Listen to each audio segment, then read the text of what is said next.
Good morning. My name is Jeffy Nicholson. I'm up on the second floor and I work here as the Adult Services Manager at the Williamson County Public Library. So one of the great things about being here and being up on the second floor is that's where the nonfiction section is, and there's a lovely collection of poetry from different nations and a lot of American poetry up there in the 800 section, especially the 811s. So welcome to our library, this library which is built by the community that we serve and that all of you are a part of. We're so proud to be able to give you services like this. This week is National Library Week, so if you have a library card, or if you don't, we give them away for free to people who have addresses here in Williamson County. And if you go to any of these local businesses, the Thompson's Kitchen, Papa Murphy's Pizza, the Mellow Mushroom, Kilwin's, Frothy Monkey, the Fainting Goat, which is just down and across the street, the Triple Crown Bakery, Mojo's Tacos, and Mama's Java Cake, and Jenny's Ice Cream, and show your library card, they will give you a percentage off, a BOGO. I know the Fainting Goat is giving away free coffee mugs, and the Frothy Monkey is giving away a free 8-ounce drip coffee. So lots of good stuff with people who have partnered with us for National Library Week. And if you don't have a library card, as I said, we give them away for free. It will take you maybe 10 minutes to stop and get one at the front desk. So that's the top 3 things I'd want to share, is that you're always welcome here, that we've got library cards for free, that you could go and borrow one of those books that's up in the 800 section. This is one of the days I always love here, getting to listen to the variety of talent and all that you're sharing with your community. So it will be recorded and shown on WCTV. It'll pop up on the YouTube channel in about 2 weeks. So it's my pleasure to introduce the lady who does all of this and more, Dr. Vera, who organizes the event and brings us all together today.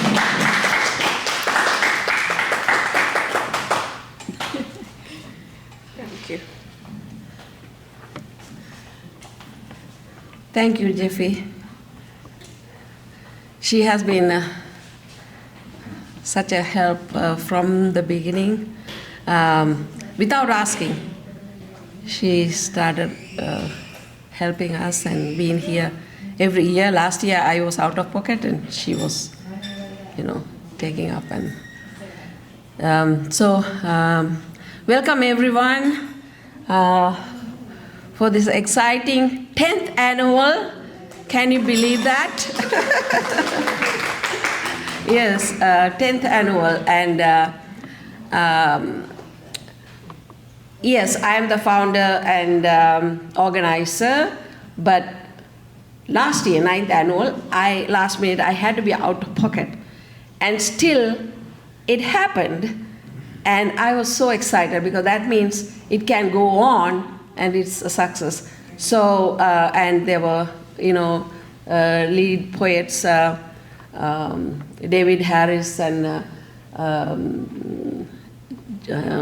Henry Jones and Catherine Moore, all, stepped up, and Jeffy, of course, and I have to commend my husband. Of course, he's my husband, so he was here every year. Not me, only 9, right? And our mayor, #1 poetry enthusiast.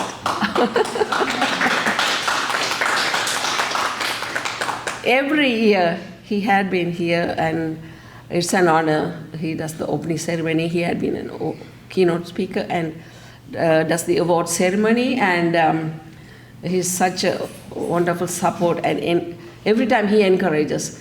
usually because when we come early, there's not many people, then he says, yeah, it will build up. Just, yeah, don't worry, people will come. So it's like that. He's such a unwavering support I got from him, and he's a blessing. And also I have to thank Sally Lee, because this is the National Poetry Month celebration of poets from the neighborhood. And Sally Lee, Dr. Sally Lee, is the founder of Poets from the Neighborhood, established in 2013 in collaboration with the WCTV. And of course, they have been here every year, right? Another 10 years. And yeah. And so 12 years of Poets from the Neighborhood. So they do that. We record and host local poets' poems and give voices to them. And it comes on every Friday on WCTV and on the educational channel. So kids-friendly poems. So anybody can submit, and it's on williamson.tnpoets@gmail.com.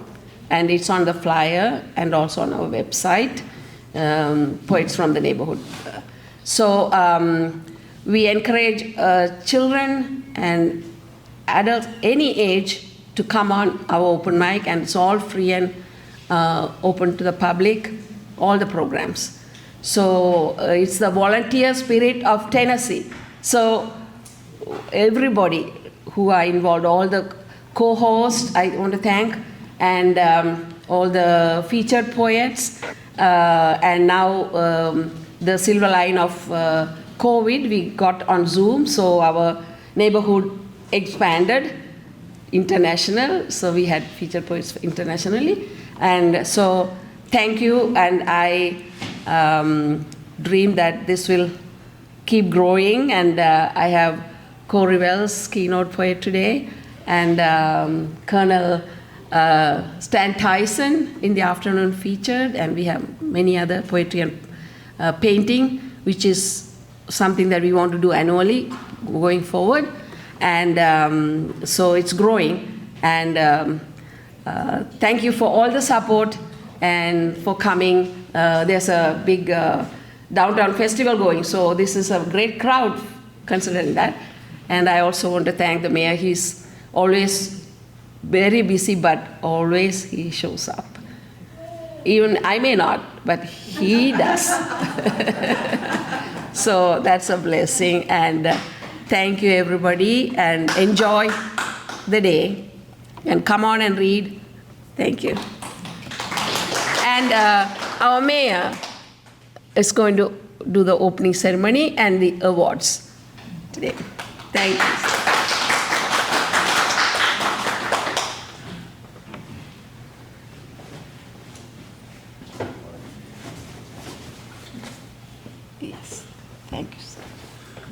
Well, thank you. It's always a pleasure to be here.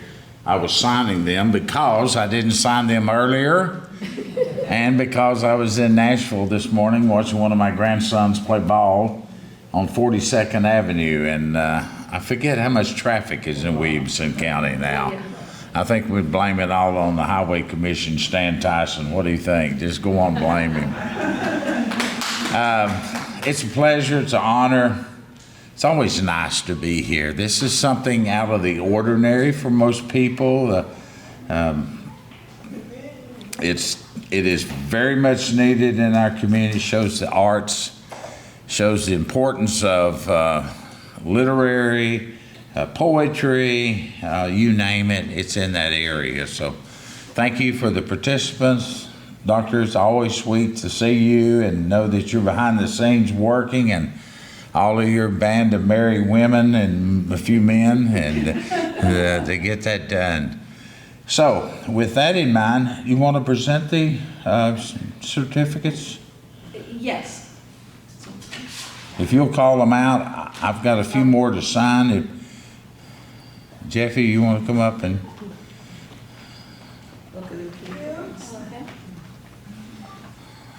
I've got a few to sign. Okay.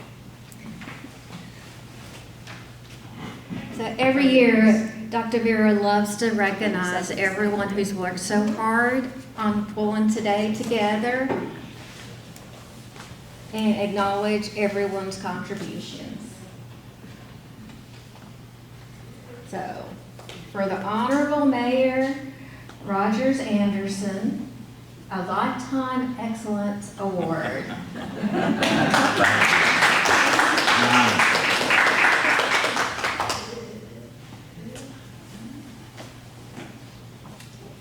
And the Pillar of Strength Award goes to Augustine, Dr. Vera's husband.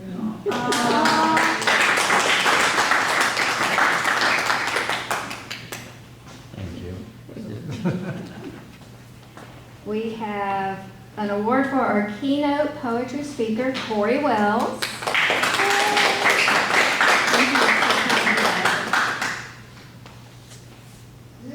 And the Poets from the Neighborhood Long-Standing Co-Host Award goes to Kristen Kendall. Thank you so much for all you've done over the years in helping with this event.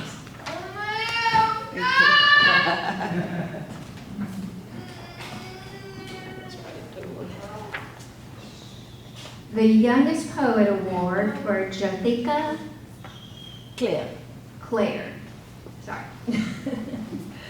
And she's not here. Ah, she's right here. Awesome. I received that, yeah. You received that. Thank you. Okay. And we're working on our signatures here.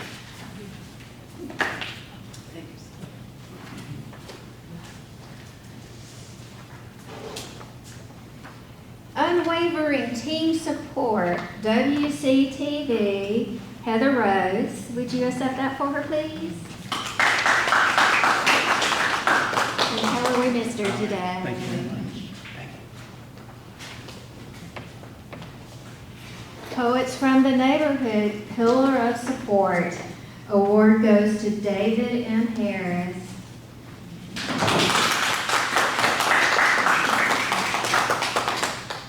Thank you so much.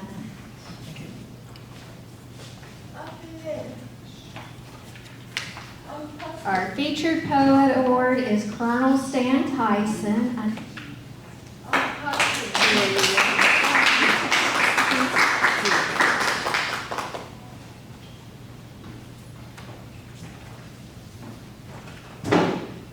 Thank you for being here today.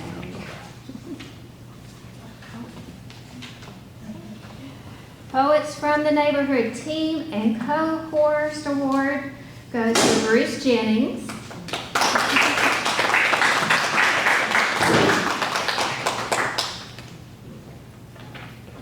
Thank you for all you do. Thank you. Thank you very much. Poets from the Neighborhood Pillar of Support, WCTV's Creed Henderson.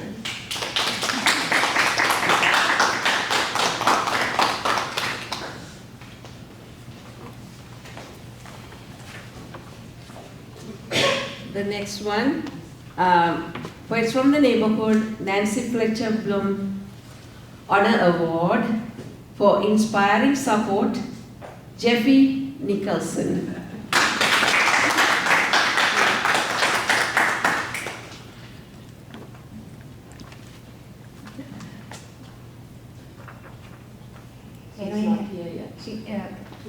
We have an MC award for public open mic poetry for Catherine Moore, but we'll call her out when she gets here. Okay. So there's more awards that I think they will be here a little later.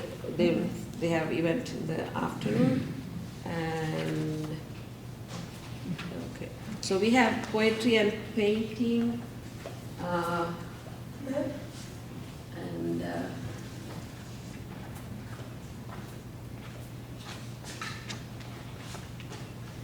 Okay, that's Henry Jones, page 12 for the workshop for this week.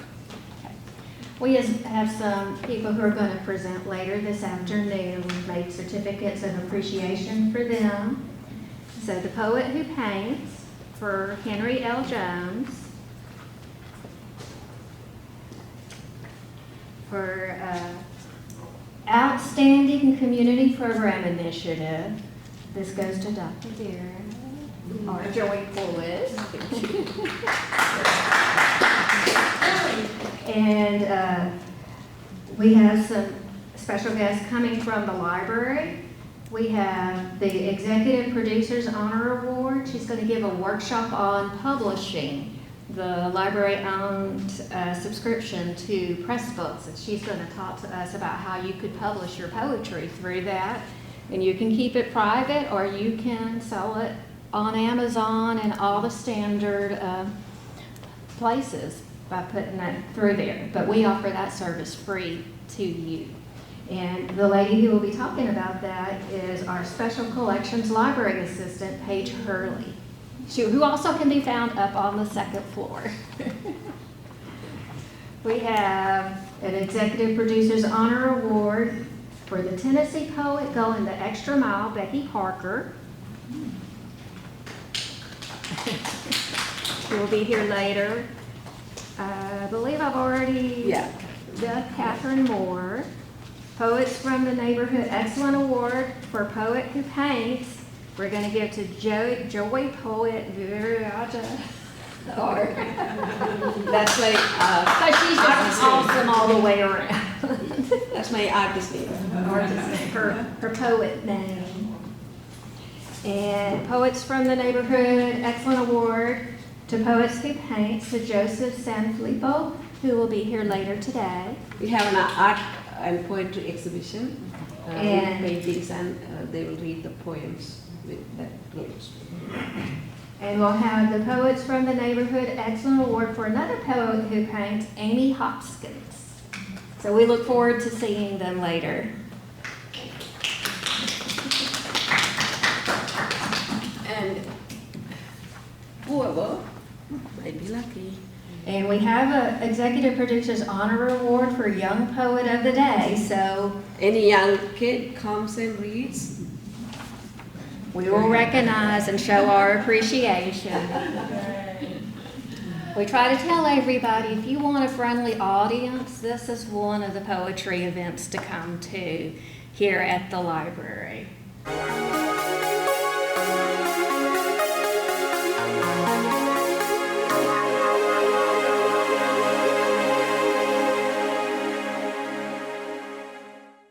Thank you, Jeffrey. Say a few words. No, I'm fine. He's every year he gives a good, inspiring speech, and today he's been to the game. I'm sure he has been cheering, right? And he had been cheering for 10 years for us. So thank you, Mayor and Mayor Roger Sanderson. He's a blessing, and God bless you and yours abundant. Give him a.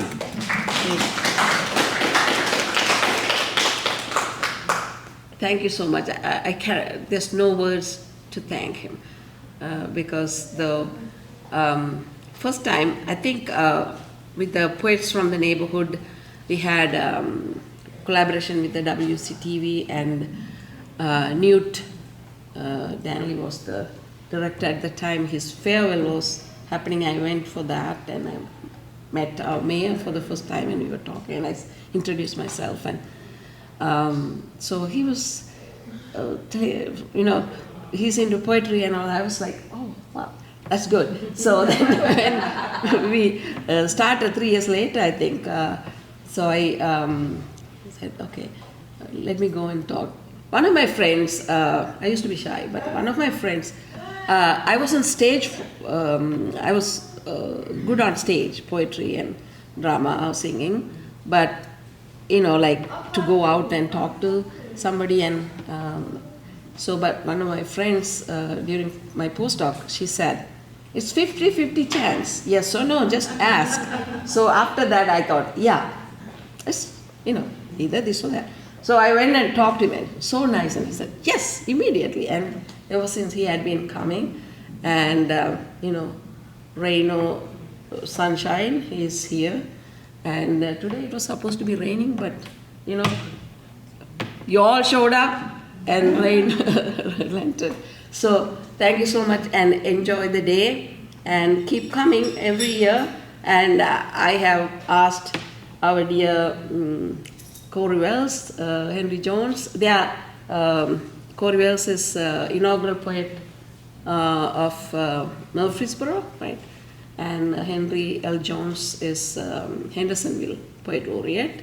And Maggie Wang used to be here as keynote, and so we had her coming and entertain us. And so I miss her. We visit her. And so in the future, I am, embracing them, and they are going to be more into our celebration, Tennessee Poets Day, annual celebrations, and because in case just I step out, I want it to be Tennessee, around Tennessee. So thank you for all of you for giving your time and your effort and your poems. Thank you, and going beyond poetry. Thank you all.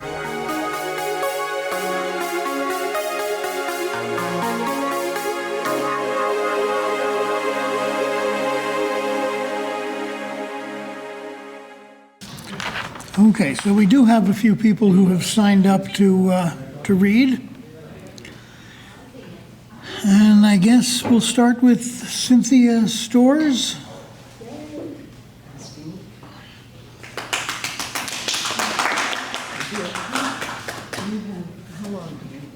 Do we have a time limit or?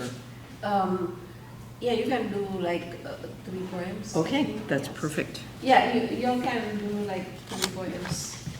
Yes. Hi, I'm Cynthia Storrs. Then we can stop and we have another session too. So. I wasn't expecting to read first, but they needed a sign-up sheet, and I had a piece of paper, so my name went on it first, so there you go. I'm reading from my first publication, book, called Garden Clippings.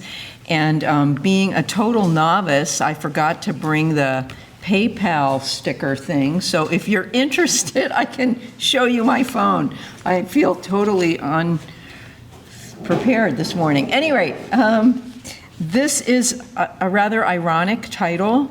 I wrote it most of the poems are about my gardening experience in Tennessee, and if you give me a plant, it's giving it a death sentence. I'm terrible at gardening, so this by and large is kind of a struggle with my garden and stuff that I have learned. But I want to start with a poem about me coming to Tennessee. We moved here a couple of years ago from Colorado. Tea in Tennessee. I ate the last honey from Colorado, a homesick mountain-missing girl in Tennessee. I wonder how the honeybees know as they meander through the blue lupine in Otero. I pulled the final spoonful through a cup of tea. I ate the last honey from Colorado. I touched sagebrush, buttercup, smelled horse mint, row upon row, a meadow of blooms that moved like the sea.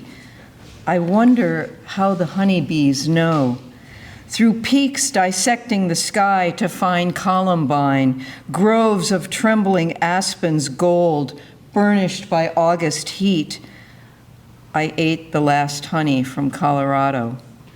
Sweet as purple larkspur, an Indian paintbrush, aglow, pollen from bluebells, fireweed, Rocky Mountain bees.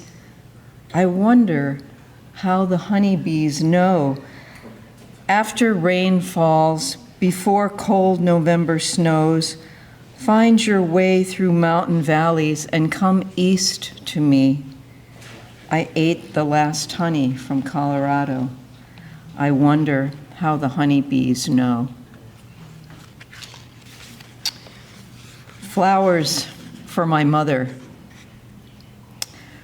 Perusing through produce, pink carnations beckon me, memories of Mom. Whenever she came to visit, I put pink carnations in her room. They last the longest. Good value for the money, my dad would say, but she adored them for their exotic spiciness, their delicate ruffles, their ramrod straight stems.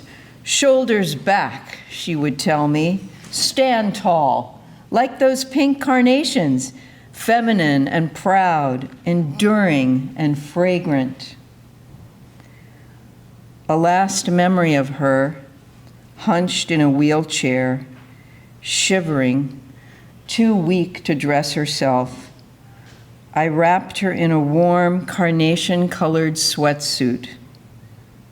So pretty in pink, the oncologist said. No longer straight, fragrant, feminine, or enduring.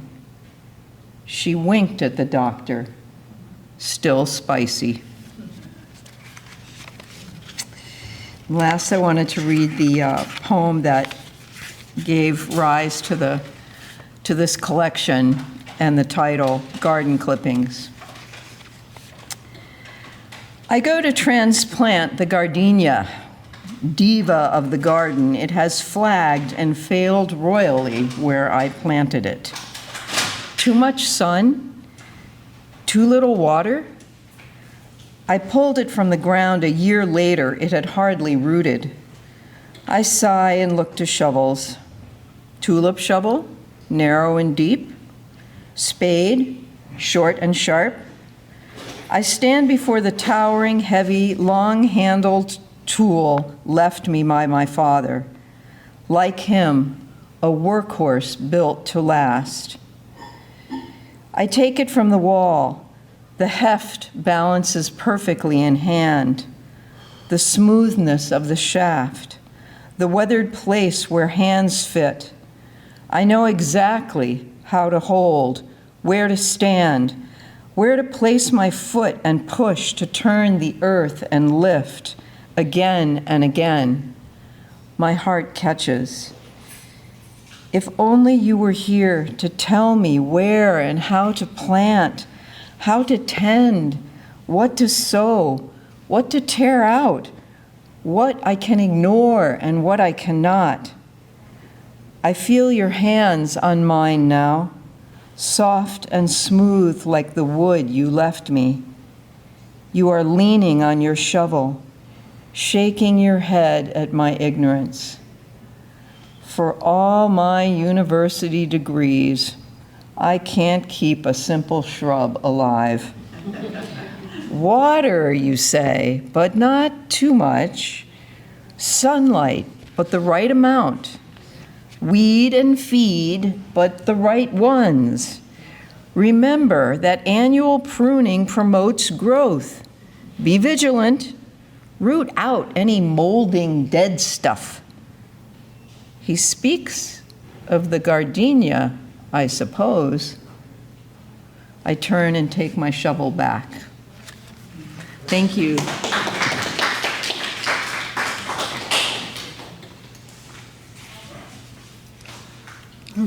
Thank you, Cynthia. Next, Hill Hoover.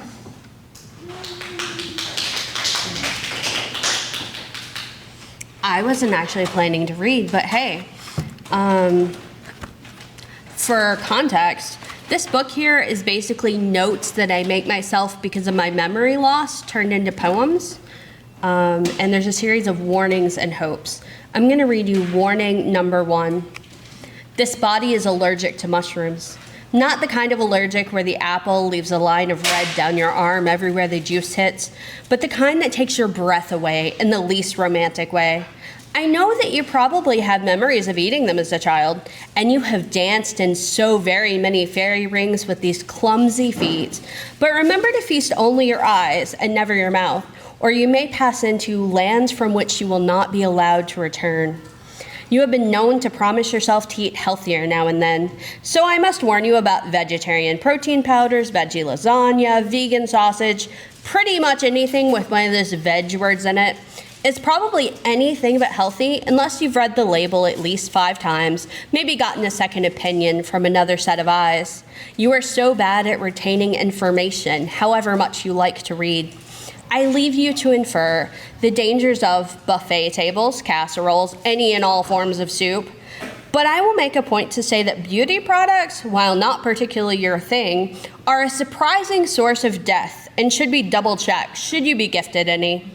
This body is allergic to a great many other things, but you'll probably survive them with antihistamines and rest. And you've never really been the type to take too many warnings to heart, so I'm choosing the most important one and hoping.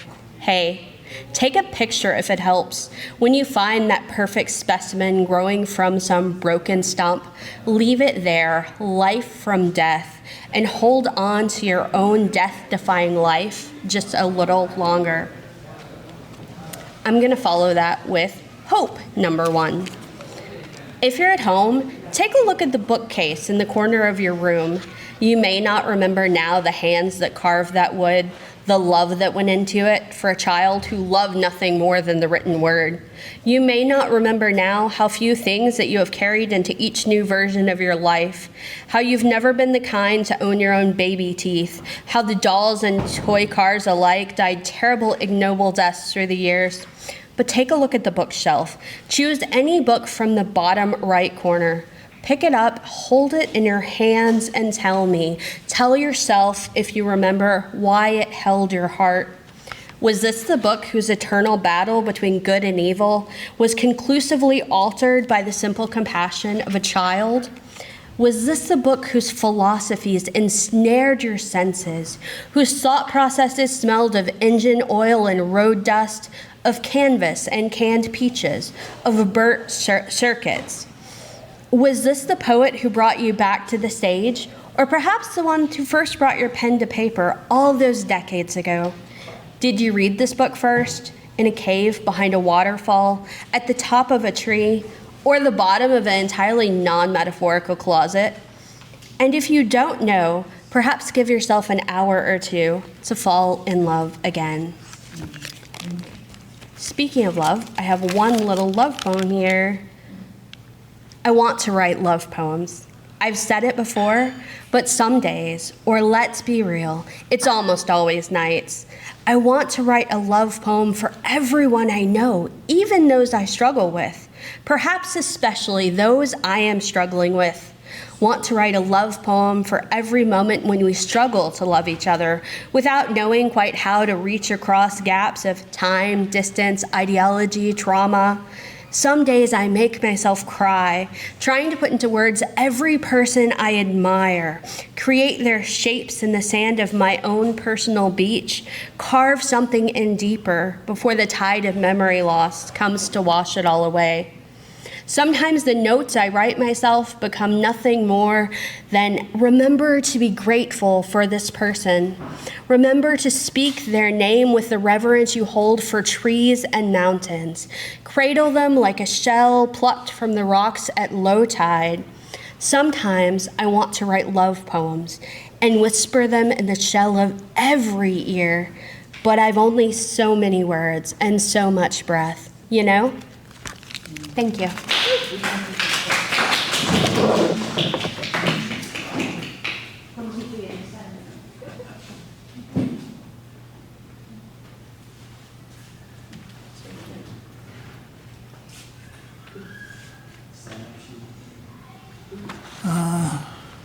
Anna Kutrara? Yes.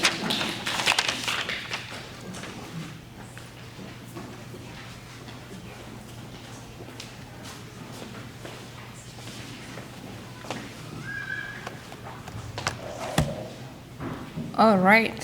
Hello, everybody.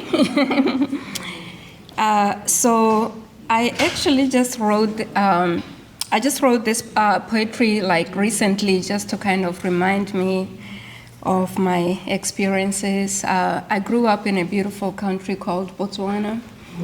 And growing up, you know, I had two amazing parents that worked for the government, very supportive parents. But then when my mom was 32, she was not able to work because she had cancer. So I had to step up and say, okay, how am I going to help here? So I went to college back home. After college, I came to America because I wanted to be able to help at homes, right? So this is just a kind of like a wrap up, you know, for me to remind myself of what I've been through, what I had to do to kind of get out of the mud, right? So it is called The Tapestry of Her. So from the warmth of her mother's womb and from the sky above, a tapestry of dusk and dawn was born. Beyond the human eye, clouds formed, the thunders and the dark storms of Kalahari danced with the sun, and rainbows were designed for her to play. While the dark storms roared like a pride of lions beyond her understanding, the alluring colors of rainbows reminded her of God's plan. Beyond the shadows of her doubt, then she knew a pinch of faith will carry her afar, afar to the rivers where her pain can be flushed to the sea. So I feel like my pain was flushed when I came to America. So I had to just keep trying. So life is nothing but a crochet of the yins and the yans. A dance it is, a beautiful mystical dance. And then I have another poem that I wrote 2 years ago, and it's just kindness, you know, looking at how the world is now and looking at back, you know, I was born in the 80s, so I know the difference between then and now. So this poem is just to remind me, you know, of the kindness I shall give to the world, and, you know, and most importantly, the kindness I have to give to myself. And like I said, being the firstborn of the family, I had to be an adult at a young age, all right? So I said, oh, kindness, like a river that flows steadily in the deep sea.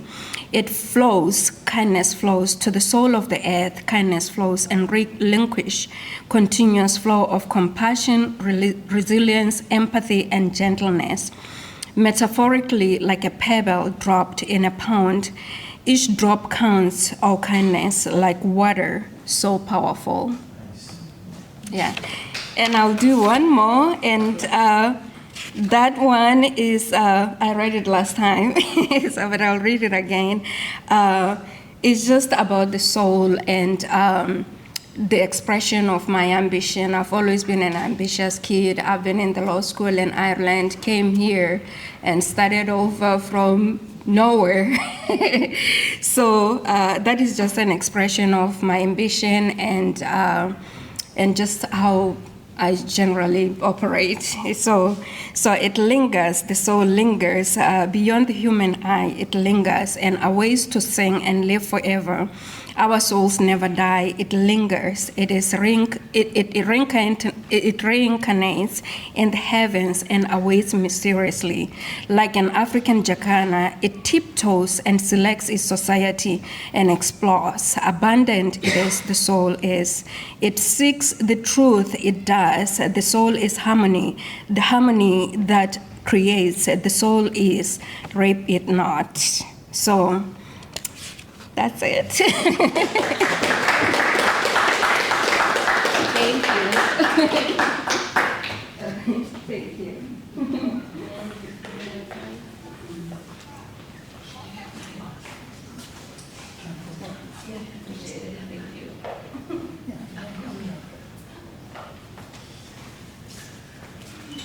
Well, that's everybody who has signed up.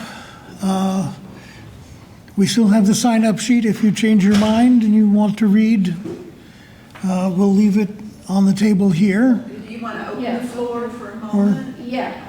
Oh, okay.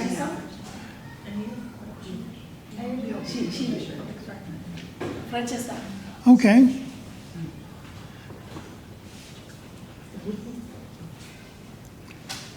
Come on up, introduce yourself.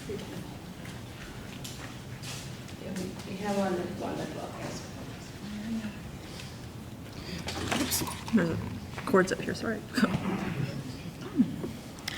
I am Francesca Kirkpatrick, and I've been coming here probably at least 5 of these events, maybe 6. I don't have my count. Over the years, I'll just say, but I know at least 5. And sometimes it's just really nice to have this kind of poetry family here in Williamson County. It's very nice. So, I am Catwoman, and we do a thing with Prodigal Poets because I was a part of that. I became Catwoman. But also, before that, before I became Catwoman, I did this poem that I composed from Greece. So it's, the oracle told me, Delphi, Greece, on top of a mountain, is where the mythical oracle lives. I ask the oracle the age-old question, who am I really? I look down and see a cat. It leaps up into my arms. It purrs and nuzzles against me and smiles up at me. Now I know what I must do. Take care of cats, meow meow, and show the world love. I do have some roots also from Kentucky, so I do think about that Kentucky family, and it's coming up here pretty soon, the horse races. And there's a little story that my dad finally told me about my grandmother, Kate. She used to go with the Queen to the Derby, and I thought it was a special story. But before I knew all that, I wrote this story, and I saw when the Queen died. I have the same birthday, so when the Queen died, I saw these painted horses in the field because I happened to be visiting up there that same day. But anyway, she has horses. My friend began to tell us about her horses. I thought owning horses was a very interesting hobby. She lives on a ranch in Texas near George W. Bush. We have the conversation about her favorite horse named Francesca, which is almost my name, Francesca. I listen close. She tells me that she has certified horses with cool names like Stormy, Blaze, and Chase. Even takes them to a horse show in Lexington, Kentucky. Every year they drive from Texas with the horse trailer, and they own it. They sell a few horses at that show, they would say. I wanted to see photos of those horses. To my surprise, she handed me a photo of miniature plastic horses neatly lined up on her bedroom shelf. What a big surprise. And one day I actually got to go and visit those horses, but it wasn't the same, you know. But George W. Bush really did live behind there, and I was, you know, the helicopters were going, you know. So I think I'll end with something. I'm trying to think of one of my things from. I have this book that one of my friends put together for me called "I Love Places and People's Faces," and I love your all's faces. Thank you for showing up here today to do poetry with us and celebrate National Poetry Day. And I love it because it's my birthday month too. That comes in that month. Let's see. Oh, I was going to dress like the Southern Defect today, but I had a request from Henry to be the cat. So Henry Jones, you're the reason I'm meow. Sometimes I go as other characters. So here I have my poem that I do with the Southern Defect. I took off my hat, just look at my hair, done ran my pantyhose in 2 places, scuffed up my pocketbook on that brick wall over there. Oh, Mama calls me a hot mess on a Sunday morning. Been out trolloping all Saturday night. Get to the breakfast table, gravy's getting cold. Oh, law, Grandma done burnt them biscuits again. Guess it's oats today. My poor stomach will be a growling. Oh, the preacher just hates that sound. Every time he hears it growl, he goes into a sermon and yells about how Jesus brought his disciples together to feed the fish to the multitude. Oh, I'm a Southern defect. My whole family raises their hands in unspoken prayer requests every Sunday. Southern defects can't wait till Monday morning to do it all over again. Thank you, guys. Happy National Poets Day, and keep writing because I love everyone here and I love all your work. Thank you.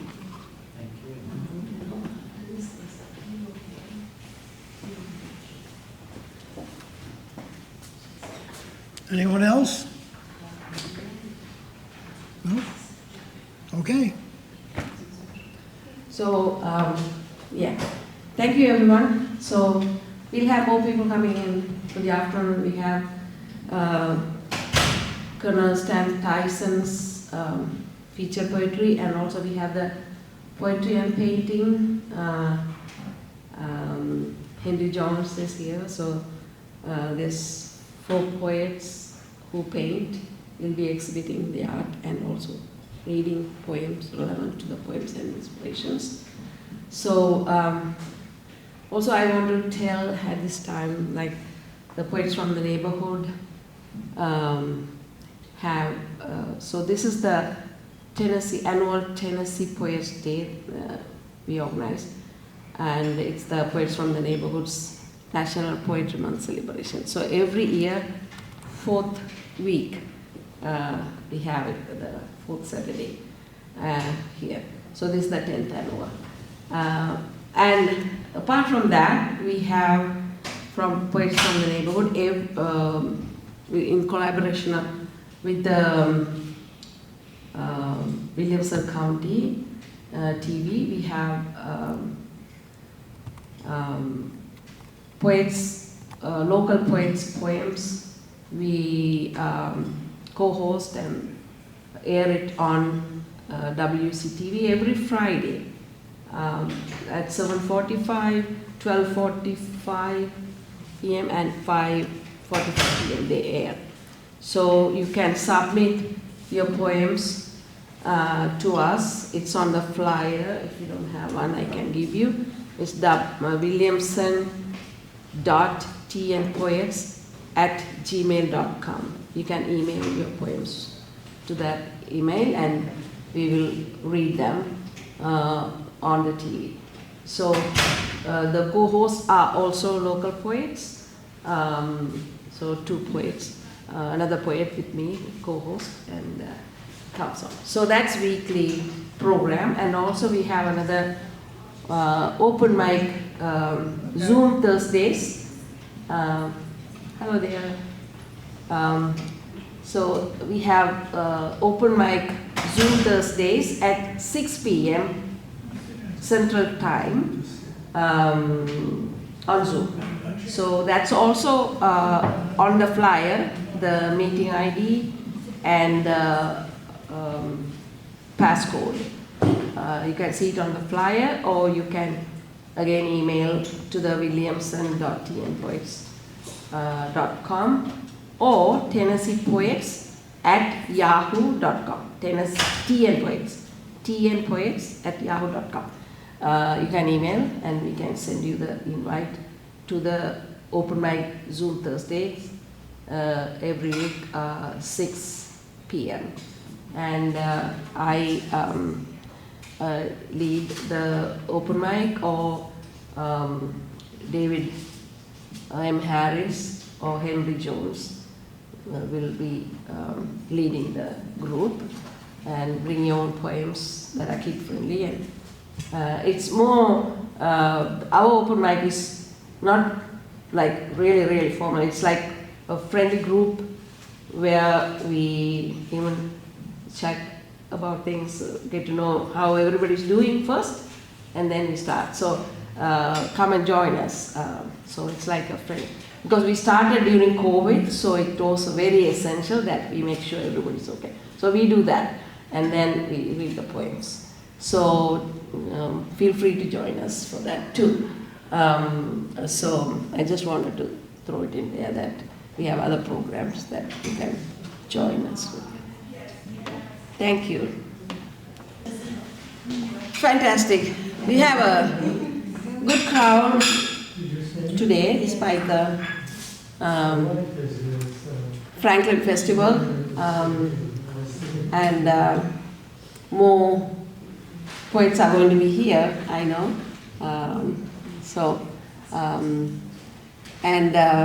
Also, this year, my longtime friend, Corey Wells, and she is also the inaugural poet laureate of Murfreesboro, and a wonderful poet. So she's our keynote poet for 10th annual celebration, Poets Day, Tennessee Poets Day. So welcome, Corey Wells, and enjoy.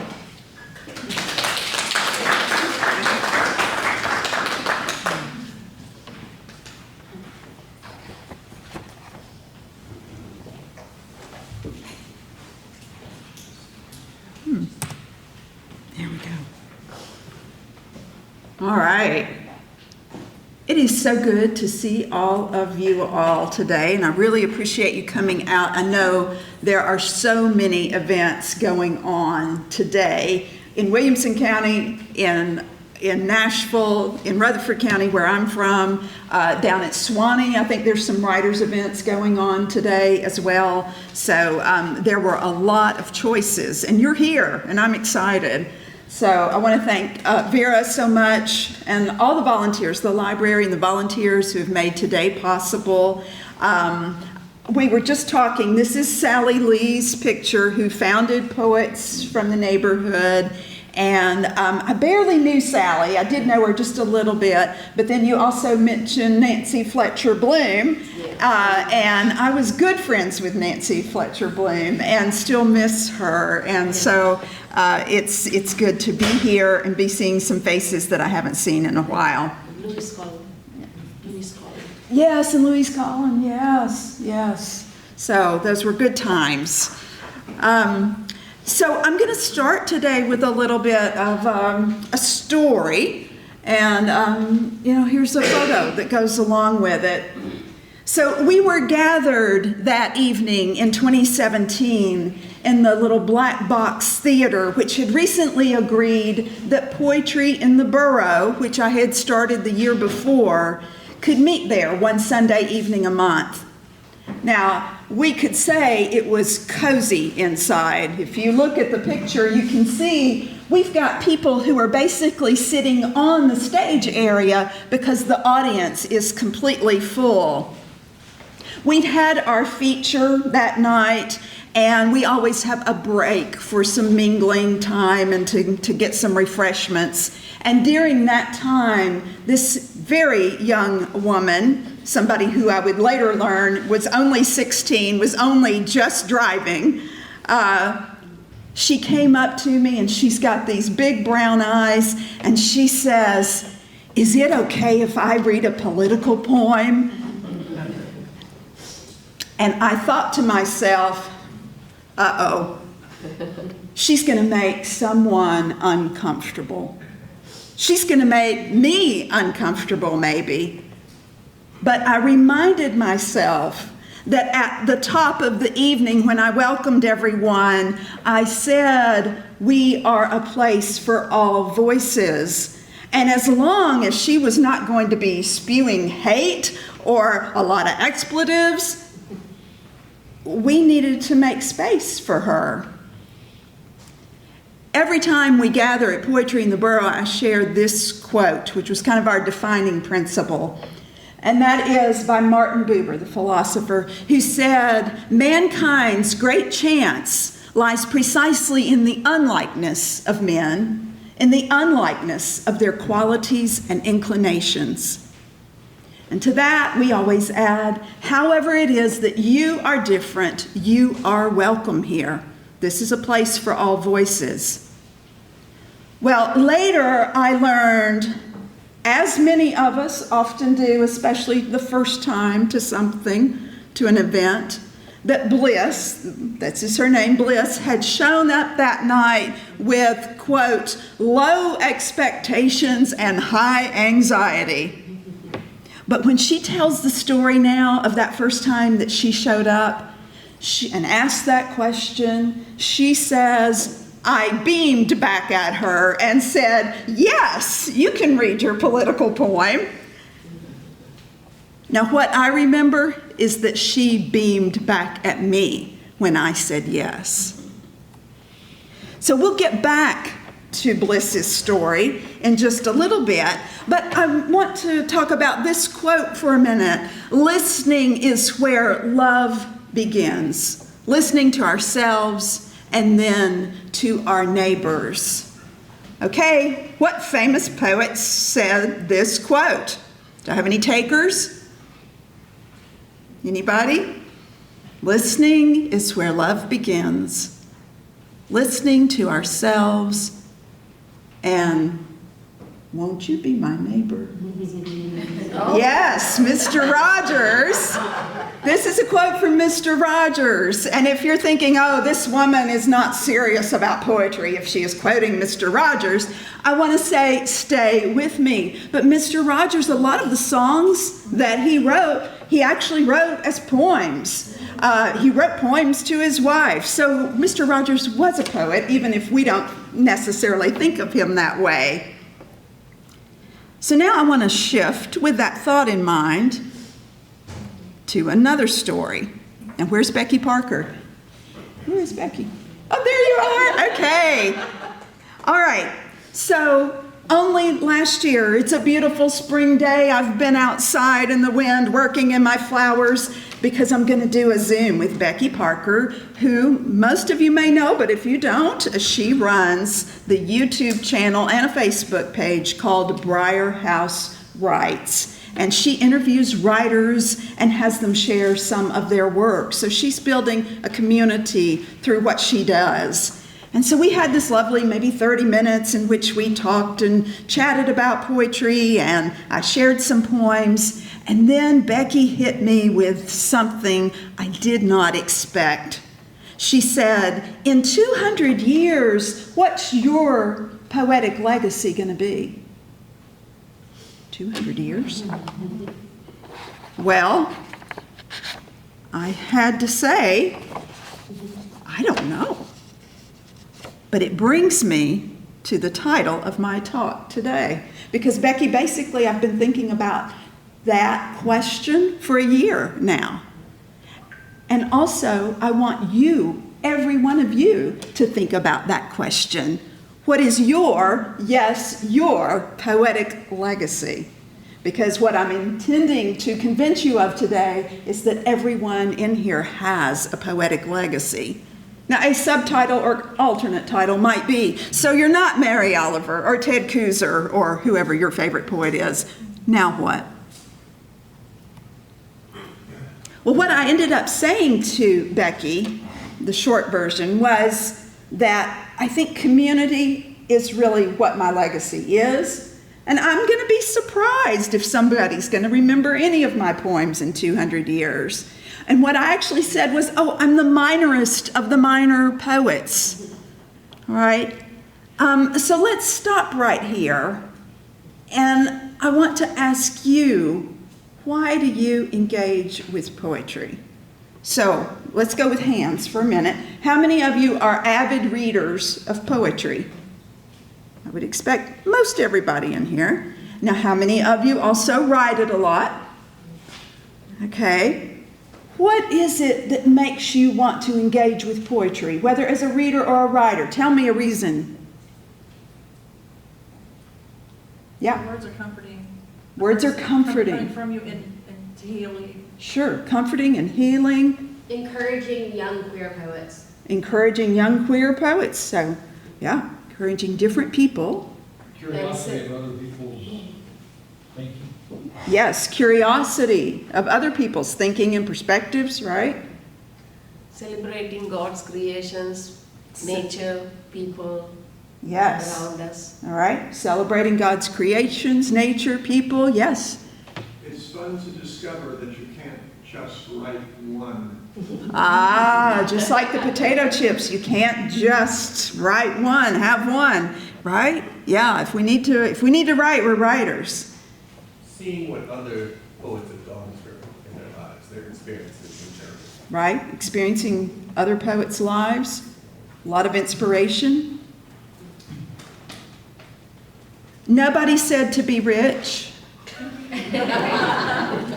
Nobody said to be famous. But for all of you who are writers now, this is confession time. Would you hope or dream that maybe just one of your poems might become well known, might be quoted by others, might go viral, right? Maybe? Okay, yeah, okay. Y'all, clearly you have a really good relationship with fame. I'm reading. But sure, why not? I mean, I think of the poem Good Bones by Maggie Smith, which starts out, life is short, though I keep this from my children. Life is short, and I've shortened mine in 1,000 delicious, ill-advised ways. Now, you might look that poem up sometime, but that's a poem that went viral. You know, it got selected to be included in an episode of, somebody tell me, not The Good Wife, but the... Wasted Life. I can't think of which show. Anyway, it ended up on TV and it went viral. And it's a wonderful poem. It's a wonderful poem. But do I hear equally wonderful poems almost every month when we are together at Poetry in the Borough? Sure, there's a measure of luck that goes into these things as well. So I'm flattered that Becky would ask about my legacy and even assume that some of my words might be around in 200 years. But that's how I get to this idea that I am the minorest of minor poets, and yet it's a really meaningful question. And so the idea of like major and minor poets, I'm not an academic, but it came around in, I think, the 19th and 20th century. And particularly T.S. Eliot and W.H. Auden wrote about that topic of major and minor poets in their literary criticism. And if we think about major and minor poets today, or in the American, if you will, canon, then we're thinking of Whitman, maybe, and Dickinson, and Robert Frost always comes up, and Carl Sandburg. And what this writer says, I think I went up one time. She says, when she's writing here on the Poetry Foundation, or for the Poetry Foundation, she says, she's writing about the poet Joan Murray, and she says, an important minor poet gets her due. Although that descriptor might seem pejorative, even minor poets can have outsized influence. Okay? And then she goes on to say, in the 21st century, perhaps there can be only minor poets, because contemporary poetry draws its vitality from an unprecedented number of diverse traditions, and canonical hierarchies are in question. Now, my point is we are all minor poets, and we are also all very important. And I want to say that we can discuss this later if we want to, if there's time for question and answers or whatever. But this goes into this arena of, is there a right way to publish? The question of literary gatekeeping, a push against literary gatekeeping, all of those type things. But what I want us to think about today is just our influence, regardless of how we might measure success. Are you with me? We all have influence as people who are poets or who love poetry. And so that brings me to this poem by Marge Piercy. Now, the title of it is For the Young Who Want to. But I might suggest that for today we would say, for anyone starting out or for anyone continuing their poetic journey. Talent is what they say you have after the novel is published and favorably reviewed. Beforehand, what you have is a tedious delusion, a hobby like knitting. Work is what you have done after the play is produced and the audience claps. Before that, friends keep asking when you are planning to go out and get a job. Genius is what they know you had after the 3rd volume of Remarkable Poems. Earlier, they accuse you of withdrawing, ask you why you don't have a baby, call you a bum. The reason people want MFAs, take workshops with fancy names when all you can really learn is a few techniques, typing instructions, and somebody else's mannerisms, is that every artist lacks a license to hang on the wall, like your optician, your vet, proving you may be a clumsy sadist whose fillings fall into the stew, but you're certified a dentist. The real writer is one who really writes. Talent is an invention, like phlogiston after the fact of fire. Work is its own cure.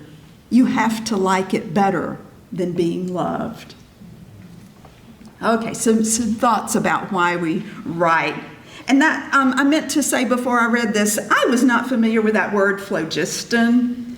So if you're not, I'm sure some of you know it, but if you're not, it's the theory of fire having an actual element, a substance that made the fire.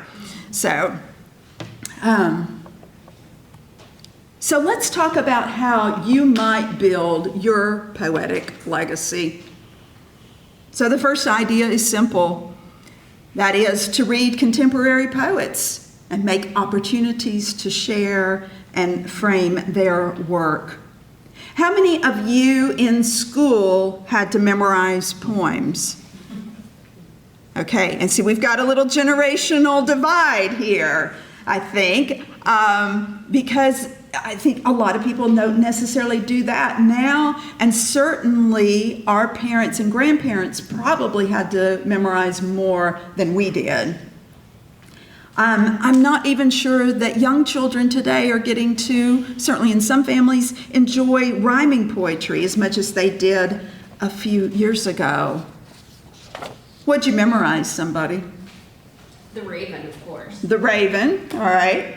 The Cremation of Sam McGee. Oh, the Cremation of Sam McGee. Lots of Shakespeare. Yeah, Shakespeare was me, yeah. Got anybody? Highwayman. What? The Highwayman. Oh, the Highwayman. Goes riding, Beowulf. yeah. Beowulf.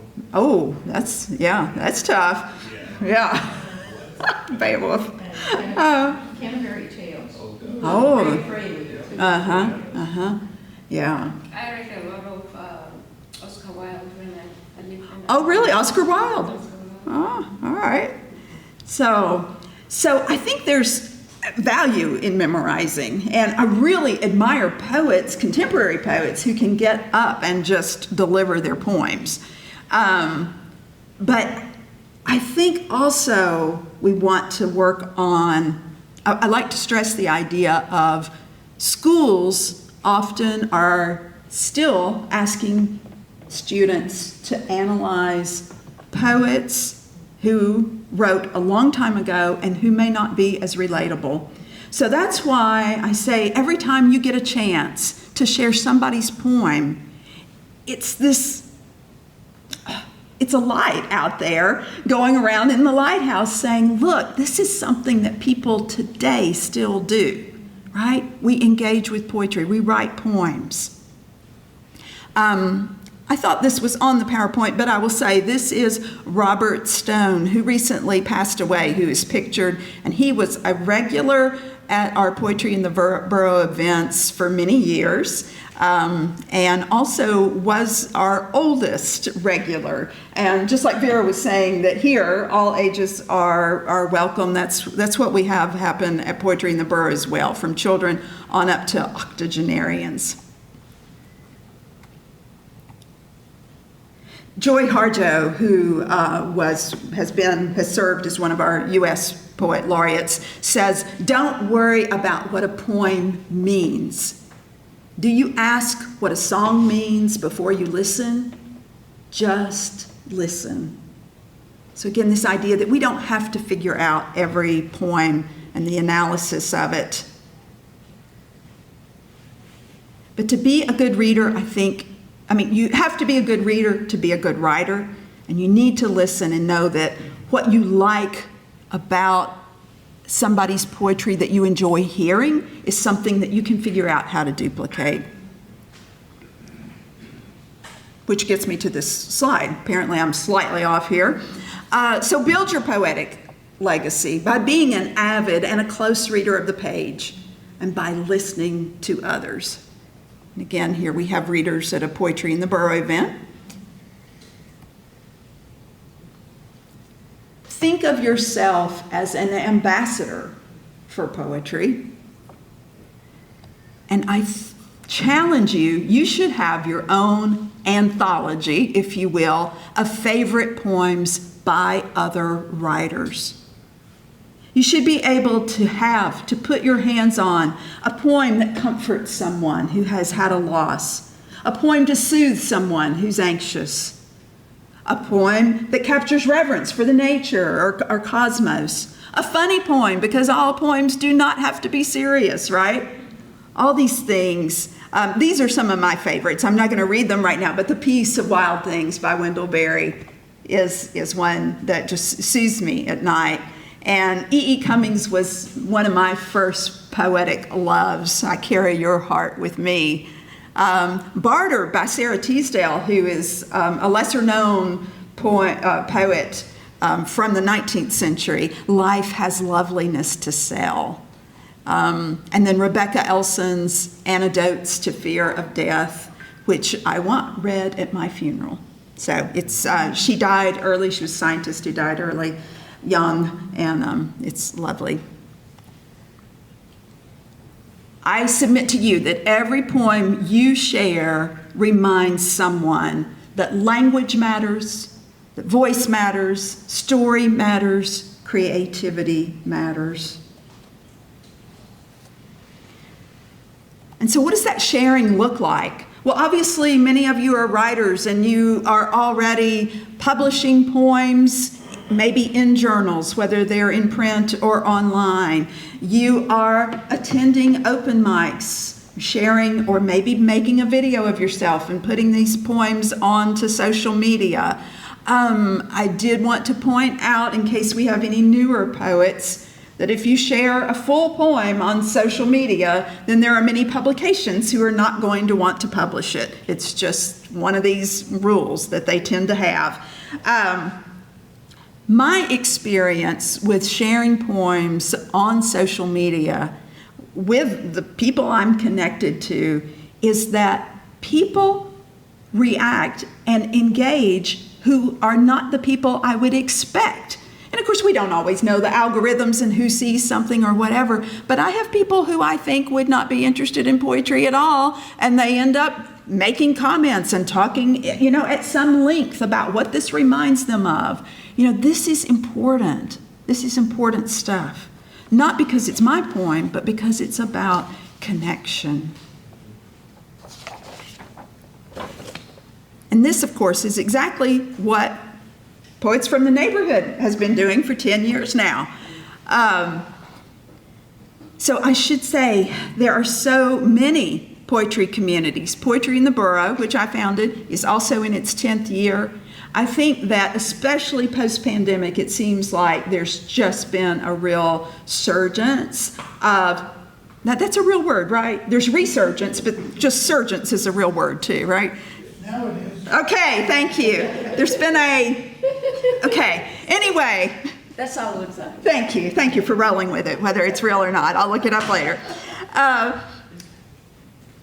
There are poetry communities, as Vera was saying, Hendersonville, Henry Jones sitting here is a poet laureate. Oak Ridge has a poet laureate now. Murfreesboro has got a poet laureate. Knoxville has got a poet laureate. Nashville's got a youth poet laureate. Chattanooga, I'm not sure. But anyway, more and more cities are having poet laureate programs. More than that, there are more and more places that are having reading series where, you see online these pictures and there's lots of people showing up. And that's so encouraging. Well, where does that come from? And I would say, I have to talk about my own experience, is that it comes out of a small group first. And I don't know that for a fact for Sally Lee, but I feel like Sally and Louise and Nancy, some of those were kind of right. And here is a picture of me and some of my poetry group in Murfreesboro, which kind of served as the genesis of poetry in the borough, one of the genesis. Genesis? Okay, anyway, it is a crowded field. Now, I asked Alexa how many poets there are in the U.S., and Alexa said there are 148 of us.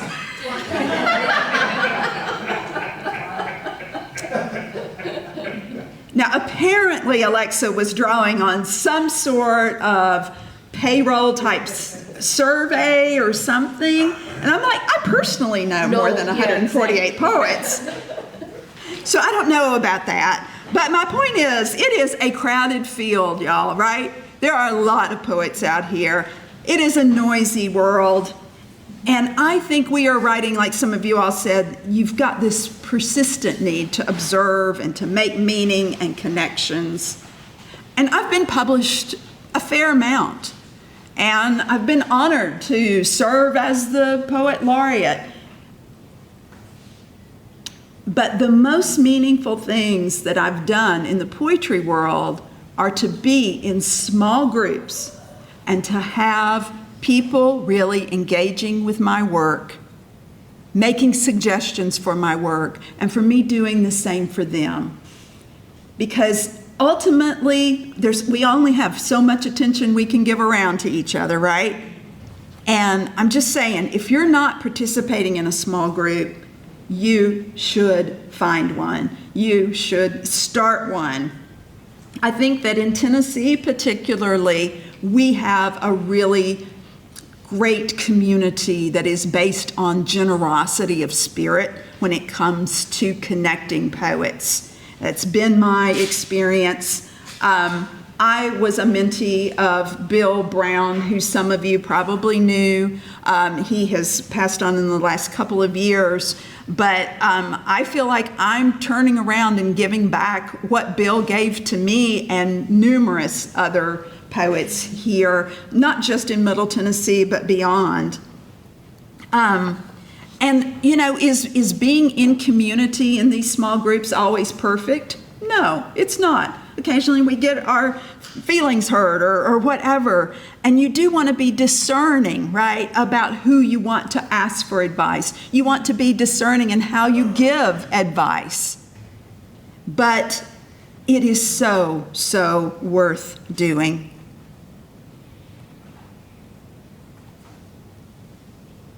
So other ways to build your poetic legacy, and again, here's some more photos from Poetry in the Borough, but show up. This is what you've done today. Show up for events. Don't necessarily plan, if it's an open mic, don't necessarily plan to get a spot at the open mic every time you go. Be willing to go and just listen. If you are going to take a turn at the open mic, for goodness sake, time yourself at home. It's my pet peeve. But no, it's important. But when you are listening to other poets, pay attention, write down a note, tell them something that you've enjoyed, that caught your attention. It can be a little thing, but tell them something that caught your attention. And of course, buy poetry books when you can. And talk to other people about what you're reading. So often, I got a lot of reading friends, right? But so often the conversations are only about novels or maybe some great, really hot nonfiction. But how often are we talking about the great poetry books that we are reading? Again, whether they're by somebody really well known in America or they're by your neighbor, either one.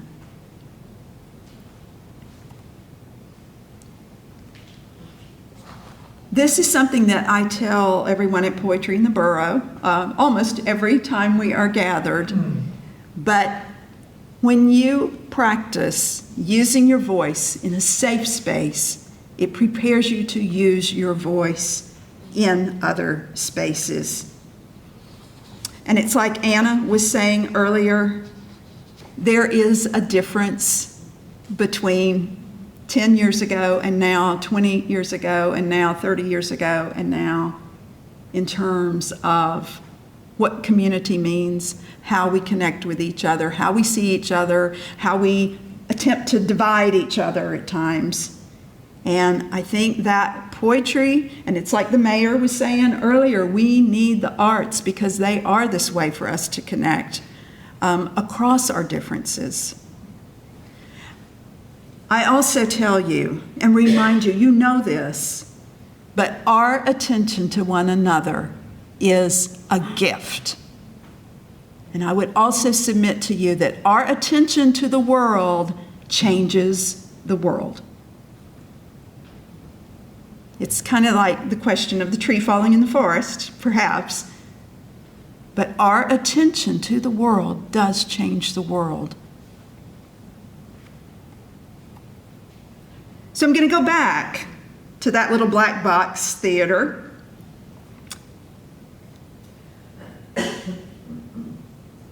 And Bliss that night, you will remember, I'm going to use a few of her words. I got ahead of myself right there. Okay, here we go. So Bliss has her turn at the mic, and remember, she's reading her political poem.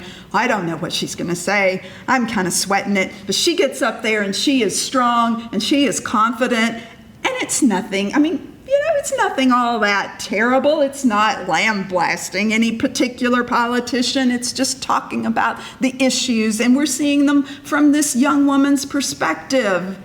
And no one gets up to leave, and everyone at least politely applauds, but there's even some cheering. And I'm like relieved a little bit, and I'm thinking, cool, our community can do this. We can accept, different viewpoints, and nobody get mad and storm out. We can collectively make space for other perspectives. And so, let's go forward to just last month. Another dark room, a larger room. People gathered again, and we are celebrating Poetry in the Borough's 10th anniversary anthology. Y'all, over 100 people come. There's live music, and people are reading their poems, and they're telling their stories. And Bliss is invited to tell her story. Now, I should mention that she, as you see here, she's an aerialist, a circus performer, and these are her words. She says, so she started coming basically 1 year into Poetry in the Borough. So she says, you go every single month. It carries you through high school, through college, even the global pandemic keeps you connected across states and state of minds. She says, I've seen 9 full years of creative expression, but more than any of that, I've seen human beings present for each other. Friends, neighbors, strangers, and idols. She says, to grow up in this community was to bloom. So I wondered today, when I was preparing this talk for y'all, as a leader of events where I know I am making space for everybody, do I even confess that I have discomfort about what somebody may get up here and read or say?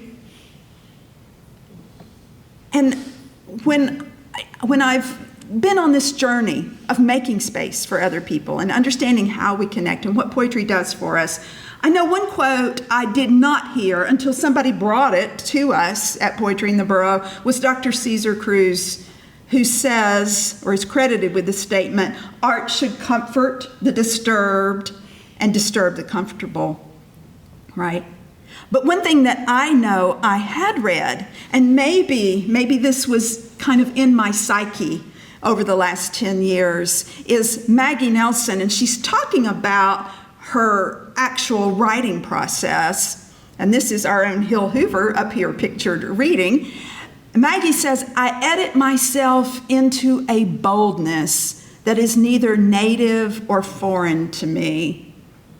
And I think part of what she's talking about, you know, when you're writing something and you might, we want to make it exactly accurate. And so we'll say, occasionally I like my coffee black with 3 cups of sugar, or 3 spoonfuls of sugar, whatever, okay. You know, we don't need that word occasionally. It is more impactful just to say, I take my coffee black with 3 spoonfuls of sugar, right? And so that's kind of editing out that way that we tend to kind of fudge, if you will, how we appear on the page. But I would submit to you also that we need to edit ourselves into boldness. And again, that's part of what we can do in the poetry community. So one more idea about what Anna was saying, that things have changed, you know. Former U.S. Poet Laureate Tracy K. Smith says they, and she's just speaking of society. And I believe this is from an On Being interview, the On Being podcast. She says they're selling us on a product which is strife. In order to get to community, we have to go quiet, slow down, allow ourselves to be both vulnerable and brave, and approach one another with an idea as simple as, I'm me, you're you, we are not the same, and yet perhaps we can feel safe here together, talking about something as simple as a poem.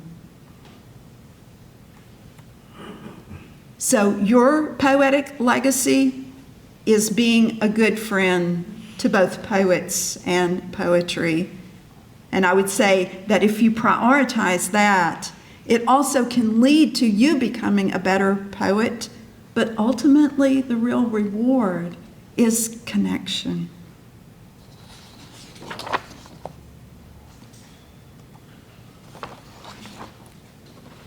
So one more poem. This is Legacy. There's nothing more that fits better, right, for this. And it's by Stephanie Pruitt Gaines. I don't know if some of you know her, but she is a Nashville poet. She currently runs this business called the Creativity Bar, which is in the Donaldson area. And so it looks, I haven't been able to visit in person yet, but it looks fantastic online. So it's a space to do creative stuff, have events, that sort of thing. And this is from her chapbook, Unblanking the Page. I want to be remembered with palms open, extended, seeds ready for pecking beaks to feed upon, a homecoming for the hungry and fed up. I want to be remembered by trails of well-shaped words and quiet in my eyes, an honest mirror framed by curiosity. I want to be remembered as my grandfather's chair, my mother's sewing machine, the sheet and 4 chairs turned living room fort. Come on, baby, and sit a spell. I want to be remembered as a traffic sign, the blinking light that draws the line, the hand inserting itself, pulling the clog from the drain. I want to be remembered as a thought, the aha moment that sparked it all. The yes in the no, the yellow in the gray, the breeze dancing through a necessary fire. I think this is a great poem to think about writing your own version of. You know, we poets like to steal from each other, and it's okay. So, you know, what are the things that you want to be remembered for? Okay, Henry says it's not okay. What was that not about, Henry? We want to give attribution when we steal. We do want to attribute. Some will just change a few, like if you wrote this poem, I'll change some of the like in the first stanza,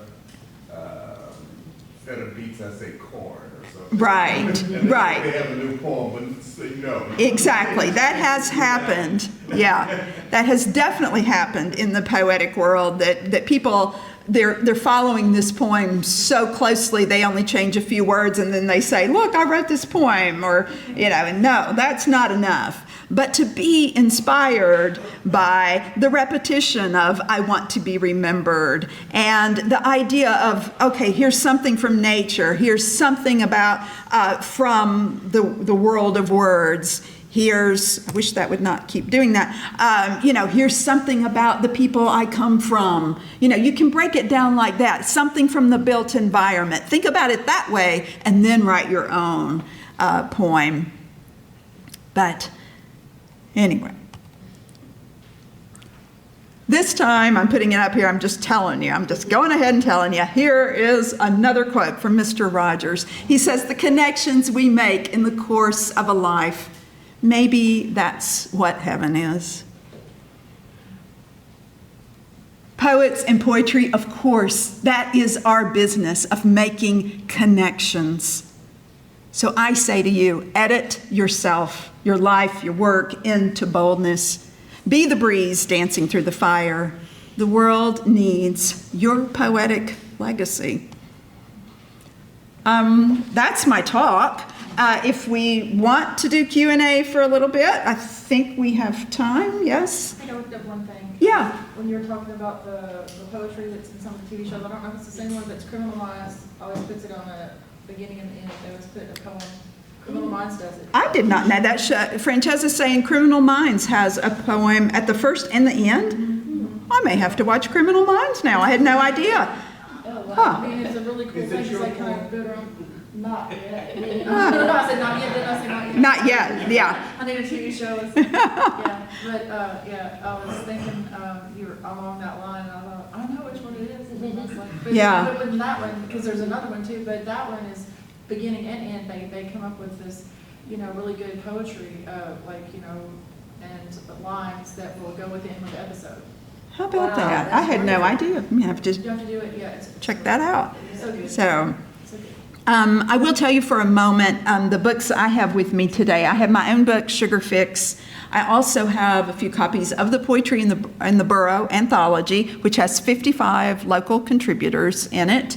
And the way we did that was, again, it was not the gatekeeping kind of way. If you were part of our community and you sent us poems, we kept, we had at least a poem by everyone who submitted. There's also some art by some of our poets who are also artists. And then I've got work in a brand new anthology called The Color Wheel, which is from Diane Lockwood and Terrapin Books. And it's got poets from all over the nation in it, all poems that are themed on color. And myself and Sandy Coomer and Annette Sisson, all here from Middle Tennessee, have work in it, and maybe some other Tennesseans, I'm not sure. But anyway, I've got those with me today. So, any questions or, yes? So going back to what you said before about minor poets, Yeah. major poets, Yeah. why do you even assign words like that? A poet is a poet, no matter what. Right. A poet is a poet no matter So what. We are attaching names to what? Well, because the guy made books, more people read it, and the minor poet, a poet is a poet. He has this feeling that brings out. It doesn't matter who reads it or not, but it's something that is out there for himself. I agree. So I don't agree with the minor and major. No, and I do feel like, I wanted to mention it because, there are still people, and again, in academics, you hear these kinds of ideas about major and minor poets. But even the woman who was writing on the Poetry Foundation website was also saying, yeah, that seems to be an idea that is maybe going away. That said, I think there is still that whole idea of, what is your circle of influence, and are you going to share? And it's complicated. I think, if I'm writing a really great poem, do I wish more people would have the chance to read it? Does that make me a major poet wannabe. I don't know. But I agree with you. But coming from a different country, Yeah. it seems to me that over here, I'm talking about the United States in general, we have a tendency of putting separation already, even in poetry. Yes. Other things, race, colors, whatever. Yes. And that's not right. No, it's not right. It's not right. I agree with you. And that's, to that point, like Poetry in the Borough has people who write rhyming poems. They have people who write more literary poems. We have people who are more the spoken word style. We have it all. And that, I always wondered, like, will one community support all those different styles? Because I know some poets who they don't want to listen to the rhyming or they don't want to listen to the spoken word. But the people who are coming to our events and who return to our events, they are the people who are willing to take all of that and know that there's something good in all of it. That's, And I have a question. yeah. We being first from the neighborhood, being on the educational channel WCTV, and also personally, I prefer beautiful words. So we always say no profanity allowed. Right. Mainly we want to embrace children because we want to make them, to be bold and be able to channel their emotions the right way, so ours is the way. Right. So then it won't be appropriate. There's so many beautiful words. Right. So I feel like anything you could choose the beautiful words. So why profanity? So. Yeah, I think that, so the question is why profanity in poems? Now, and can I admit what we said on the way in? So on the way in, Hill rode with me today, and I'm like, okay, they say no explicit words at this particular reading. Hill may be able to say better than I can. One thing is, to your point, beautiful words. You're right, there's many beautiful words. And one thing that we say at Poetry in the Borough is we ask people to keep things PG-13 and to also read the room because we do have children who come and they are welcome. And I think also there's the idea that sometimes, just depending on what your background is, and maybe particularly with some folks who are older, you can easily offend somebody. And so it's tricky to find that space. And yet I think we also want to accept people with their true voices. And some people's true voices do include, what do you want to say, Hill? I think that for me, there's a power in knowing where you are, because there are places you can read that have more open styles and are more comfortable with different kinds of language. And I think that it's very powerful to know where you're at and know what those rules are. Because for me, my life is messy. My life has been messy since I was born. And sometimes the best way to portray that is a dirty word. Sometimes it's very hard to portray the place that I am from. I don't know how to talk about where I'm from without dirty words sometimes. So I think it's very important to okay, this is not what I'm reading here, but finding a space for that allows that is also really powerful. So especially looking at some of the online readings that are across the country, across the world, looking at places that have after dark and that kind of thing, I think it is really powerful. If you feel like there's a part of you you're not able to express, find a place to express it. Yeah, and I think there are those places. And I think maybe in the first years of Poetry in the Borough, we were not as clear about our rules as we needed to be sometimes. And that's something that we had to learn how to better express. This is what we want, and there are certain things that are just going to be a little over the line for us. And particularly that sexually explicit stuff, I think. I'm autistic, you gotta be clear. care. Yeah. And then there's also the idea of being safe for the audience, because someone can get up and read their poem about their personal trauma, and it may not even have language in it that like would trigger me, but it can somebody else. And we make sure that the audience knows, if you need to step out, please do. And there's no judgment for that if you need to do that. So, that's how we handle it. It was a good question. Yes, yes. Yeah. Because also when we air it and also when we publish the books, we don't know where it goes and whose hand it ends up in. Mm-hmm. So personally, I feel that it needs to be, poetry is beautiful from my childhood. Right, yeah. That, poets were my gods. So, so I can't believe that I have become a poet because of Sally and other people made me believe it. But so that's my personal thing, that it's beautiful, and children should see it as a beautiful thing. Yeah. And even if the life is messy, we can try to look at in there's some beauty in it. So look for it and then focus on that, then maybe right. That's how I see it. Yeah.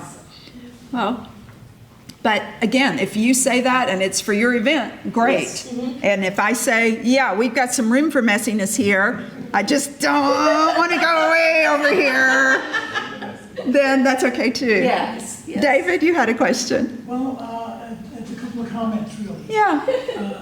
You mentioned at the very beginning of your talk, Ted Kuzner.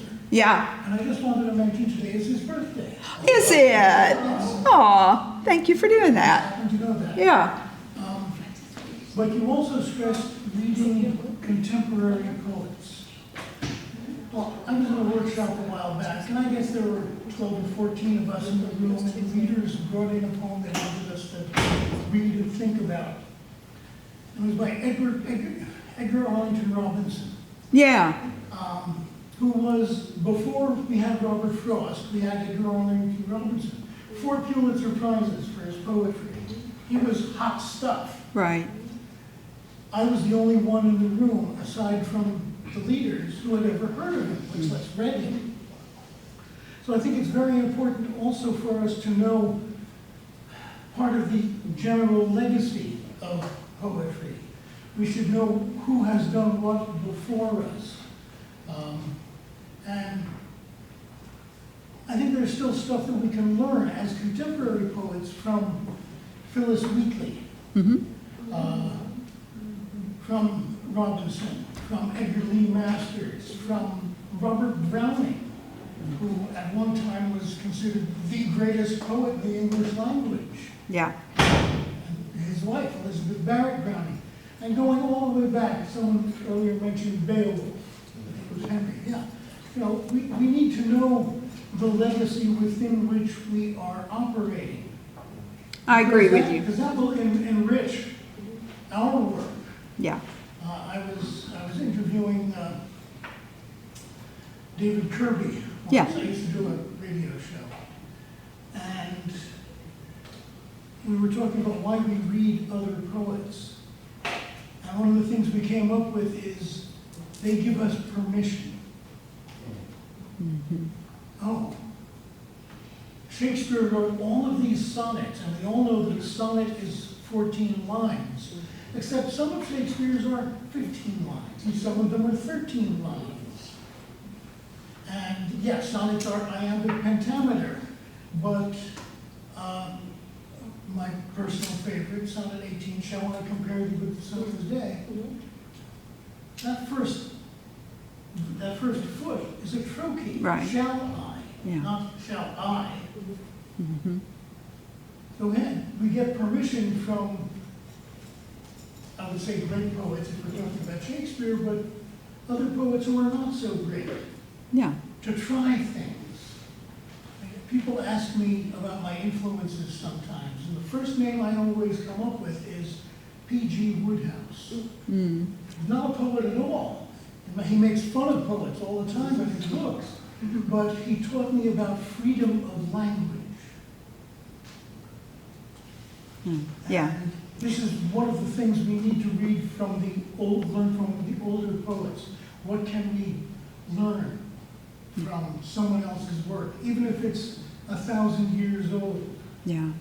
Yeah, and I certainly didn't mean to diss the dead poets at all, to be clear. But my focus is I want to talk about engaging with other live poets' art because that is the source of community. But absolutely, to your point. And I'm trying to remember, there's, is it the Poet's House who has a really good online series that is about like the American, the Walt Whitman and everybody that comes after Walt Whitman and Emily Dickinson and everybody that comes after Emily Dickinson. Yeah, I'm gonna have to look that up and share that with y'all later. But anyway, there's a really great course that I think aligns a lot with what you're saying, that we want to know these traditions that we came from, and there is much to learn. So, and the canon keeps growing as we look over these people who may have been overlooked originally, just like Emily Dickinson not being, Even Shakespeare, we know about Shakespeare the way we do, basically because of two guys in the 1700s, David Garrick and Samuel Johnson, who discovered this obscure playwright from 200 years earlier and said, oh my God, this stuff is really good. And Garrick started performing the plays of Shakespeare in London, and people say, oh, where did this come from? But otherwise, we might today not know, except for a few specialists, who this guy was. Right. It's amazing, isn't it? So, Henry. Quick question. Yeah. Love sci-fi, I love science. What's your view on using AI to bring back poets? You speak of legacy. Eventually we're going to die. 100 years from now, 200 years from now, would you be opposed to a version of you reading poetry at an event? Woo! An AI version. What, an AI Corey? Yes. It would look like you, sound like we have that. Already you can do it. You know what's going to be. Already you can do it. Yeah. Already you can do it. We can all do that now. Yes. Yeah. Yeah. Deep fake Corey. Yeah, I have a lot of discomfort with that, actually. Yeah. I think that, again, my background is in software, in programming. I worked, my degree's in computer science. I worked in the software industry for 30 years. So there's that part of me that's like, woo, look at what we can do now. But as a creative, it bothers me immensely for people to be using AI. And I mean, even though, there's friends who are using AI at least to generate the ideas that they then, and all of that feels like it's kind of usurping, to me, the joy of creativity. Yeah, actually, one of my college mates submitted a poem in our collective, get-together publication. Right. He said this is written by AI. I submitted a poem about our life together. Right. Then he got one AI to do it. So it did not a bad job. I know, I understand. My husband used AI to write me some poems. The first poems he had ever written for me, he used AI, but he threw in the things that I liked, put in the daisies growing by the side of the road and, and they weren't bad. I mean, they weren't bad. But no, right now I'm still very much not interested in AI when it comes to my creative life and my creative output. Yes, Bruce. Hi. Well, as someone who was able to get here from another part of the county, next to my, whatever you call it, that told me to turn left at the next light and so forth and so on. So I certainly don't have any axe to grind about certain kinds of applications. Yes. Right. But I also read an interesting article not too long ago about how AI, how would we talk about the question that Henry is asking? How would we know how AI and further large language models will reshape the language almost in progress? And I think one might say that certain very influential literary critics have, in the course of their work, reshaped our language in certain ways, and so on and so forth. I already noticed it in just writing prose, on my laptop, and then running the edit feature to get spelling errors. Right? And again, I don't have anything against somebody helping me spell correctly. But I also noticed something a little bit more subtle. Every time they give recommendations back in my writing, it's almost always fewer words and more simple ideas. If you take the time to get the idea out of the words, it's a simplification and a one-dimensionality about language that I see at work here. Right. And I think, Bruce, it's always trying to take the personality out, even though it may be learning what my style is, supposedly, it's trying to take the personality out of how I communicate. And so I say, no, ignore, go away. Anyway, yeah. More than that, though, that's the trouble. Yeah. So, well, y'all, thank you so much for being here.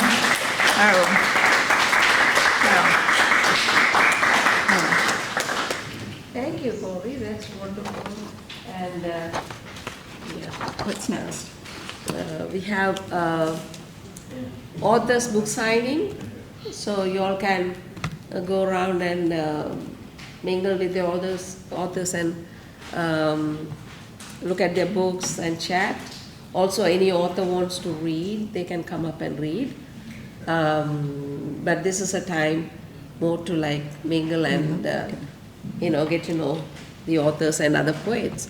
And thank you, Corey, and I agree with you on the small groups involving with the small groups, because I won't be standing here if not for joining a small group. I was invited by Sally into their critique group here at the library, and see what they made out of me. So, so I didn't even know that I'm a poet. I was a scientist, and poets were my gods, and the authors were like up there. And I'm called a poet, and I have books. So this is what happens.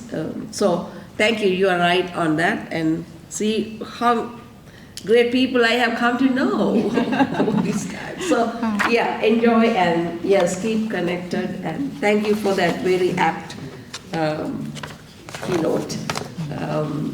Thank you. Thank you. Appreciate it. And Becky and Joseph, you have an award. Becky, Executive Producers Honor Award. Tennessee Poet going the extra mile. Yeah. Becky? Yes, definitely. And Joseph for Poet Who Paints. Yes.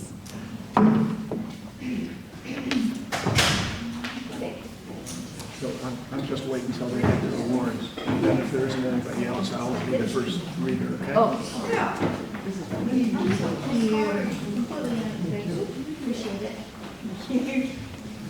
How you doing? and yeah, so that ends our author readings. And now we get on to the workshop, publishing, logistics and tools. And here's a page. And we have Lee from Ingalls Park also. Thank you. Let me get.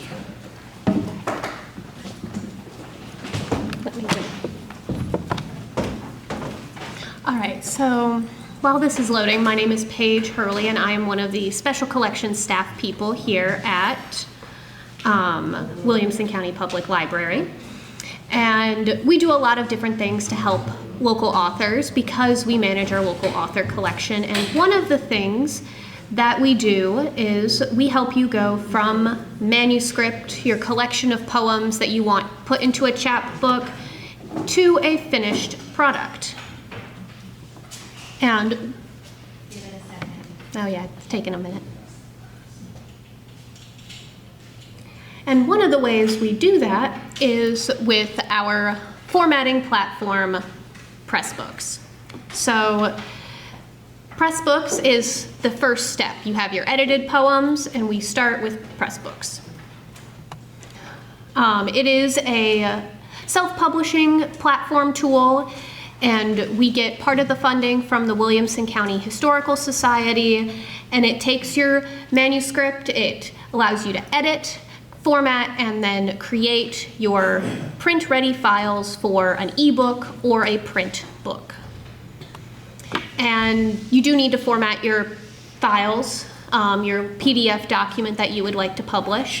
This way there's a consistent style throughout. I know sometimes with publishing, if people are starting out brand new, they might not realize that that Word document that you have is not your finished product. Pressbooks will help you format your title page, table of contents, all of that running matter at the top or at the bottom of your book page, your page numbers. It will set your margins so you don't have to think about the margins of a book. Because with publishing, I know that that can be a little bit of a fun journey trying to get that right. To take a look, I have the Pressbooks dashboard because it looks a little different than you would expect. It will have the title of your book and then this menu down here to help you guys kind of orient yourselves in what this will do. So inside the menu, you have, really quick, you have an organized section. This is where you're going to put in each of your poems. And your content. You will have your book info, which is where your title, your copyright. I tell people use it as a storing place for all of your descriptions that you're going to need, because that needs to live somewhere, and at least it's concentrated and you know where it's going to be. Pressbooks is a WordPress-based platform, so for people that remember blogging in the early to mid 2000s, WordPress. Because of that, they still use Pressbooks will use a lot of WordPress language, and that includes using the term appearance and theme to represent the different styles of interior formatting. So the styles that your chapter titles will look like, what that running matter at the top or your page numbers will look like, that will be considered a theme. And then you have an export. So when you type stuff into Pressbooks and you copy and paste your poem in there, that is not what the printed page will look like. For that, you will do what is called an export. You will create a PDF file of your whole book, and then you can see the changes in real time. And then I highlight the media section because people like to have images in their books to accompany poems, and you do that in the media section. And then I always talk about this very, very important users section. It's even circled so you remember. This is where you add special collections as an editor. So you can add editors in Pressbooks, which does mean that you can have your account, your separate entity, but maybe you have a question, you have something isn't looking right, and maybe you're at home and you can make special collections an editor, you can send us an email, give us a phone call, and we can go in on our end and take a look at it and kind of see what's going on, because we can fix some technical issues that might happen. And that's why I circle it, because that's the most important part. If you like, we are here to help. And so I like pointing that out on our menu for you guys. I did want to show you guys kind of 3 books that have used Pressbooks to be formatted. So Voice Lessons was published by the local poet Raymond Presson, and his whole book went through Pressbooks. I think his book is from like 2017, 2018. And then we can do anthologies. That's Entangled Lives. There's a local writing group here, and they publish their anthology using Pressbooks, and then we can do your typical prose for fiction or nonfiction. So I kind of like having examples so that you know, like, you can go check out these books and look at them and say, do I like this? There is a very little note on poetry, because poetry is a little different than prose, and sometimes in a lot of formatting tools, they just assume you're going to write a novel. They just assume. And because of that, there's a special consideration that has to be made for poetry in Pressbooks. And benefit for you, Special Collections already knows it exists. We already know. So we can tell you about it beforehand to let you know ahead of time. And it's very simple. It's just that because Pressbooks views and expects you to be putting prose in instead of poetry, every time you hit enter or return, it starts a new paragraph. So it does the indentations and it does a little extra space, which, depending on the poet, space matters. Space and line styles and how the lines are arranged, that matters. So to fix that problem, every time you hit return, it's a shift and then return, or shift and enter, and that makes it small so that you can get your stanzas just how you like them. And don't worry, it's here in this PowerPoint. I've also got it saved in a Word document, so if 7 months from now you decide to publish your chapbook and you know there's a problem with it, it's not looking right, you can come to us and we will break out that Word file and be like, all right, here's what we do, and we've got it for you. Because that's really the point in this really quick overview of Pressbooks, is that it is customizable. It is something that we provide, and we provide assistance because so much of it is customizable and so much of it is about your unique book project. Because doing a poetry book is going to be different than doing a local history book, than doing a novel, doing a memoir. And because of that, that's why this is nice and short, but also here to remind you that we are here to help and help get you started from as little as 10 minutes with just creating your account really quick, but we'll sit there and help you put in your whole first couple chapters with you as well, so that you feel comfortable getting with Pressbooks, so that you have those files. And once you have those files and you have your interior files, you get to go and start thinking about how you want to finish creating your book and getting it out into the world. And that is where Lee from Ingram Spark comes into play. So I'm going to pass it on over to her for that. Can I ask a question? Yes. Yeah, so I was wondering if you personally, or just because of your users, you have knowledge of how Pressbooks compares to Scrivener? So I've only used Scrivener for my own personal writing, and I will admit I used it back in the day. For me, I use, for like writing, you can write your book in Scrivener and then copy and paste it into Pressbooks. So you're more than welcome, I tell people you're more than welcome to do that. Because really the point of Pressbooks is getting that formatting just right, so that you have your hyperlinked table of contents that becomes really important when formatting like an ebook. And can you, like, in Pressbooks, can you move poems around fairly easily in terms of order? Order of the poems? Oh yes, it's Yeah, drag and okay. drop. drag and drop. So if you kind of put them in to Pressbooks and then you go, I don't like how this is like laying, I don't like this order. Right. Oh, You it turns can out these 2 poems are facing each other and that doesn't look good. good, yeah. Yeah. You can move them We around. can easily move them around. Yep, it's I think now it's drag and drop. Yeah, that's So, awesome. Yeah, nice and easy. Is it easy to insert photos and graphics in general?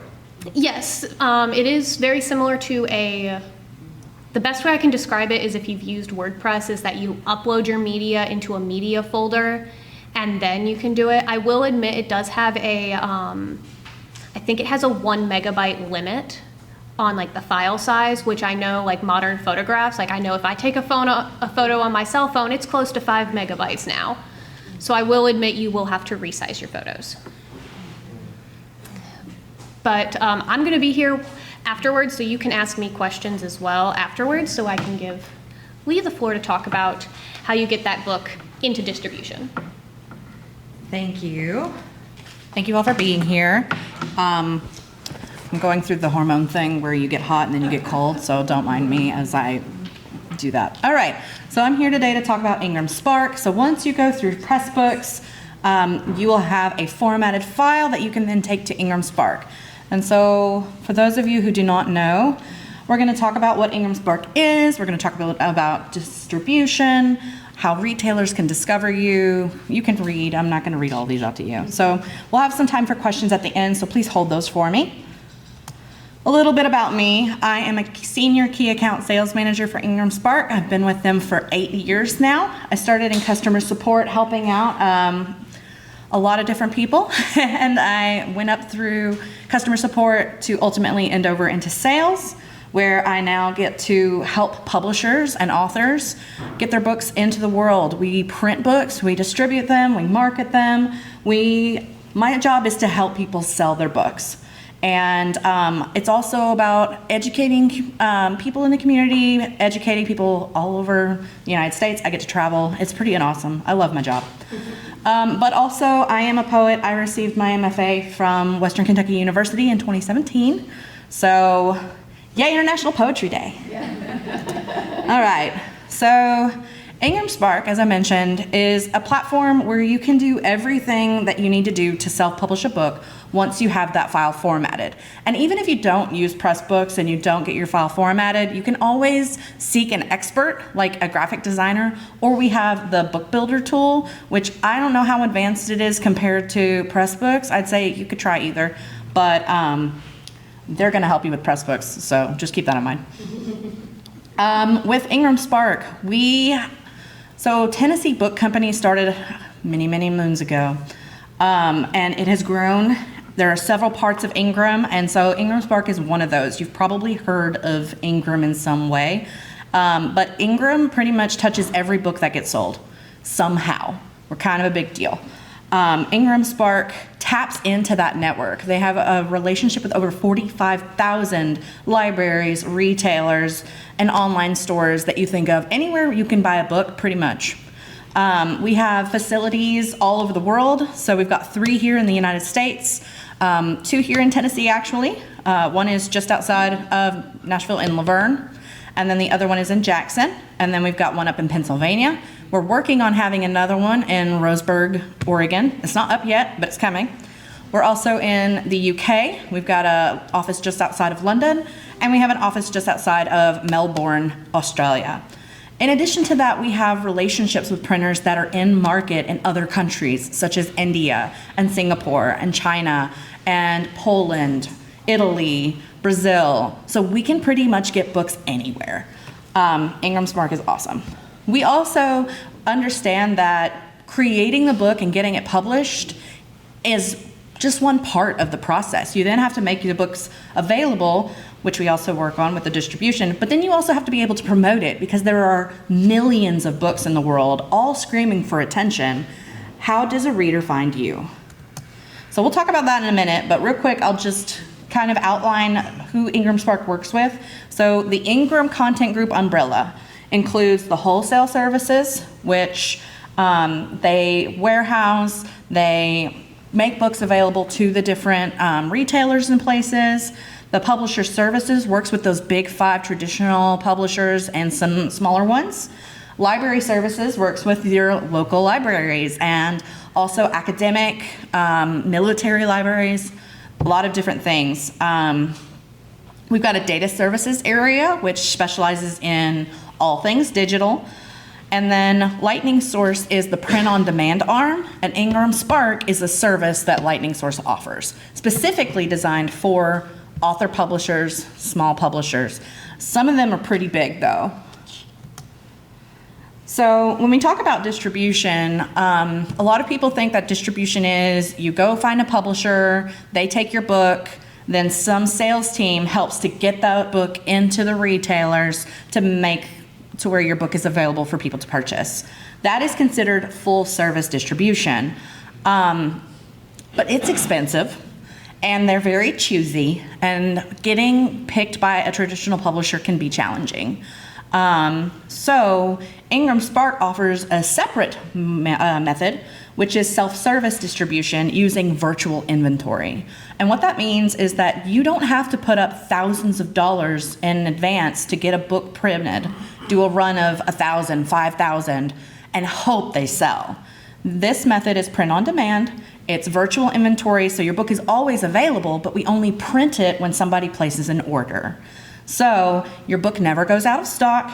You never have to worry about having inventory that never sells, and it's all located in the same place. And it's free. We don't charge any fees. So some of our print distribution partners, I know it's kind of like, well, who are those 45,000? They include all of the big names that you see up on the screen. They include gift retailers, museum shops, airport retailers. We work with those. We recently worked with a publisher to get her books featured in a Hudson in one of the airports. I've been working with an author to do exclusives for Books A Million. So there are a lot of really great opportunities, and a lot of traditional publishers are taking notice of our independent publishers and trying to snatch them up. So there's a lot of really cool stuff going on in the self-publishing platform. We also distribute ebooks, and these are some of the places where those are distributed. You'll notice you'll see Hoopla on there. They distribute to libraries. I saw the word Hoopla actually in this library about audio. So if you want your books to be available to libraries, Ingram Spark can do that. And then with Ingram Spark, for ebooks, you receive 85% of the net profit, depending on the model of the sale. Sometimes that means they bought it once, and so it's that one-time, one sale. Sometimes it's a subscription model, so that can be a little bit different. So we're looking at your book. How do retailers find your book in a sea of millions of books? Well, the differentiator is metadata. Metadata is the #1 thing that you can affect to help with your marketing. It is the one thing that's going to make you discoverable. So if 500 contemporary romance titles enter the market on the same day, which one is a buyer going to notice first? The one with the richest metadata. Answer's right there. I did that for you. You're welcome. Metadata is going to determine whether retailers, libraries can find your book. How difficult is it for the librarians in this room to find a book that has poor metadata? That's them saying it's really hard. So when I say metadata, what does that mean? That's a really big word, right? Metadata is anything that describes your content. So it includes your ISBN, it includes your pricing, your description, your publication and on sale dates, your keywords, what audience your book is for. All of these things are going to tell your librarians where to put the book in the library. And you want to make sure that your ideal reader can find your book. Same thing in a bookshop. They are going to be putting it somewhere on a shelf, hopefully. You have to tell them where it belongs. Because if your adult romance ends up in historical, nobody's going to find that book that wants it. And that's unfortunate. We don't want that. So we make sure we put them in the right place. And here's a great example of how that works. So you see over here, this is where the book starts. It's a fantasy novel. It's general fiction. We don't know who that book is made for. Is that a kid's book? Is that a teen book? Is that an adult book? Is it poetry? Is it fiction? We don't know. We know it's fiction. I lied. So then we go over here. If we take that same book and give it optimized metadata, now we know a whole lot more about where that book belongs. And thema codes are essential to selling your books abroad. In the rest of the world, they use thema codes to categorize books. They don't use BISACs. That is a US and Canada thing. Thema codes are used everywhere else, and most of the time I see a lot of books that come through and have no thema. So thema. All right.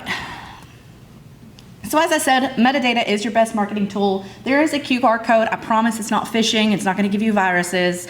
It's going to allow you to download, that's a hard word apparently, our free metadata guide that can give you some more tips on how to optimize your metadata. So I'll leave that up for just a minute.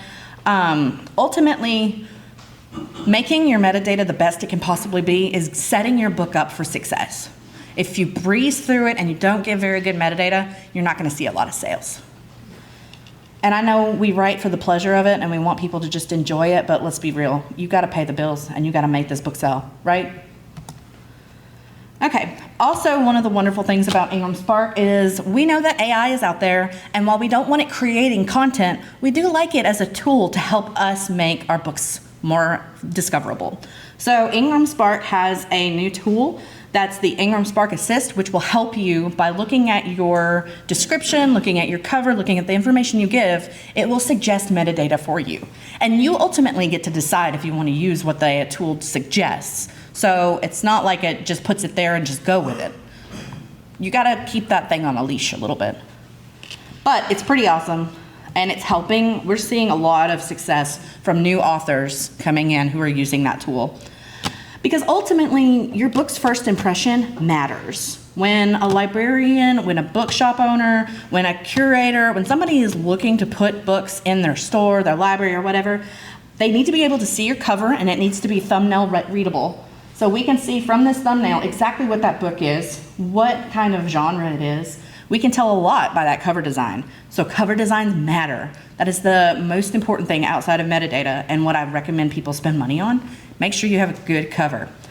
It signals the quality. And then also alongside of that thumbnail cover, you're gonna need your short description, which is what a librarian or any book buyer will see on the iPage website, which is where anybody buys books from Ingram. The short description is what shows first. And if the cover image and the short description don't sell them, they're not scrolling down to read your long description. So make sure both are good. Another wonderful thing about Ingram Spark, I'm kind of biased. I really think my company's awesome. We advocate for our publishers. We have a team, the Ingram Spark distribution team, that specifically curates lists. They run ads. They make it so that books are available. They make it so that books are discoverable. And we recommend books to Books A Million, to Indigo, Chapters in Canada, to Waterstones, to different bookstores that we go out and see. We tell them about the things that we see are popping, the things that are coming through. And so we engage with the retailers and the downstream partners as much as we do with our publishers. So there are a lot of wonderful tools for you to use. So I know a lot of people wonder, what's the difference between Ingram Spark and KDP? KDP is so easy to use. Yeah, but it's really only good for Amazon. It's great to get those Amazon sales, but if you do Kindle Unlimited, you lock yourself into exclusivity with them. You can't put that ebook anywhere else. You can't put that book in the library. If you use KDP, the royalty structure is set by Amazon. You're not able to do any returns. You have only so much freedom in your wholesale discount. That's the word I'm looking for. But also, KDP has an account with us, and they use us for their expanded distribution. So they get a cut of the book sale that they didn't need to have if you had just gone through us in the first place. Just saying. If you use a KDP ISBN, I don't know that they do a very good job of telling you that if they own the ISBN. You don't get to keep that. And so if you decide to put your book somewhere else, you have to leave that ISBN behind. And all of the reviews and all of the things, all of your book is tied to that ISBN. So they own part of your book. And to be fair, Ingram Spark gives away free ISBNs if you really want them. But we say very clearly, we suggest you get your own ISBN. You can buy them from us. You can buy them from Bowker, who holds them for the United States. If you need 1 to 3, you can buy them through us for a little less expensive price. If you need more than 3, buy them through Bowker. Get a block of 10, it's $300. Okay, so when we talk about setting up your book for retail, trade discount is super important. You have to offer a trade discount if you want your book to be available in retailer stores, libraries, etc. To give them their standard trade discount, which is about 40%, you have to offer 53 to 55% in Ingram Spark. I suggest 53%, it reads the same. The reason for that is because Ingram Spark works with Ingram Book Company, who's the distributor.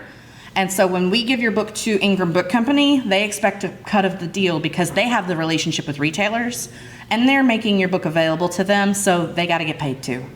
So that's where that 15-ish% goes and why you have to give a 53 instead of a 40% so that your libraries and such can receive their standard trade discount.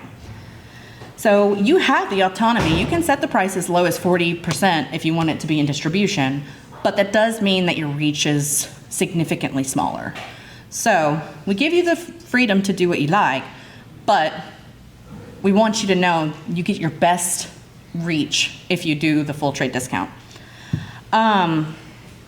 Libraries don't really care about returnability, so this specifically is just for bookstores and selling your book. If you want your book to be in a bookstore, then your book has to be returnable. We offer return destroy or return deliver.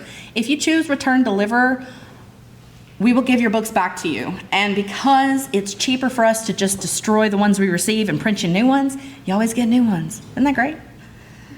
I don't know. It doesn't make logical sense to me, but that's what it does. And so one of the things to note, though, is on average, less than 1 out of 100 books get returned through Ingram. So it's a lot better, but also being returnable signals confidence. Like, yes, my book is returnable, but you're not going to want to return it because somebody's going to buy it. So that's something to think about. I would not set returnability if you're not sure, though, because once you put a book up as returnable, if you decide later to take returnability off, it sends up a flag to everybody and says, hey, this is only available for returns for the next few days, so you should probably send it back even if you didn't really want to, and it can trigger a lot of returns. So think very carefully before you enable that.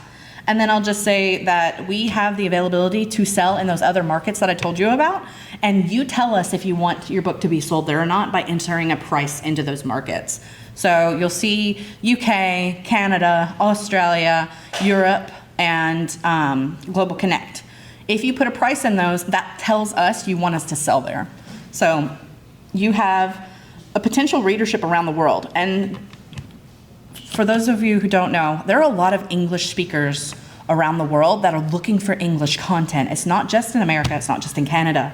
We see books sold in Europe, in the Asia, different parts of Asia. So there's a lot of different things and people are looking for your content. So to me, it doesn't make any sense to limit yourself. Make your book as widely as available as you can. The worst thing that happens is that you don't sell. The best thing that happens is that you get another sale that you never would have had otherwise. And so with Ingram Spark, we offer a lot of different binding options. You can do hardcover, you can do paperback, you can do jacketed hardcover. We've got glossy, we've got matte, and I actually have a box of poetry books that I'm gonna show to you all that are people who published through Ingram Spark, and I'm gonna give you those books. So, yay, free. We also have a lot of different interior options. Some of the librarians here today actually went on a tour of our facility yesterday, and they saw we print over 80,000 books a day in that one facility. And we have 5 facilities around the globe. We print a lot of books. But also, we do the ebooks. So we've got a lot of different options. And we have a lot of promotion opportunities. So there are some that are free, like the curated lists, but then there are some that are paid, and marketing can be very expensive. So these numbers are actually really low. I think the best thing that you can do for your book to get it discoverable is the Title Discovery Program. It is a a chosen thing, so it's not guaranteed, but you can register your interest. There's also some different ones. If you have an Ingram Spark account, navigate to the Promote My Book tab, and you'll see all of these different opportunities. So I won't take too much longer to talk about those. But another wonderful thing that we have that a lot of other places don't is we have something called Share and Sell. And that is where you can create a link and sell your books directly. So there's no need to give a wholesale discount. You pay the print cost plus a $3.50 service charge for us to fulfill the books. You have a QR code, a URL, or an HTML embed tag. Your friend who you just ran into, somebody at an event that you're at, they decided, hey, I would love to buy your book. Well, you give them that little QR code, they can buy it right from their phone, and then they put in their information, they pay the shipping, and you just get paid, which is about 3 times as much as you would have gotten for a distribution order. Highly recommend going and looking at that and seeing what that looks like for your book. But it's awesome, and it's about to get better because we're about to put in a Shopify plugin and make it a Spark Market where it will have all of your books available so that anybody who visits that site can buy as many of your books as they want. So with that, I will leave it at and ask if there are questions. So, Oh. yes. Go ahead. When you were talking about some of your staff making recommendations of Ingram books to bookstores, I just had to wonder, does that ever include poetry? Mm-hmm. How does... I've been working with Driftwood Press. They have a book called Moon is Salted Lemon that we've been heavily promoting. We took it with us to BookCon the past weekend, and I was talking to people who stopped in our booth about it, and somebody took it home. And that was a moment that got seen. They've been on Bookfinity. They've just been surfacing in different places, and they've got a wide catalog. I'm working with Finishing Line Press and trying to see what I can do with them. So there's a lot of different people that we work with. Poetry, I will admit, poetry is a harder audience to sell in. You know you're selling to the pocket audience. That's just part of it. But that doesn't mean that we're not giving those books attention. Right now, there's a curated list that they just created of all different types of poetry collections and books that they have on Goodreads, they have on Bookfinity, and so there are opportunities to surface poetry books. That's exciting. That's Yeah. great. I think you were not here when I was talking about just how it is such a unique market, and we don't, like, our society just doesn't talk about, oh, reading great poetry books the way we talk about, oh, I just read this great novel, or even a good I would say check nonfiction out book. TikTok. The Save Me an Orange by Haley Grace, I think, is going viral and selling so many copies. And then there's like Alex Pierre-Gentil. His Her series has been selling great for years. There's a lot of different ones. You just have to tap into the market in an unexpected way. Yeah. And so you mentioned about ISBN, if it's in Amazon, Kindle, that they hold it. So if you get that ISBN for free from Amazon, it belongs to them. Their name is all over your book, and so they own part of your book. I did mine when it was Clear Space. Yep, same thing. Okay. They own that ISBN. They own the part of that book. So what happens? Can I not publish? I mean, you can. It's just always tied to them. If you wanted to, you could buy your own ISBN, and you could take it to Ingram Spark or wherever you want to. We don't have an exclusivity clause. And then If you have already published. if you've already published, you cannot use that ISBN to publish anywhere else. Okay. They own it. Yeah. So.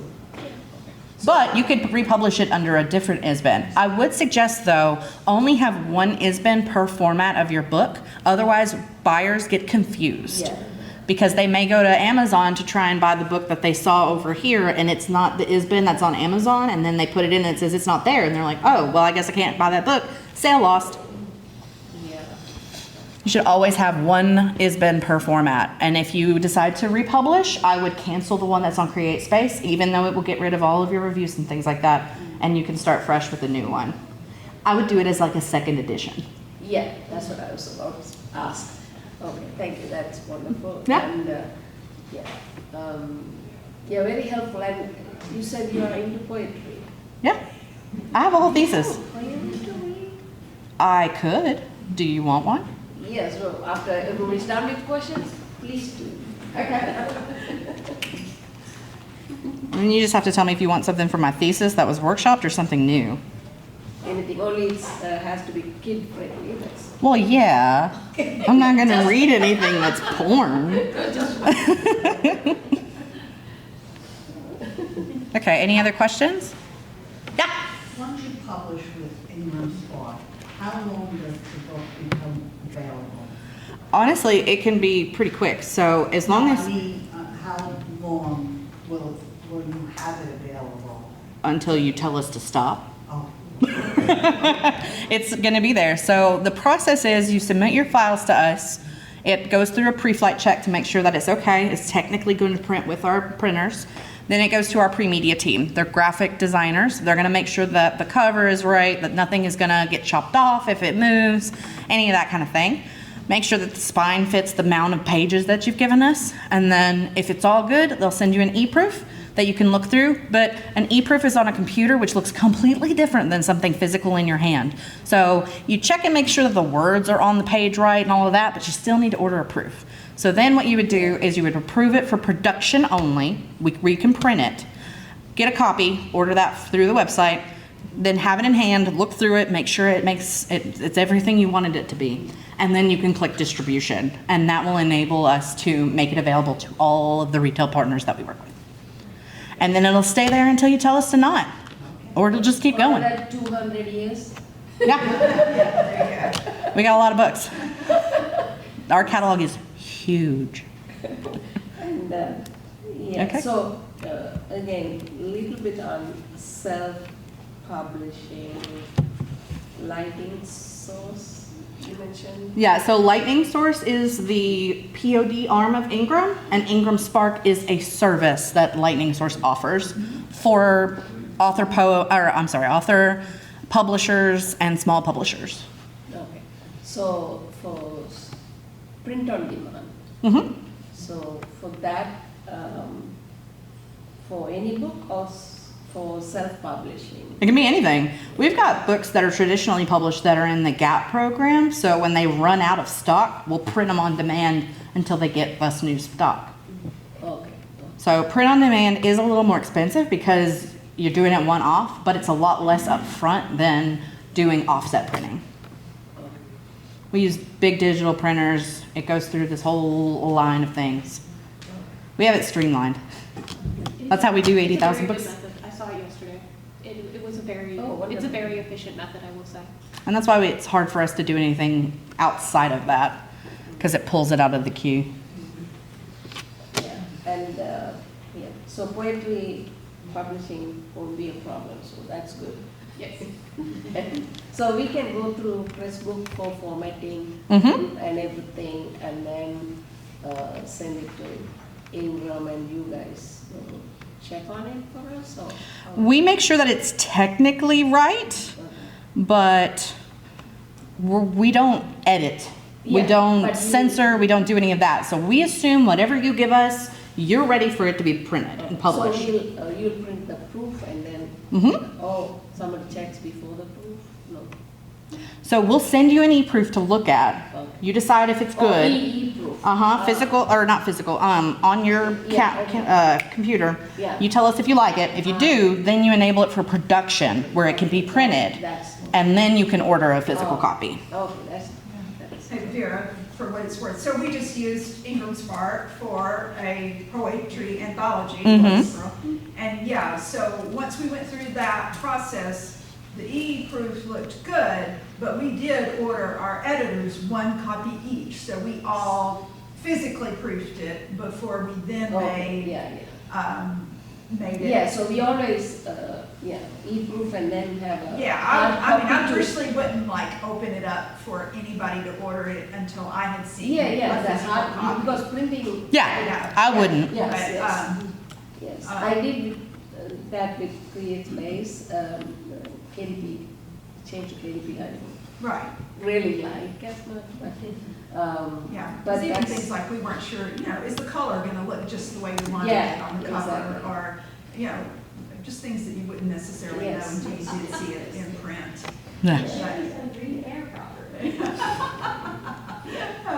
So, yeah, that's wonderful. Anybody else have questions? Yeah, so we are coming to you. Yes, please come We to have us. anthology in the works. Paige has my contact, so I would invite you to go to Paige first, and then she can be your liaison with me. Yeah. If I don't know the answer, I will be emailing her. Like, you can see Yes. the person that I will be. I'm here. I'm alive. I'm real. Okay. So you want a poem? Yes, sure. Okay. Go ahead. For some context, I have a little 4-year-old daughter. Her name is Lyra. And I wanted a daughter so bad that in my thesis, I had a whole section dedicated to the daughter I did not have. And so this is the first poem I was able to write after she was born that I felt was actually decent. So this is Letter to My Lyra. I wanted to write to you years ago, but my words dried up and I couldn't wet my tongue no matter how many times I opened my mouth to swallow the sea. I don't know what kept me from writing to you while you grew in the shelter of my body, but I need you to know I ached to write your song. It doesn't matter if anyone else ever reads these lines. This poem is yours, just as I am yours and you are mine. My darling, you already aren't as young as you were when I began this poem. Each day I look at you and my body tightens more. The stretch of my throat becomes a bowstring, and I have finally reached the needed pitch. I'm desperate to hold on to you just as tight, so you say little even as you grow into your own voice and your own mind. My girl, you are the song I've been singing since before I knew that a heart could multiply to live inside someone else. You have mine, baby girl, like I have my mother's, and she has her mother's, and on, all the way back to Eve. We all belong to someone, and I hope one day you will plant your song into another baby girl unfurling like a flower in your body. Hold on to her. Take one deep breath and then another as you push her into light, into her first smile, her first steps, her first love, and her first time away from the shelter of you. It only gets harder to let go, and you are still little, but I know that you're already reaching for another light beyond where I can go. You'll sing a song I cannot follow, and one day you'll look behind and I'll be standing still, watching you drift further and farther away from me. I'll reach my hand out to you to say, come back, and also keep going as far as you can go. Thanks, y'all. That's the first time I ever shared that poem. All right, I'm done. Thank you.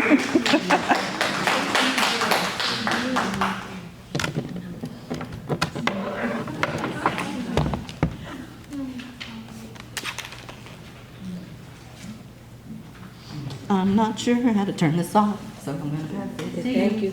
Yes. I have books of poems. Oh, yeah. Oh, yeah. So these are Ingram Spark published poets, and I have probably one for everybody to have at least one. So I've got some in Spanish, I've got some in English, I've got some that's like, this one's an anthology, I think I've got one that's like how to write. So feel free to come grab. What's gonna work?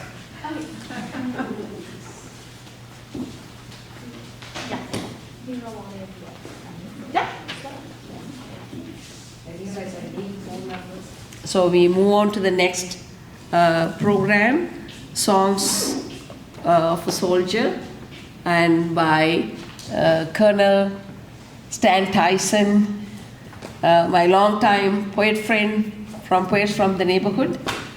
And here he is. Thank you, dear. Thank you.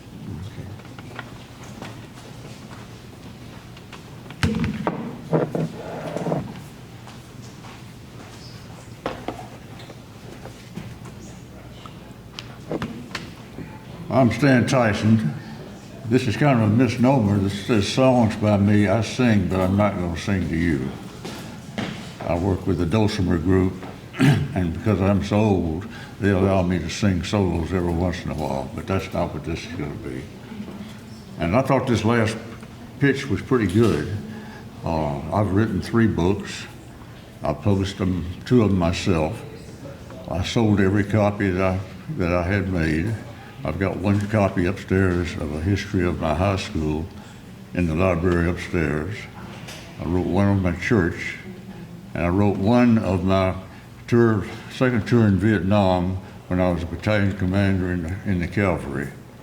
And I sent about the first 3 chapters off to a publisher, and his comment back said, "This is very interesting. It's written kind of like a journal." But he said, "The biggest problem, there's no sex in it." And I wrote back and I said, "Right in the jungle, there wasn't any sex anywhere." So I decided not to publish that one, and I just added it to my family history. So that one's unpublished. To give you a little idea of who I am, I was born in Nashville back in 1930. And if you do your math, I'll be 96 years old here in a few months. And so anyway, right now,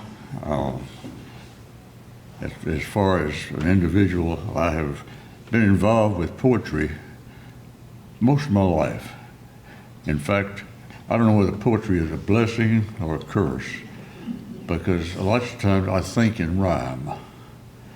And I had a teacher by the name of Frances Bowen in the 12th grade, and take you back, we had a series of books in English called Prose and Poetry, and it covered from the 7th grade through high school. And each portion of it was a little more complicated, a little deeper.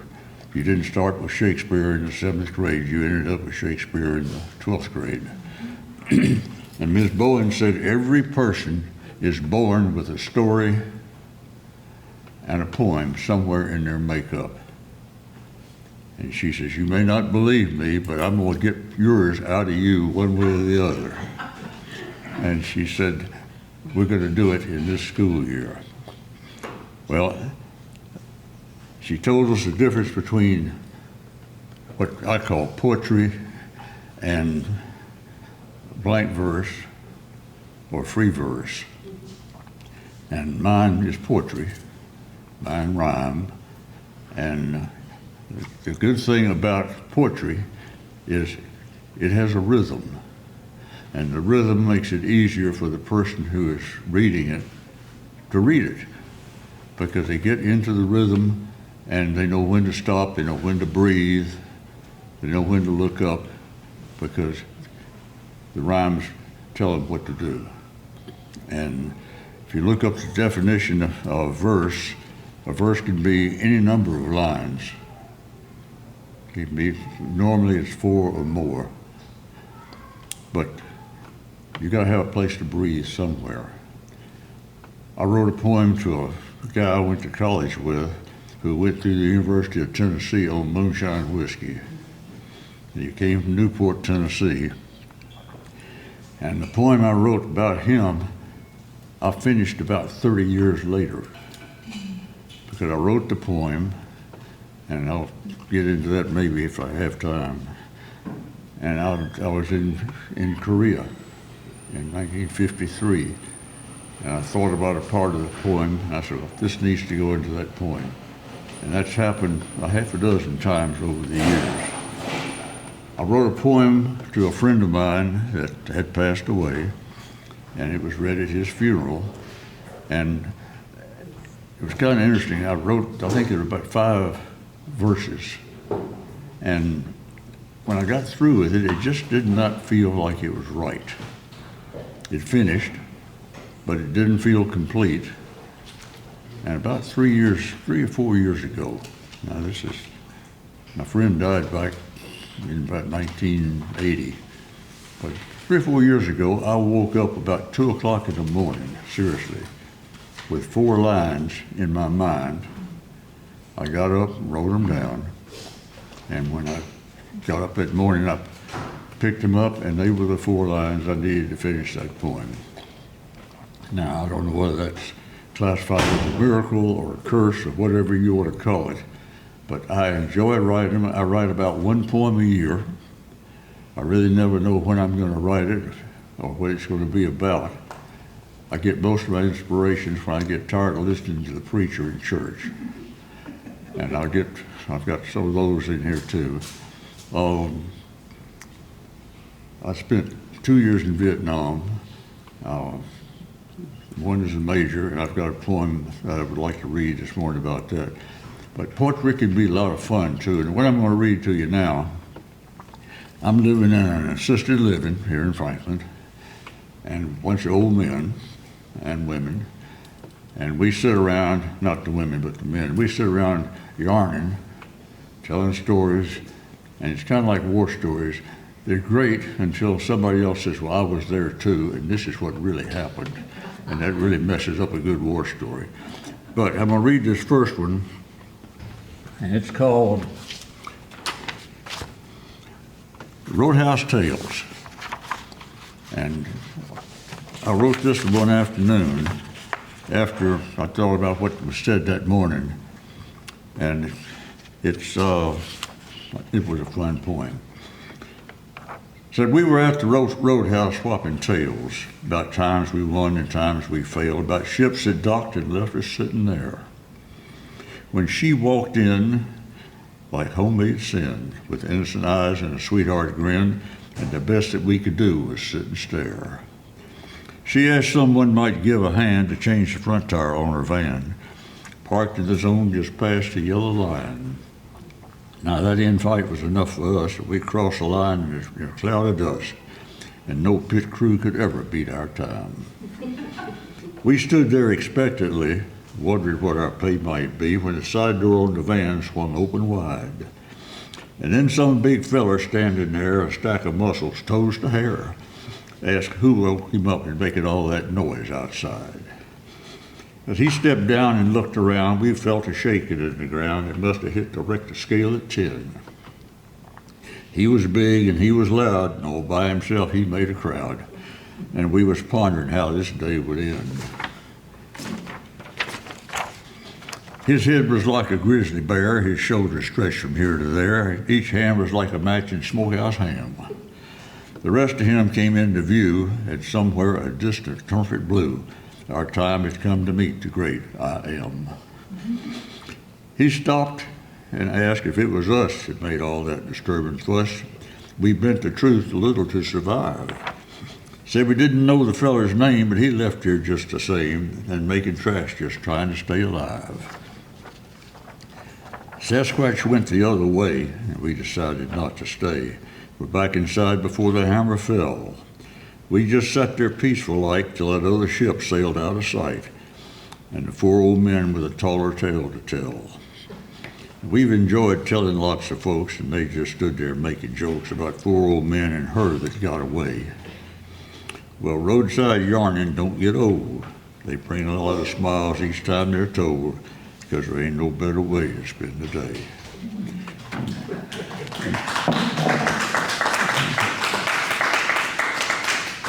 I think that poems can be fun. Let me get this. I feel something's going to slide over to my left here.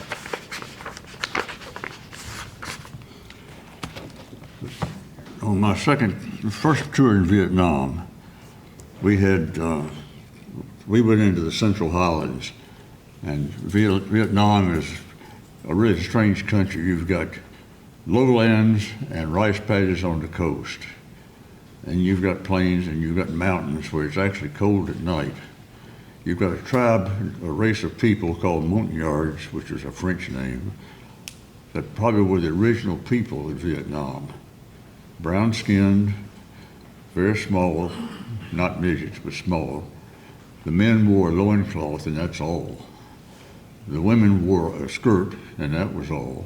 And the children didn't wear any clothes at all until they hit puberty. And that lifespan was probably 45 to 50 years. And we moved into the Central Highlands, and we paralleled the Cambodian border. And we got word from Special Forces that there was a large force coming down through Cambodia on what was called the Ho Chi Minh Trail. And they had access through Sihanouk's country, because he refused to admit they were there. And they invaded South Vietnam 4 times before they finally overran the country. But when we heard, I say we, it wasn't me, I was battalion executive officer at that time, which is the second in command of the battalion.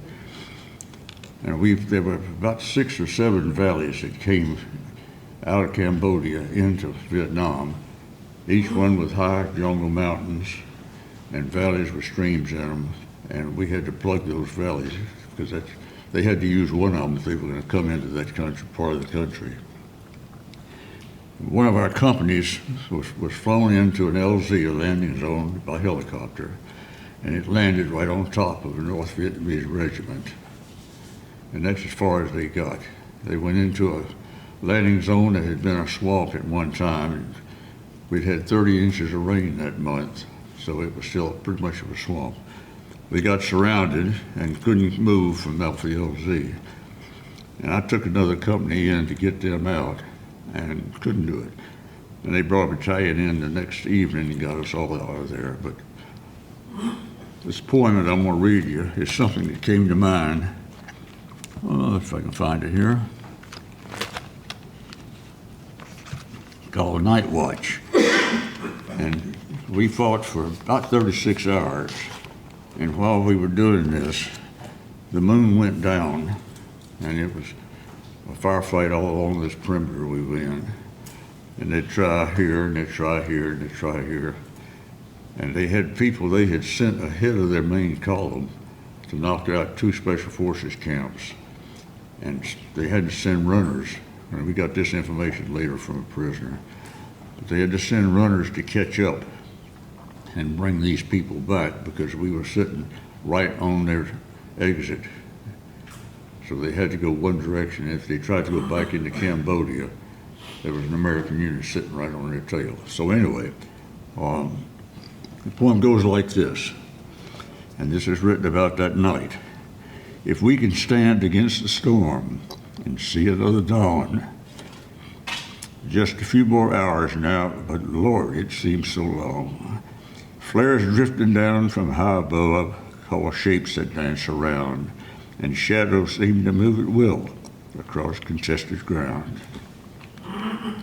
Just beyond the thick unknown where others move and hide, to threaten like a rising storm that comes before the tide. All thoughts beyond the here and now are roughly held at bay, while darkness neath the canopy defies the coming day. Still courage stands the test of time, where minutes seem like years, and early light will cleanse the night when darkness disappears. Tomorrow never seems so dear, and still so far away. Lord, help us hold till morning breaks and see another day. During the night, this thing was going on, a little humor, and this, I get emotional. I'm reading this myself. And I get over it too, but that's okay. But anyway, during the night while this fight was going on, the moon dropped down behind a piece of ground called a tapcall. And for just about 15 to 20 minutes, it looked just like a seal with a orange ball balanced on its nose. And the moon went down and got pitch black. And this voice hollered out of the darkness. It said, Americans, you have 2 hours to surrender or die.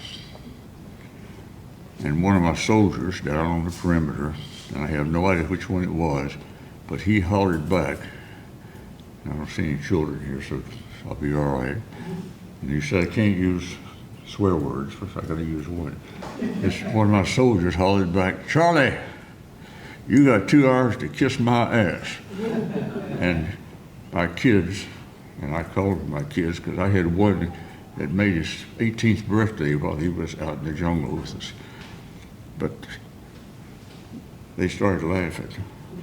And you could tell that the word was being passed around this perimeter. And we were about the size of 2 football fields, is what was belonged to us. And as people were saying, what do you say, what do you say? They, ha, ha, ha, ha. And the next guy in the next foxhole would say, what are they laughing at? So you listen to the laugh just ripple around that circle.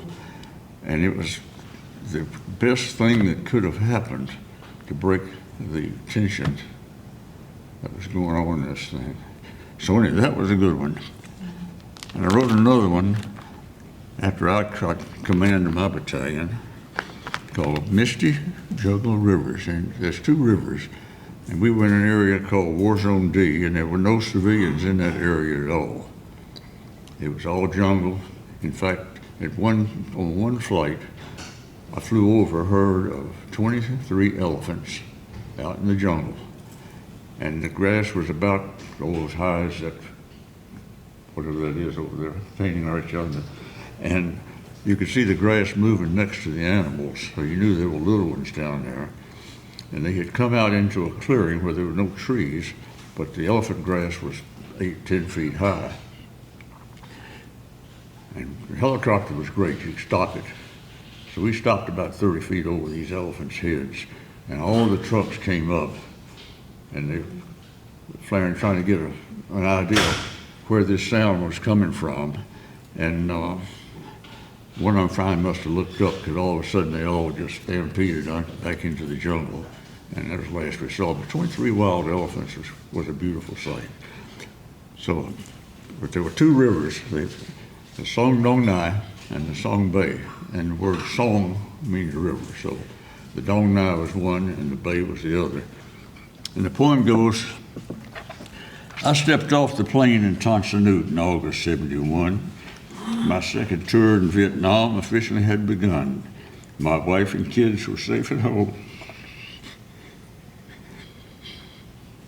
Got me again. In Franklin, Tennessee, and I was half a world away with the U.S. Cavalry. The country hadn't changed that much since I had been away. The jungle green and monsoon rains were there to make each day a little more demanding while I served in command of a cavalry battalion in the wilds of Vietnam. The jungle was primeval, where maps marked War Zone D, and sunlight had to force its way through triple canopy. Triple canopy was where you had layers of trees. The lower layer would be maybe 20 or 30 feet high, and you'd have all the leaves and the limbs. Above that, maybe another layer, maybe 50 to 75 feet high, and above that, the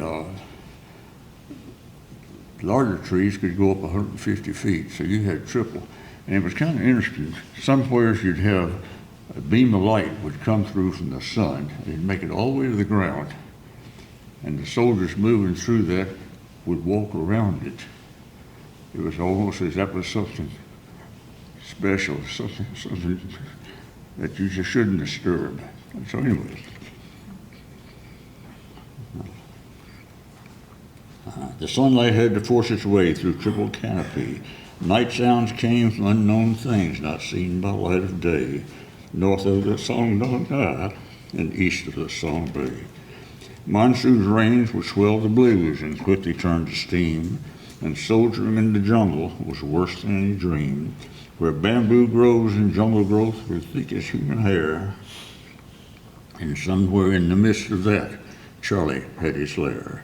My home was on Gibraltar, a fire base in the green, with earthen berms and tanglefoot and claymore mines between, bunkers manned by soldiers with rifles standing tall. Should Charlie make a social call, leave his hiding place and make a social call?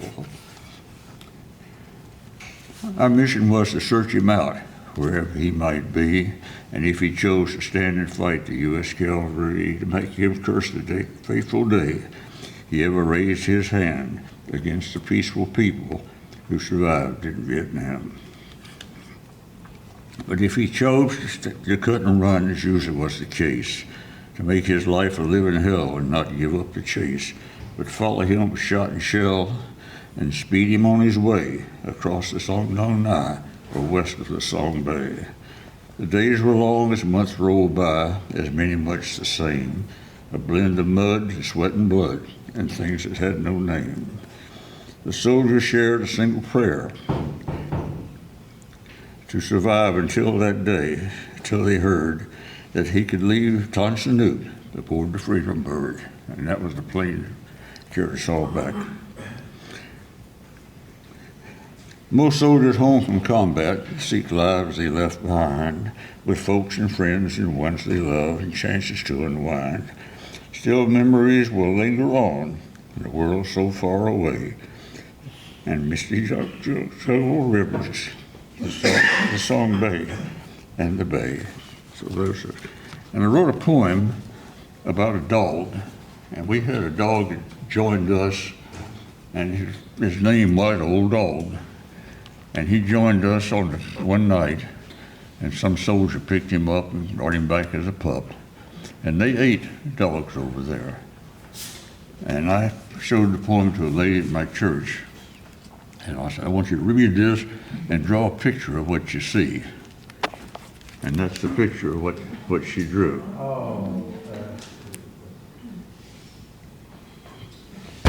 And this one, it's a little long. I won't read the whole thing, but that Old Dog was just a pup when a soldier picked him up on a VC track that followed the Song Bay, where an ambush had been set with claymores as the net, and hidden quiet should Charlie pass that way. The pup had wandered in and found an instant friend on the hard pack that he followed through the night. He had foiled a VC plot and escaped a cooking pot, and the future with the calves seemed shining bright. And then the poem went on to talk about the dog and what he did. And he was a great rat dog. We had lots of rats over there. And he was great at catching those, and he was feeding himself pretty much. But everybody was his friend. And sooner or later, the soldiers that he started off with went home, because they were on one-year tours over there, and the dog stayed, because we could not bring an indigenous dog home with us, so he had to stay. And other people fed him, and other guys took him on as a pet, and he would live with the fire base. And he was so smart that when we would have the Chinook helicopter, that's the one with the high tail and the two props on it, would come in on Fridays back from my rear area back in a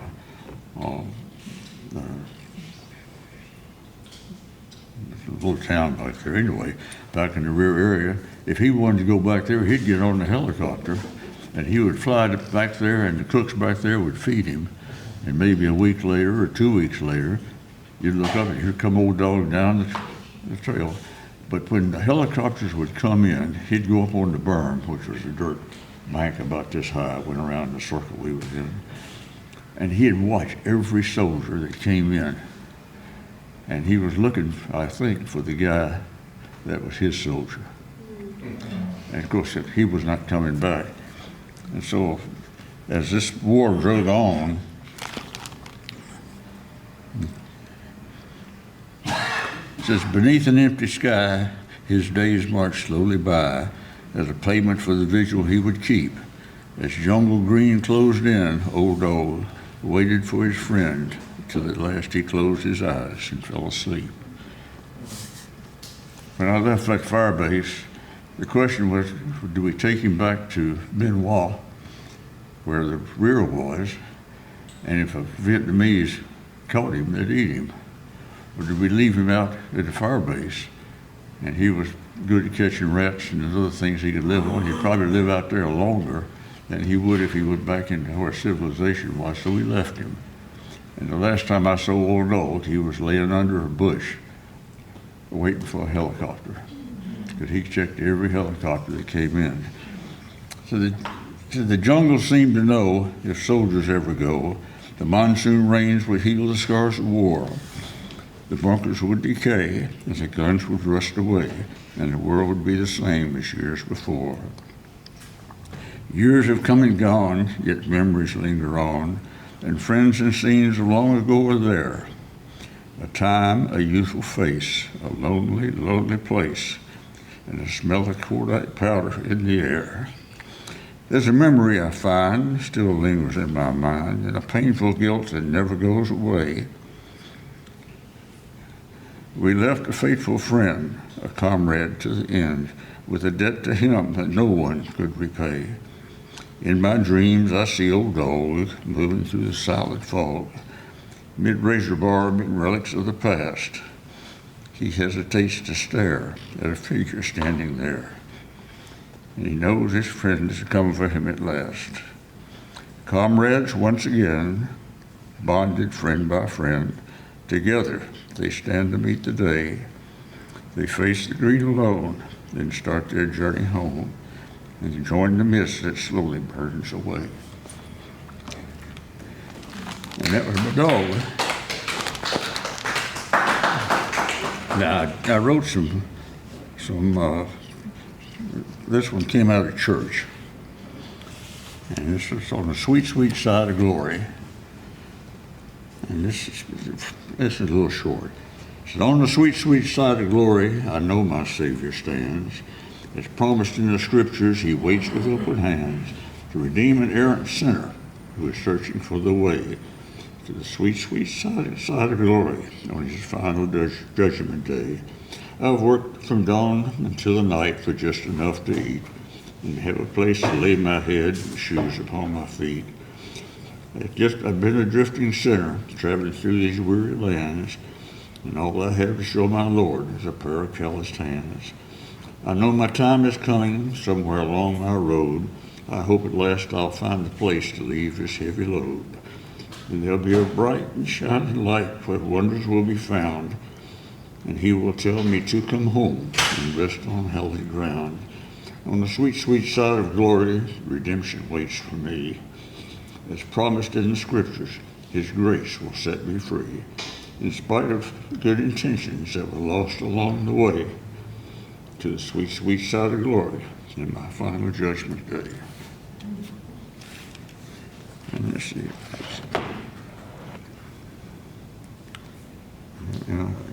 I'm almost to your next hour. And the one that I think I'll leave you with here, well, is the one I said I woke up in the middle of the night and finished. And it's a poem called Yesterday. It says, we've journeyed down a well-worn way in search of those who couldn't stay, now lost in time where shadows lay, a distant place called yesterday.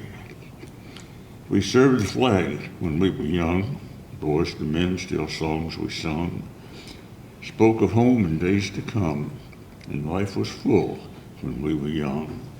And so we followed day by day along that ancient traveled way, which leads to those who slipped away a moment past just yesterday.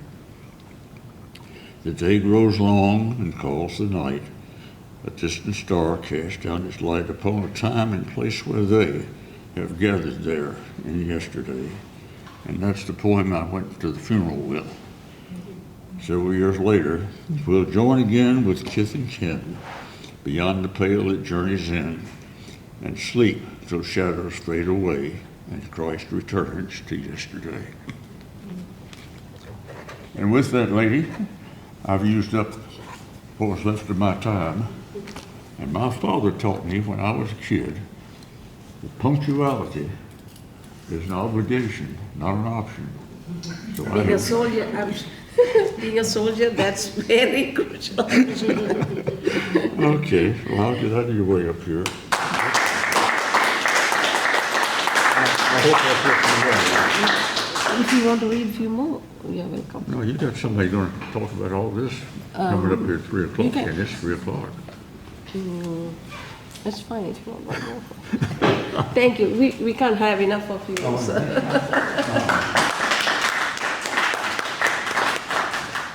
And yeah, his poem, the dog poem we read, recording at that time, few years back, maybe 2017, when we started the first Tennessee Poets Day, he came up. I was waiting for him because, we recorded already for the Poets from the Neighborhood TV program. The host and the team were like in tears as like reading it. We got so emotional.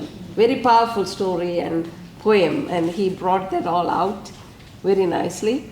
So since then, we got to see him at the first Tennessee Poets Day, and this is the 10th Tennessee Poetry, and he's a featured poet, and I'm very proud that we could do that. And you see how rich our poetry community is. And so, like Brian, come up here, read something. Okay. A small one, at least. Sure.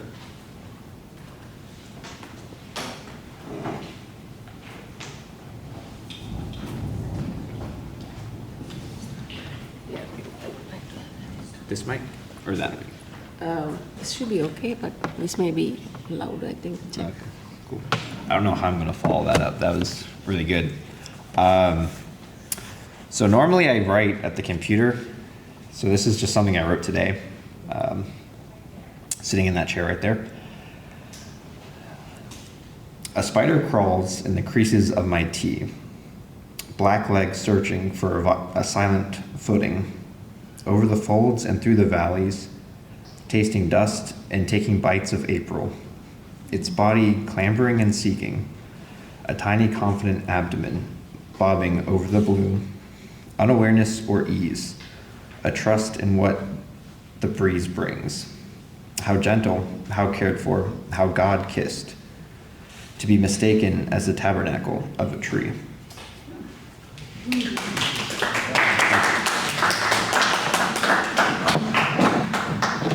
Thank you so much. Yeah. That's what we want, everybody, you know. Just, he was a little shy, but we want, this is what we try to do. Shy poets, come up, please. Yeah, give a nudge. You never know where he will. One day he may be a great poet, like, yeah. Yeah, you never know until you, like Corey said, start with small group, you know, get feedback and get the courage and thank you. Okay, so that's wonderful program with our Colonel. Now we'll go to poetry, painting and poetry. Henry, yeah, come say a few words. And this is something that we have been wanting to do. Last year he gave a presentation on poetry and painting, and this is something we want to expand for the community to come up here with their paintings and poetry. Go ahead. Thank you, Vera. Yeah, apparently everyone is can multitask in different things, but when it comes to creativity, we have other creative things that we do. Some of our family members and friends may not know about them. For instance, I found out Vera is a fabulous painter. She never mentioned it because the focus was poetry, and there were some others.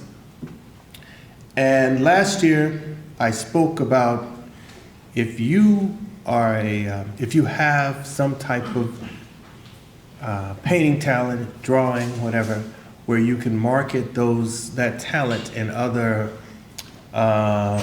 places. And I showed where I created all these book covers for different independent publishers and a few more established publishers, and how you could do that. And even if you're a photographer, it's an open field, because especially in poetry, you're like, yeah, I love to write poetry and all, but I'm not gonna make any money out of poetry. But some of those publishers actually pay you to use your work. So that's another way of monetizing, not the ultimate thing. So last year she talked about that. She said, let's bring actual poetry next year. And this particular library, Williamson County, does have a very thriving and active gallery sections from right out here and in other areas. And I was like, perfect. And then Andy, I know Andy, and I was like, wow, that's a small world. I haven't seen Andy's work in a long time. So you have Andy's work to the left and right here. And these are some paintings. Okay, Joseph. He was not able to bring his work, so we had the idea of presenting projecting some of his paintings, some beautiful paintings. Another person I didn't know that he was a painter. Projecting his work onto the screens. That wasn't possible. We're supposed to have 4 painters today. Another poet, who's also an artist, Amy Hoskins. She had an accident, so she wasn't able to come. So who you see today are 2 poet artists, myself and Vera. Mine, as you see, well, hers is abstract as well. It's very beautiful and abstract. But this is my signature style. I was a biology major, always in the sciences, so I did all these wonderful scientific illustrations, and then I went to, when I decided to become an artist, I went to the other side of the spectrum and say, I just want to go wild with color and things. So I brought some paintings here today for you to view. So we have 2 artists here, Vera and myself.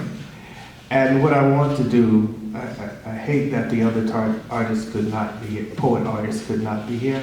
So we're going to produce a video so it can be seen and then bring in their artwork. Because I saw their art and I knew we were going to have a fabulous exhibit for you today.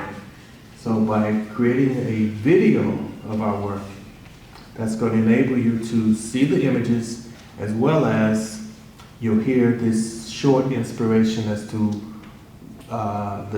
what inspired the pieces and why these poets/artists get into that other realm of madness of the arts, visual arts, because people hear, I want to be a poet. They're like, oh God, no. Oh no, please, the doctor, lawyer, engineer, something, I'm not a poet.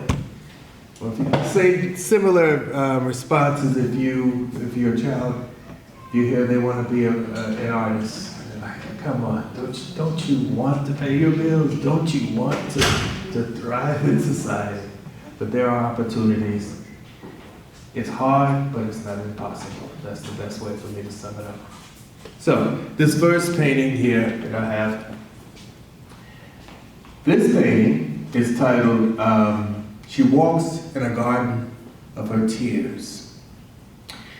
So 4 panels, and it's also a painting as well as a piece of sculpture, because in one gallery you can envision a column where the 4 panels were mounted, the top and bottom, then they hung from the ceiling in this exhibit. So you could see it from all perspectives. And there's this part of art called constructive sculpture, where you bring bound pieces of wood and so forth, so it fits in that realm. And I've exhibited this piece twice that way, but most of the times you see it as you see it here now. And it's about a woman she seeks to renew the energy and the spirituality that was lost. And by doing that, she went into nature and touched and reconnected with parts of nature. And I painted as the woman herself is an extension of nature. This piece here, it's a fairly new one. It was a commission for a book cover, and I was excited. It's the first academic book where I did a cover, and the book is titled Incivity, the African Origins of Language and so forth. It's a book of language in the university setting. And when the author told me about the whole nature of it, I said I want to create something that kind of encompasses that, using abstraction, of course. Then we have, can this mic follow that? There we go.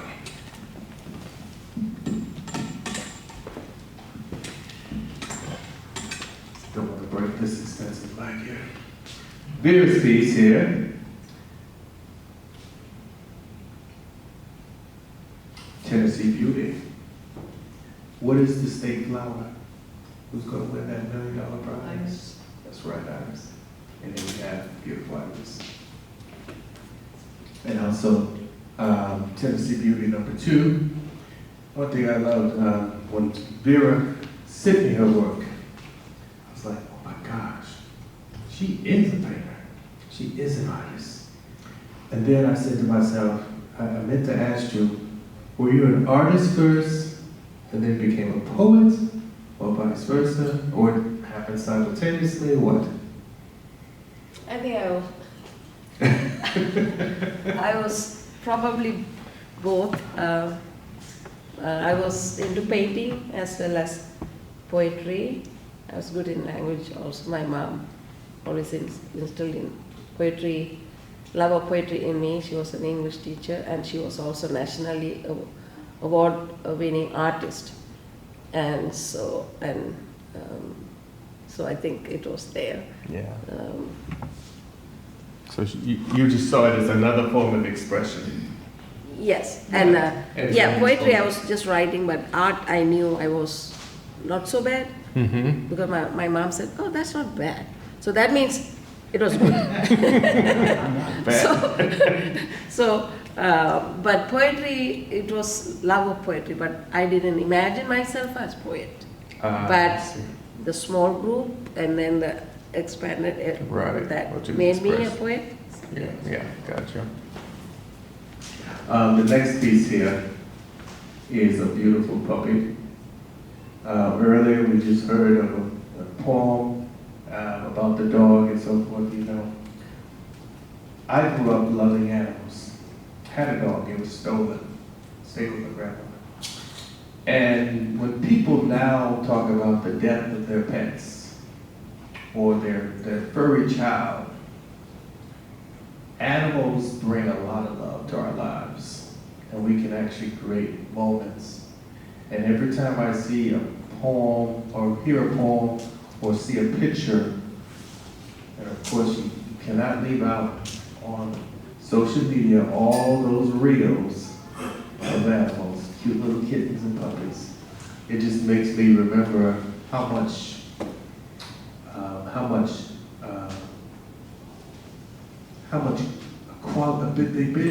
they improve our quality of life. That's why we have so many people now having the comfort animals and so forth. Even the library here said you can bring your comfort animal in. So this animal here, this particular dog, I said, oh, that is cute, yeah. The next one there, We See, that's abstract, that painting was by Vera. And the next one, We See, that's a piece where I was just thinking about the voyeuristic society we live in. We must always be looking at something. And remember the phrase, looky-loos? You're on the highway and there's an accident, things slow down, and then slowly you're looking, and by the time you get there, like, what happened? Why was all this traffic going on? What was the big stall? And you see it might be somebody just out there trying to fix a flat tire. But everyone had to slow down and go, wonder what happened, you know, looky loose. But I've always been just interested in why we have this fascination to look so much. But then again, a lot of people enjoy TV instead of reading. And Vera, what's the name of this piece here? This is the biomorphic type shapes, beautiful pastel biomorphic shapes. It's Force of Nature. Force of Nature. Force Okay. of Nature. Force of Nature. And I have poems related to those. Yes. And that's one thing. There are other poets, and it's odd. This is Force of Nature, and what I mean by biomorphic, it's shapes that kind of look like what you'd see perhaps inside our bodies or in plants and things like that. And then I put it by my piece here, Compelled to Be One, I believe that's the name of that, you know. Many times, painters, I call this, sometimes the poem will inspire the creation of a piece of art, and vice versa. And I've asked people that our poet painters, which comes first? And it just differs, you know, and I asked Vera about just that feeling to have another need to express, because sometimes it just comes out that way. It's not like it's an instruction, or you wrote a poem, now you must paint. Sometimes you might write create many paintings, but then the poem doesn't come until later, and maybe several paintings, but just one poem comes from that. And, but there's joy in all forms of artistic expression, and Vera, thank you for opening the door, because there were some poets and artists that said, how come you guys didn't call me? And I was like, well, first of all, Vera told me 4 poets that were also artists. Secondly, we don't have a lot of room. So I said, you know, she's done this 10 years, and there are going to be others, so don't feel left out, don't feel hurt, because that's just the way things are. Yeah, but you have to start somewhere. And, but I assured them of that. Because you know, we artists are very sensitive souls. We really are. And sometimes we misinterpret things. But until you see what's involved and pull something together, you can't possibly accommodate a lot of people sometimes. And even here, the other 2 poets, as you see, guys, look at this. Now, please stand up, Mark and Junior. This guy's from Fisk University, one of my all-time buddies, and he's an art collector of my work. So, and I really appreciate it. He helped set this up here. So. And I look back as we were putting the range of these songs, but I said, where would we have put 8 more pieces of work? Think about that. Look at the size. So we truly have to think about size limitations even for next year, because there's only so much space. That's just in life. You know, you think you got all this space in your house. You don't. You don't. Just try moving. You see you got a lot of stuff that takes up so much space. Thank you very much, guys. We've been able to pull this off in that time. Vera, thank you for even opening this door. And others will know they can bring their work. And, you know, we'll just have a set number. Yeah. And you're welcome to use the easels any year. Don't go out and buy them. That's what it's about in the arts. We help each other. We provide things and so forth. So, and thank you guys. And you have poems? For any Yes, I do. I do. And I have poems too. So. Okay. Corey spoke about that one poem. And I have a poem that if I died tomorrow, I would hope this particular poem is the one I would be remembered for. And I thought, that's the second time I even had that thought. Because we'll just write. We may not become famous. We don't know. Where's the, okay, I'll just set it down. Don't want it to fall. Let me grab that. This one poem, it came from a project, an ekphrastic project, where I was given these photographs to look at and be inspired. And when I was approached, it was the Rockwell Review, the editor, she said, oh, we'd like you to participate and blah, blah, blah. You know, I submitted. And they selected certain poets, a handful, and then they gave us all these photographs of a photographer, Terry Price, and said, okay, we're gonna give you a set amount of time, I remember it was a week or two, whatever, and write a poem that you're inspired to do. And Terry Price, he went to the Czech Republic and they published this anthology. And I'd never heard of this photographer. I'm into photography in terms of loving photography and do a little shooting. And I was like, oh my God, and never been to the Czech Republic. But when I saw his images, I was like, wow, these are nice. These are real nice. And I waited. I digested some of the things I thought I would write about. And then it came up with one particular image. Tara and I become friends. I want to show you his image first. Because I've recited this poem, this one poem. Careful. Can you see this?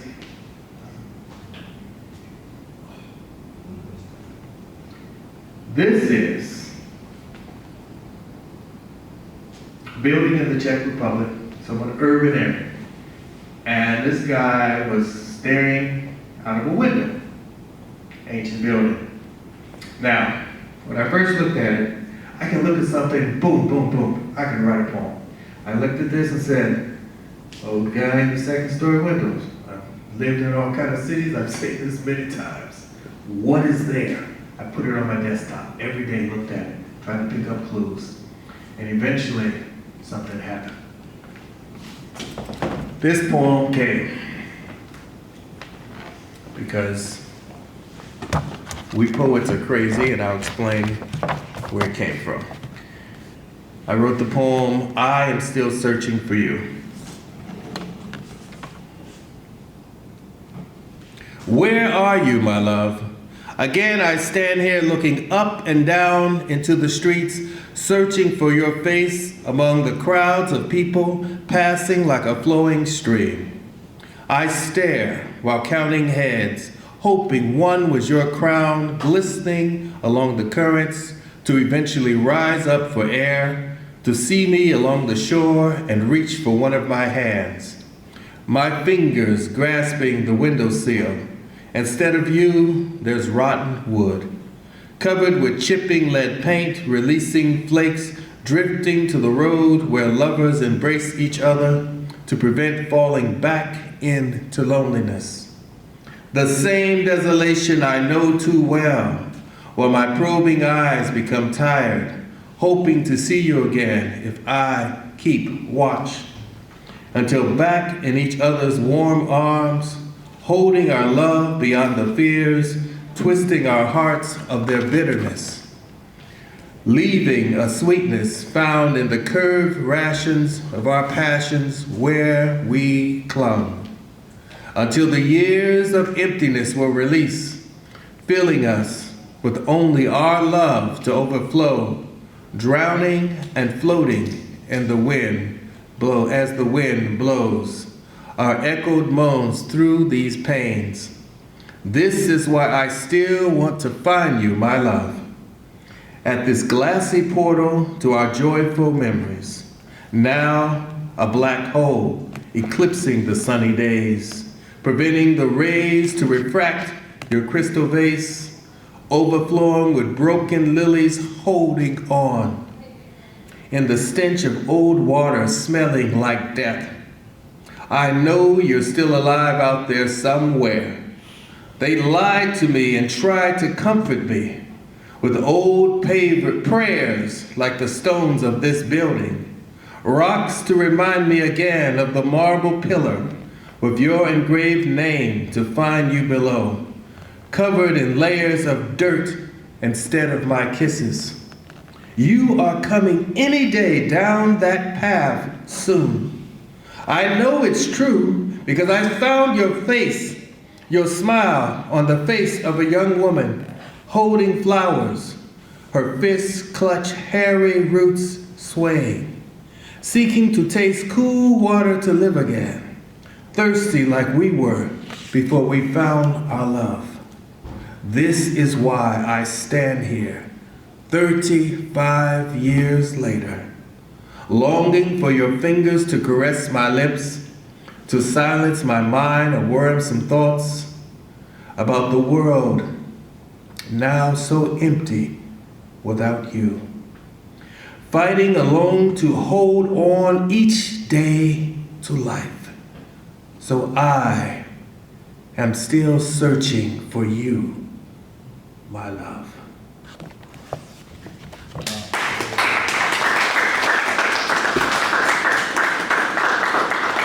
Thank you. And Yeah. Dealt with a lot of death and loss and broken hearts, but you know, that's what poet hasn't, right? That poem may inspire painting. You never know. You never know. Other poets, they inspire me to create work, and that's something I want to show in the future too. Because people say, "Oh, it's just your poetry and your painting." I said, no. I'm an avid reader. I eat books. I always have. So, thank you, Vera, again, and thank you all for listening and looking. And there's texture. Move up here when you can, and just see the texture and the grooves, and that might help in terms of the experience. They're there for a reason. Thank you for coming.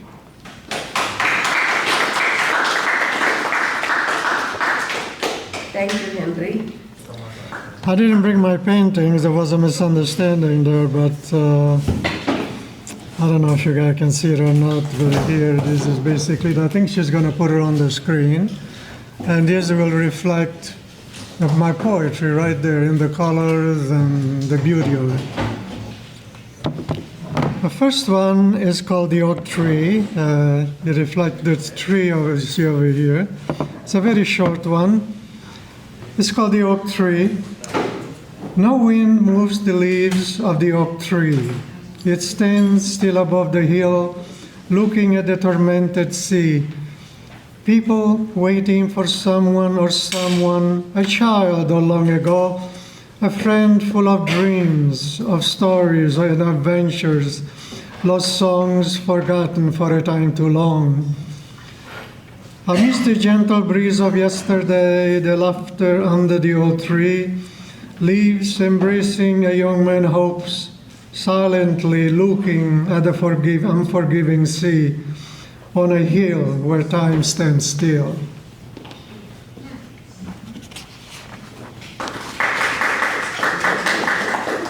The other one is a little bit longer. It's called The Return, and it reflects, obviously, me going back to my place of birth.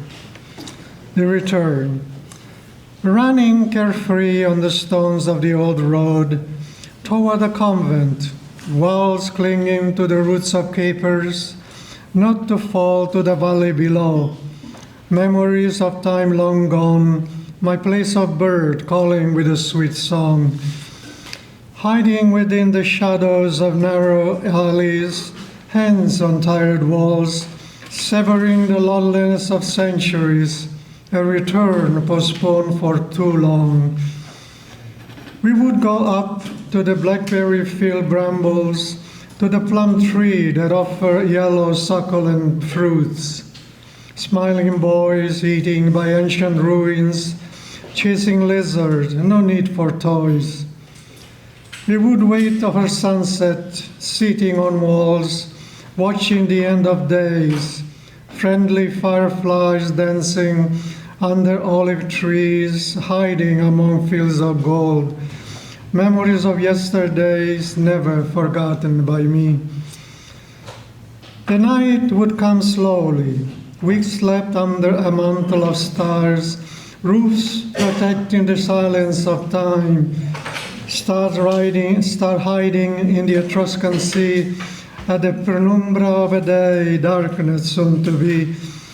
We run toward the future, happy to be there, in a place that offered the security of acceptance and the freedom to be free. Slowly I walk now, the running has faded with time, searching for lost blackberries and the plum tree, memories of a distant youth. Are they still there? I would not know. I sat in the silence, savoring the beauty of being there once more. The rustle at the wind of the wind on my face, caressing the wrinkles of age. I sit in the silence, walls speaking to me, voices of time past, faces a long time unseen, wanting to know where I had been. Asleep I fell under the lumen of moonlight, a child once more in the arms of a mother, a lullaby under the spell of a starry night, my place of birth, a return to end my flight.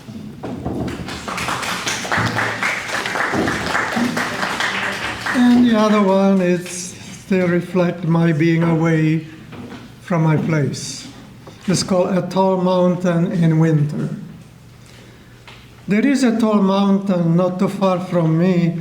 To climb it is hard, but it offers a better view of a faraway land that still exists beyond the horizon, jealous of its blue sea. I climb it often as I can. Winter is hard on aging legs. To sit on a stone and look ahead, clear is the view, cold the wind, my voice as flies to the land of friends. We speak of simple things, of families and children who have now become men, of those who have left for the forever land, of girls who broke the heart of young boys, of silly things, of broken toys. Friendly, the wind flies my voice away toward the small houses of yesterdays, above the ocean to a warm sea where shepherds still rest under ancient trees.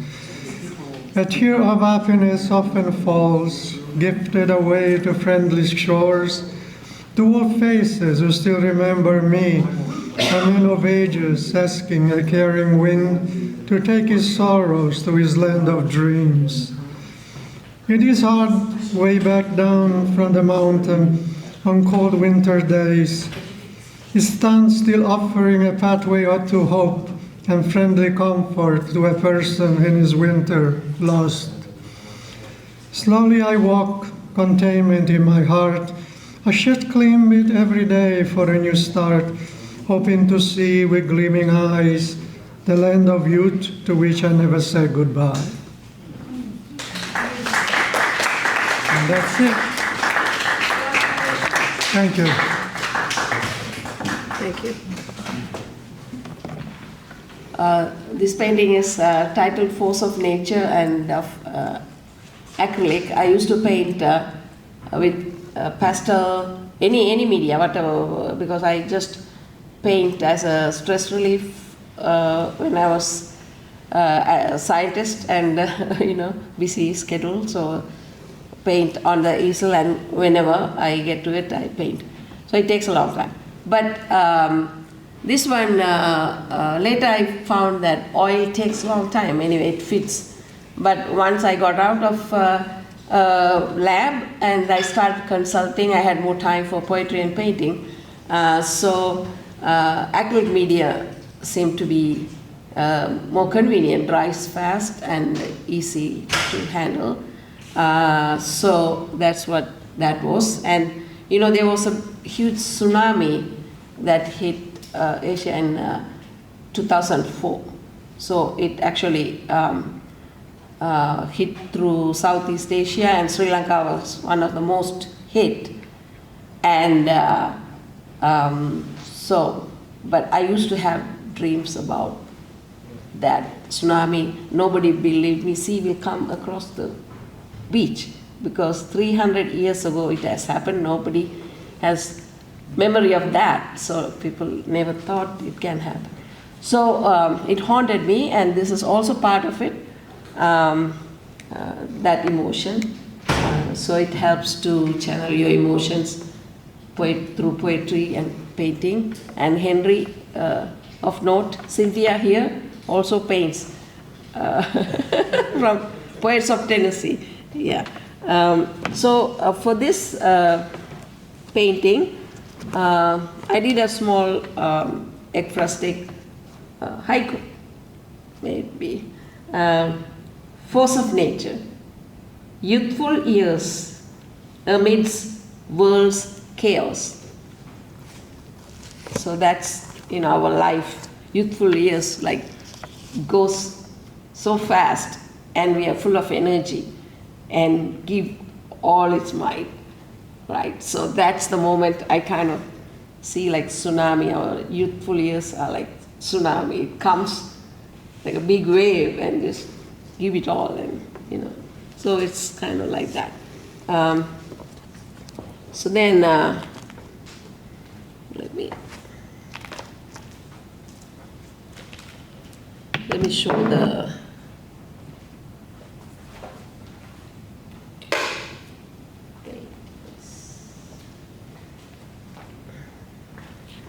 yeah, so the other one you see there is Tennessee Beauty, and there's two of them, one with a hummingbird. I am crazy about hummingbirds. So I'm like paparazzi behind butterflies and hummingbirds.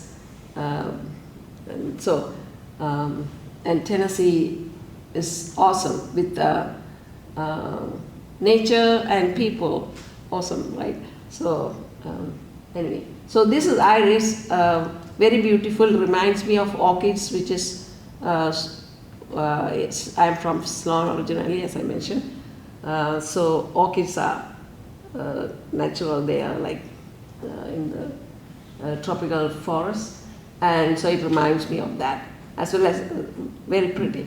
So anyway, I have actually two haiku, slightly different.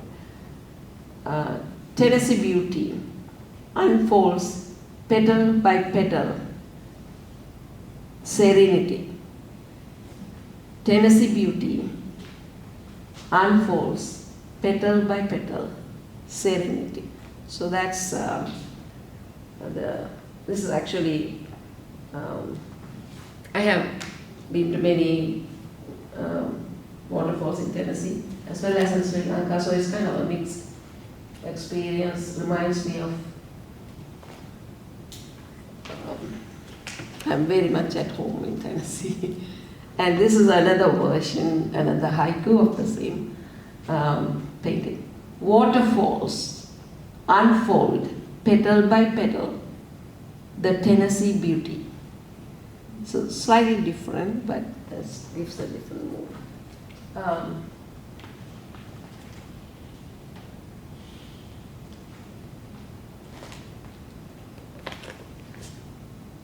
And this is the puppy painting. That's also acrylic. Like I said, once I got out and consulting, I had more time, I could continuously do these things, so kind of fast, I need to be back to it quickly. So acrylic was very good. So, and also this is about an actual dog, puppy dog that my son rescued and kept it secret for 2 weeks, and I found out, and I was into it because my husband, we had a dog and the chores went to my husband, so we knew that he's not going to agree to keeping it. So eventually he found out and we had to give it away. So, but anyway, we loved it so much with blue sapphire eyes. And so where he ended up, he was maybe 3-4 weeks with us. So we named him Oreo. And he has a longer poem, but I didn't bring it here. Yeah. So,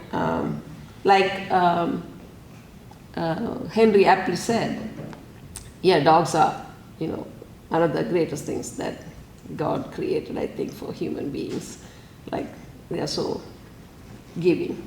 So, this is a haiku. Puppy wags away, bursting bubbles of my worries. Puppy wags away, bursting bubbles of my worries. So that's a haiku. So I like haiku because it's short and sweet, and I was very good. I was a scientist and very good at writing and long. Once I got into poetry, it's hard for me to get back to the, why can't I, try to do it in a poetry rather than long version of prose writing. So haiku helps. You can also, we also had a haiku workshop a few years back. You can go and look up, maybe 2 years back, we had he's one of the Haiku Society of America. He's one of the haiku gurus, Michael. So he had a workshop, very good. So these are, then I also had photos, like chase nature in many different ways, capture the moments. So this is some photographs. This is a child in my backyard, like made of bamboo. And this is a small elephant statue, you have, and it was broken, only head part was separate, so I didn't want to throw it. I put the different parts somewhere, hiding elephant with the body and face sticking out here. Then that's the poem. I read about African elephants, and they have really long memory. And they cry over their, dead relatives. They can identify even after years, and so that's very human.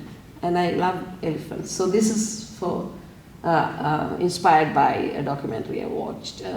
And they said the elephant, after years, is like white bones, and this looks like that, like white statue, whatever that. So, you trumpet tears, trying to raise the fallen, dry white bones. You trumpet tears, trying to raise the fallen, dry white bones. So,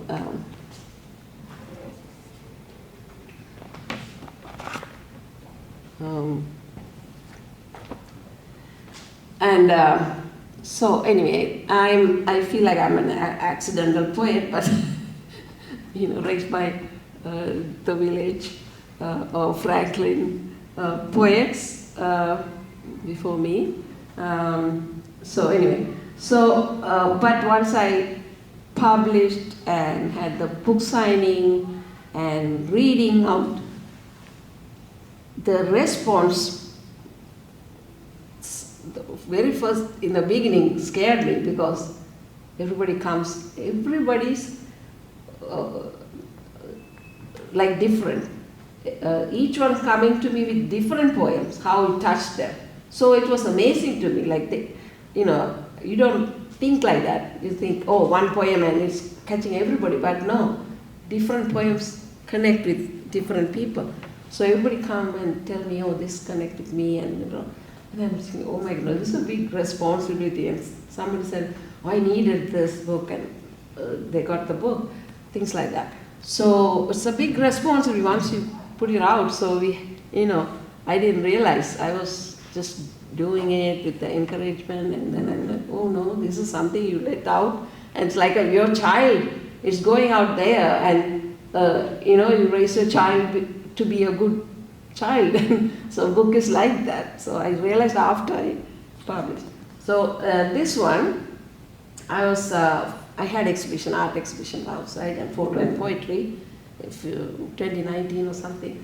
So I went and laminated this to hang out there. And so when I came out, went to collect it, the lady gave me a hug and said, thank you. I said, thank you. And she said, no, thank you. I said, why did you say? So she said, this was on the top. And sometimes it's serendipity. Sri Lanka's Ceylon used to be called serendip. That's where the serendipity word coined from. Accidental, fortunate things happening. So this was on top of the pile, and apparently she was there, forlorn, because she had lost her daughter, adult daughter, and so, and she read this and she said, I needed that. I was like, oh my goodness. Then I gave her a hug, and I went back to give her the framed thing, and I couldn't contact her. So let me read this is a chime. A few lines, but be alive, be still, breathe. 1, 2, 3. Breeze through life, blissfully chiming. Be alive, be still, breathe. 1, 2, 3. Breeze through life, blissfully charming. So it connected with her and gave her the solace she was looking for. So poetry is powerful, and our words are, everybody's words are powerful. So when you do poetry, that's, it's a blessing. And this is another photo just from the peach tree in the back. Again, paparazzi action. And so another haiku. There's a bee on the flowers. Peach blossoms, the wind buzzing on bees' wings. Peach blossoms, the wind buzzing on bees' wings. So that's a nature poem. Thank you for coming. And do you have any more? We can. So we are good on time. Yeah. Thank you. Thank you, everybody. And it's been a great day, big crowd, and we have expanded nice programs. And we are going to have the poetry and painting expanded, maybe for 1 hour. Cynthia, next year, surely you are in, and we'll have it. That's been in the works for some time, and I think it's great. For Colonel Stan Tyson, that was another thing I wanted to do for many years, and finally I got him to come and read, and for you all to see. Thank you. And Songs of a Soldier, he's very charming and very, you see how he's bringing out all the, that I thought he should be heard. And I'm glad I was able to do that. And please join us, watch on WCTV. This will be recorded and coming on maybe end of May or early June. And also send your poems to us, and it's on the flyer. And also join us Thursdays via Zoom. So, okay, thank you so much. God bless you all. Thank you, Vera, for another wonderful Poets Day. Thank you. You are amazing.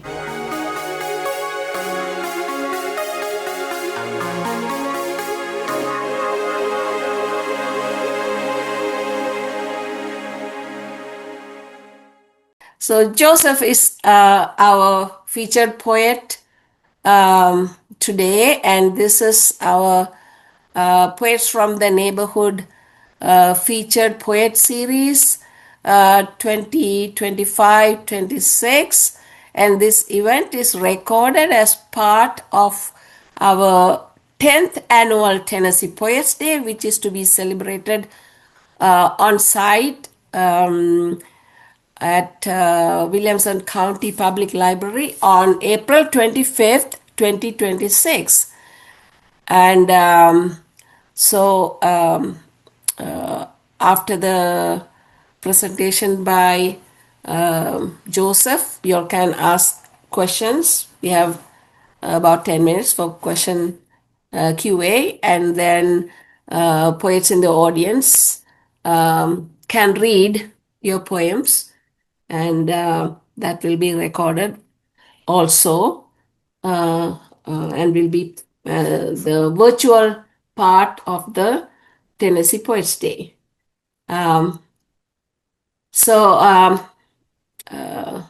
We also meet every Thursday at the same time at 6 o'clock. So after Joseph's presentation, we'll have the open mic for other poets. And Joseph Pisan Filippo, we all know him, and we love his poem, and as a friend, and born and raised in Tuscany, Italy. His poems draw you in with nostalgia for the beauty and the lively interconnected old ways of life of the land. He graduated with an MIBA master's degree from University of San Diego, where he met his wife of 50 plus years. worked for Caterpillar internationally. He is now retired and lives in Tennessee with 3 wonderful grandchildren. He says life goes on, traveling and writing poetry, musing of his childhood spent in motherland, Italy, so dear to his heart. His poems have been regularly selected since 2020 for the Poets from the Neighborhood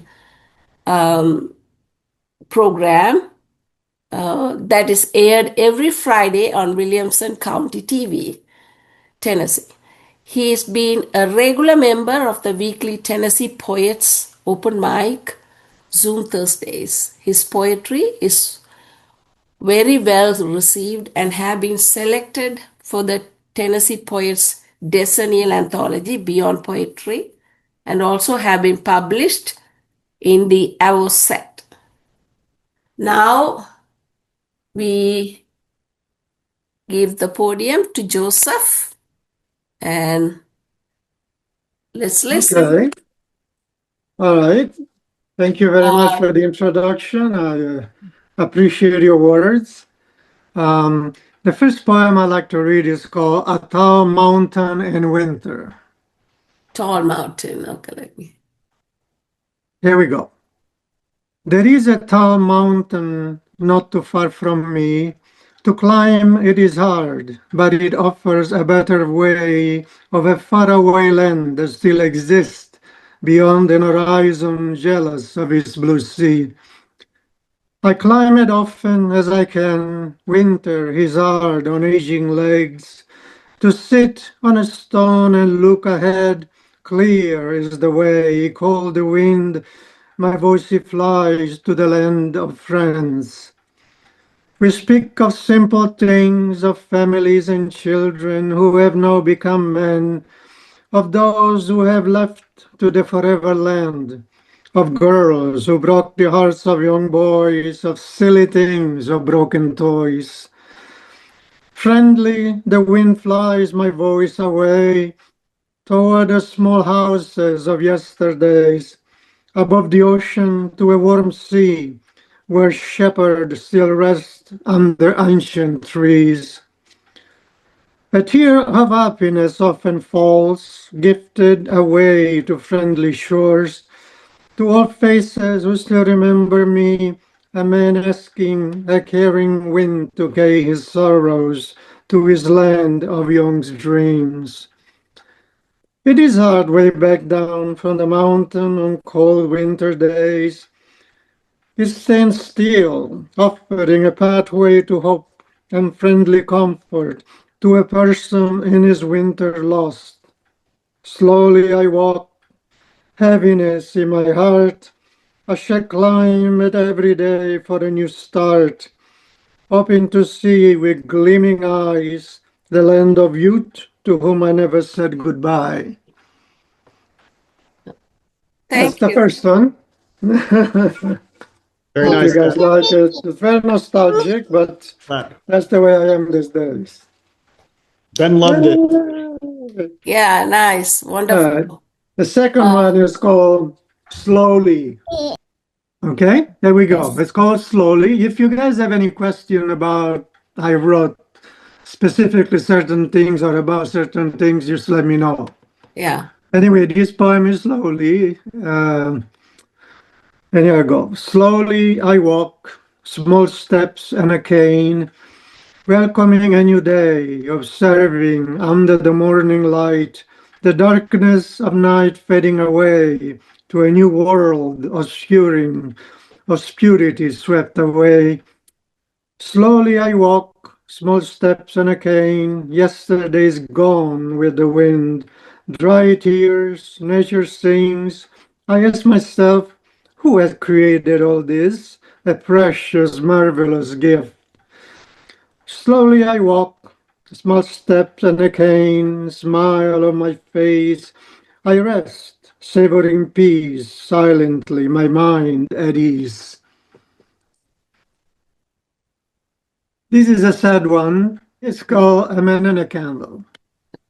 A man walking on a winter's night, a candle in one hand, slowly searching for something or someone lost somewhere.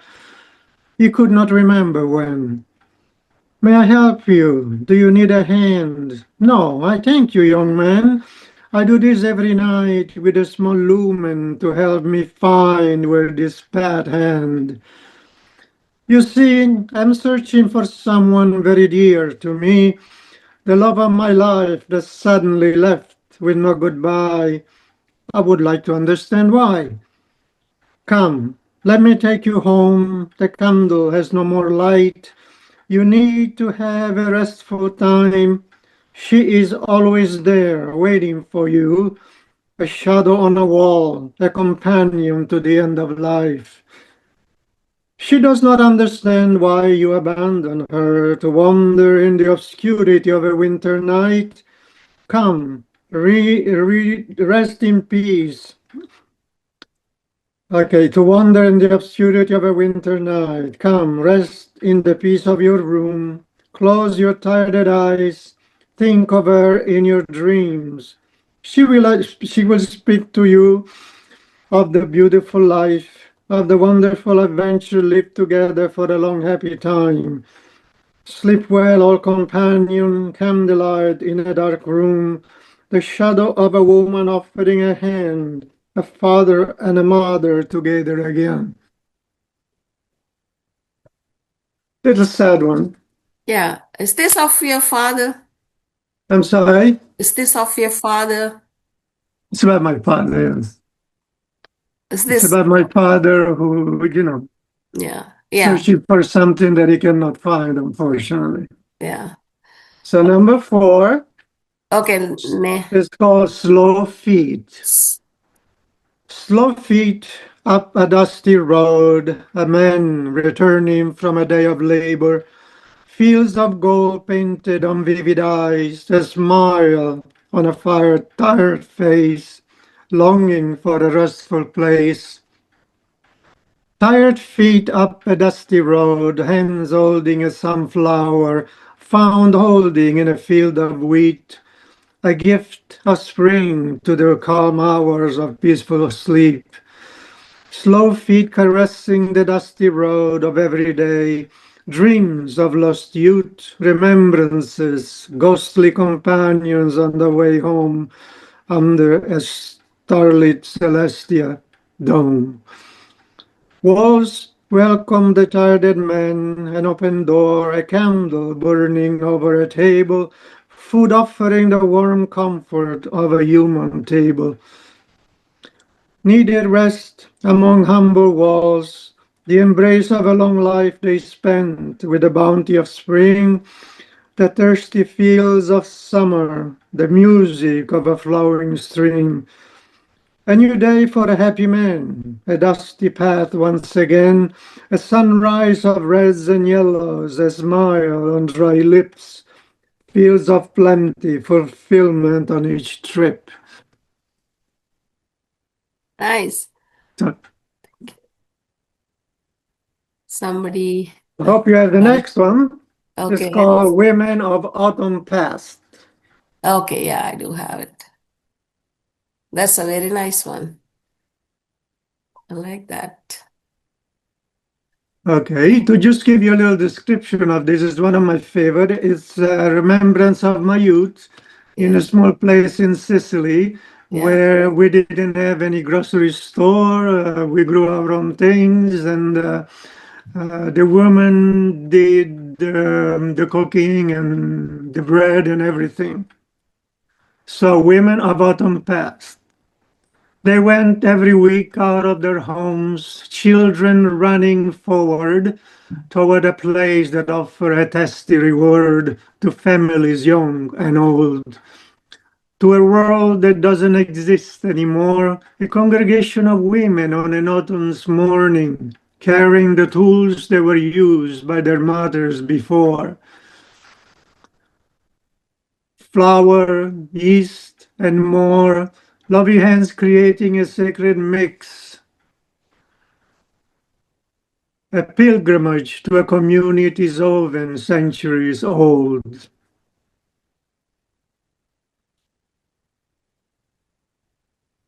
Women, okay, I'm sorry, a handful of flour, hard at work, kneading the dough. Children with wide noses watching attentively to what was going on. Women singing songs that were old a long time ago. A silent man attending to the burning wood. Inside a cavity that would turn a creation of flour into an edible object as precious as gold. Delicious autumn scent permeating the air, slices of warm bread wet with olive oil, oregano, and a little salt, filling the hunger of all. Children asking for more. I was there many times before. A time of autumn that flew away with my youth, memories floating in a dark room at night, dreams of yesterday in the tasteless world of today. Yeah, good old memories for me. You know, Yes. women, they would prepare the dough and everything, they would bring it to what was a communal phone where they would bake the bread for the family every week. Yeah. Next one is called the last poem. Okay, it's called last poem. The thorn of a rose pricked my finger, drips of blood, an exit, an open door, kept closed for too long, sadness no more. She sits beside me, her hand in mine. I look at her beautiful face, the last poem nearby. Her voice is gentle. She loves me, she says. I have always loved you from my first yesterday. Companion and friend of a happy life I wish would never end. Her hand in mine, the years pass, and time slips away. I close my eyes, I doze off, a tears joins mine. The turn of a rose pricked my finger, she sits by me, the last poem nearby. If anybody have any question about the poem, please let me know, okay? Yeah, so what inspired that? This is one that I like, whether or not it's not really a very happy poem, but it's short and goes right to the point. It's called The Wolf. Okay, let me share that. I think it's there. The wolf.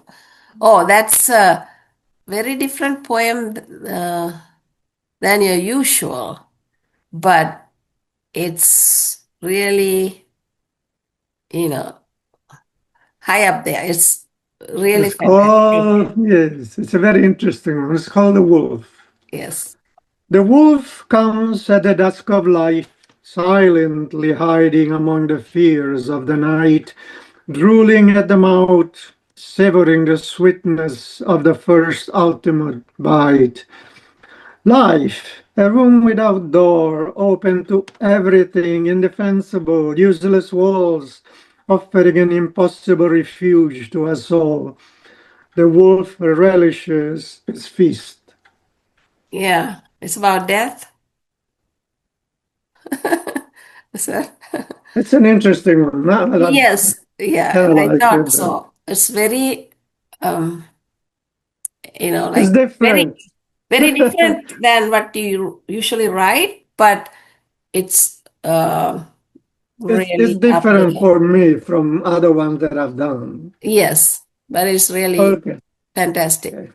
It's not, this is, to just give you a little description, this is not really a political poem. It's something that I experienced standing in line for over 2 years trying to get a visa to come to this country.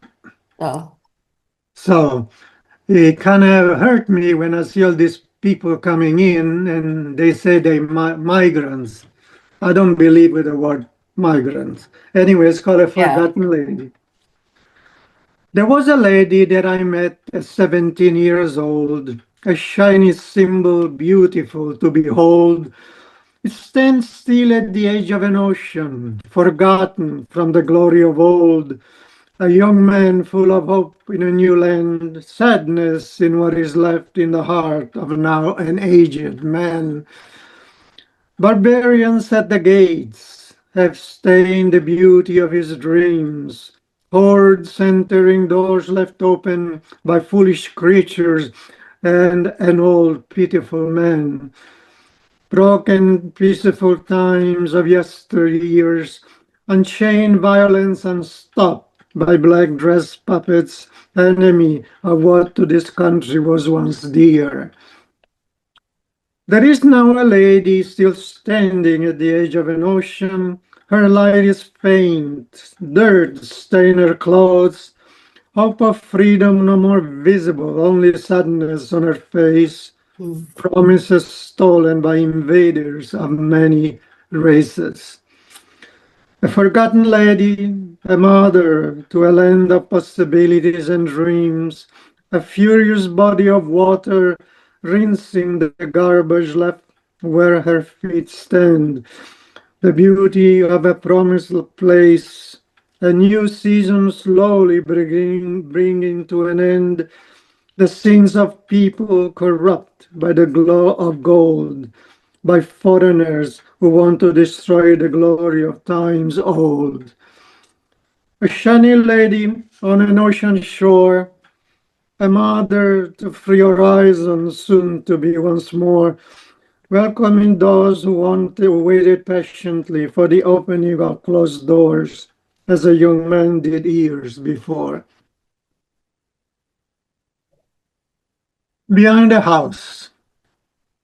Behind a house, a world of wonders exists.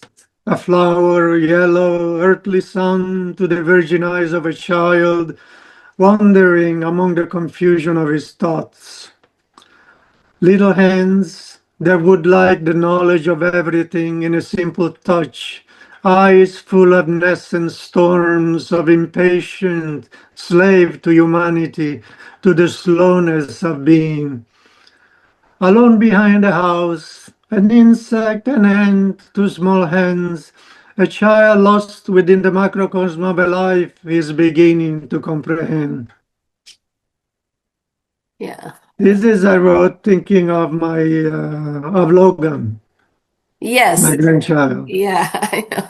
It's beautiful because you wrote about, aging and all that, and this is just real contrast. And I like that a life he's beginning to comprehend. Uh, yeah, so the other ones are nostalgic from the aging point of view, but this was like, Yes, they're yeah, impatient. They feel that they should know everything the day they're born, yeah, it's an awe and They have a lot to turn. They have a lot to learn. yeah. So this I loved it because it's just Okay, if you wanna let me read you some more, put them on the screen. I told you what I have. You have a wonderful day. okay. Okay, wonderful day. You do. This is to tell you about this. I was in a place called Del Mar near San Diego. We were having a lunch up on the terrace, and I was looking down to the sea, and that's what inspired me about the poem. So, a wonderful day. Let me see. Yes, today stars fell out of the sky in the light of the day, invited by the sun to bathe in the warm ocean water. They came down to stay. Dancing with sparkling joy, star left the darkness of night. Sliding on the rays of the sun, they came down to party and to play. A bountiful of little specks, chasing each other in a watery world, blinding in innocent delight human eyes who wanted to see the impossibility of stars there to be. Floating over clear blue water, surfing the ever-moving waves, little specks put up a wonderful, unforgettable display, playing together in joyful ways. Star should only shine at night, I said to myself. Everybody knows this cannot be, but they were there for everyone to see. Putting my feet in the water, I chased the sparkle and more, wanting to share in the moment of something never seen before. A foolish task, a vain moment, our hands were not fast enough to enslave the shining glory that would soon dissolve in the forgetfulness of the past. Watching a wonder that I knew could never last, that would fade away with the last light of the waning day, to return to the sky, to illuminate the immensity of the dark, to give us after a wonderful day, wonderful nights with uncounted twinkling sparks. Yeah. Simple. Yeah. It's All right. One more, maybe. You have a village? I don't have the village. I don't even remember that I had it, but I think I have um, the yellow and One more, and then I want to close with one about Christmas. okay. Uh, did you read The Taste of the Night? And then Yellow and Brown. It's called a village. Which one? Taste of the Night and then Yellow and Brown. It's called a village. Okay, you want to read The Village? I don't have The Village, but I have The Taste of the Night and Yellow Okay, and why don't we do the test of the night? It's fine. Just put it up and I'll read it from your screen. Okay. Okay? Yes. The penumbra comes slowly, robbing the last remnants of daylight. Suddenly the night. Alone sits the man of yesteryears, eyes closed in a bubble of peace, on a table under starlight, savoring the flavors of the night. Scent of sleepy nature, perfume of driving flowers, fields of grass and fat heart, gifting the sweet savors of the night. Alone sits the man of yesteryears, nostril-fuls of dreams, vanishing with the sunlight inching near. A man at the table of nature, satisfaction, happiness, the taste of the night shall soon once more be here. Another simple one. Yeah. Okay, I would like to close now with a poem that I wrote for Christmas, if I have the time to do that. Yeah, sure you have. Obviously, it's called Christmas. All right. Ready? Yes. The white mantles cover the silent bells, sleeping over the old roof of an old place. A child walks over the virgin ground, eyes lost in dreams kept for almost a year, rewards to be fed once more so near. A dream of warm milk and cookies left on a table year after year, hoping to see a wonderful white bird and hear ho-ho laughs, scaring the youngest of children to mothers so dear. It must be hard for an old man to come down uncounted chimneys, landing on roof with a sled full of dreams at the sunset of every year. On white slippery roofs that keeps children dreams safe, under blanket of love, awakened by the sound of bells, announcing the birth of Jesus to children eager to play on a new wonderful Christmas day. Christmas has come once more this year. Dreams have become real. No cookies are left. The milk is gone. Santa has come at midnight clear.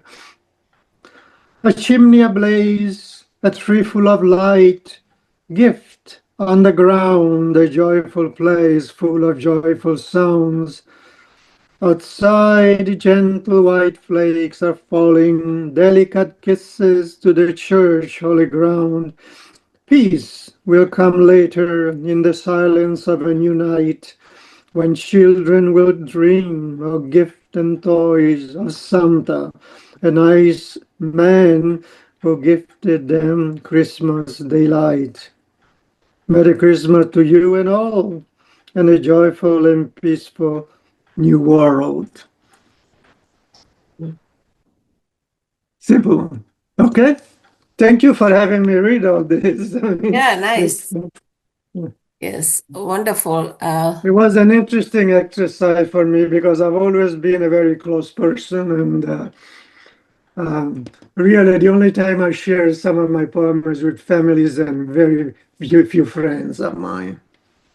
Yeah, I'm glad you joined us because Thank you you're just again. a So wonderful poet. Beautiful, Giuseppe. I'm sorry. So, it's so beautiful and inspirational, and to hear you speaking your poems and reciting them is really special and inspiring. So, thank you so much. What a gift. Oh, well, thank you for saying that. You are way too nice to me.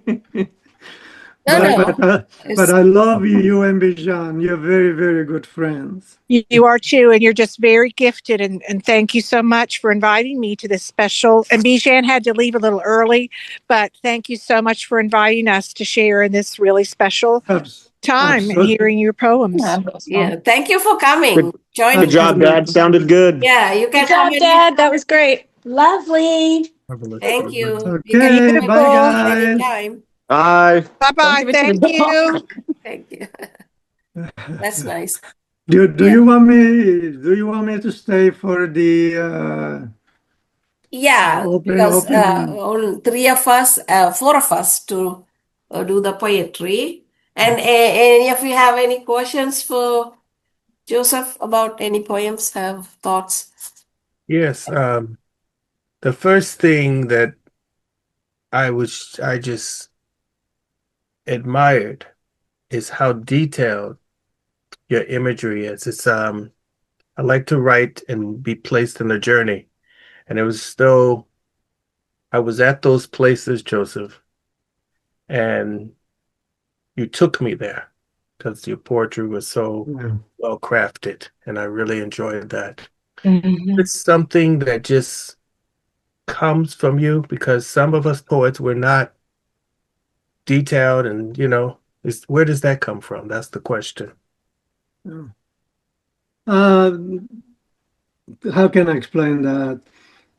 Well, I look at my paintings, look at my poems before I even write them as a painting of a place that I'm missing, a face of friends that really were dear to me and I don't see anymore.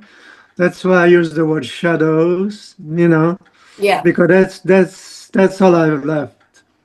So I'd rather see shadows than put them in my mind as I remember a long time ago, and then I don't feel so lonely. I guess is getting older every day. It brings me to that state because it's like what people say. You never forget the first love. Yeah.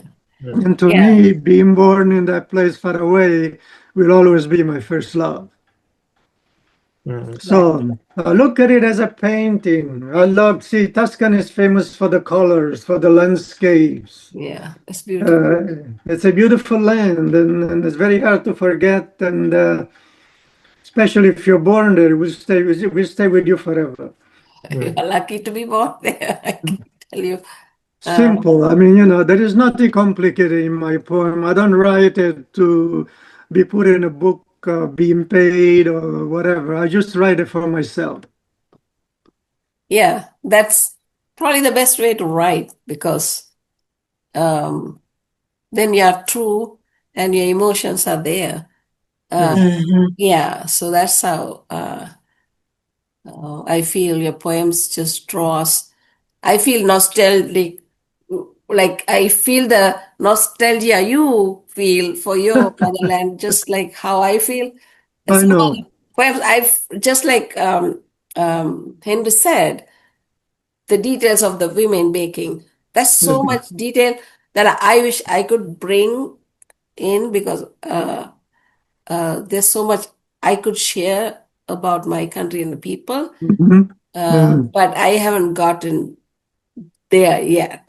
But you do a very good job of those activity. And I still remember Old Tree and then the red dress, something like, your some of the poem you didn't read today, but I still remember, like you paint a picture, so something stick with you from your poems. And wonderful, wonderful. And I'm glad you joined us and sharing your poem with us.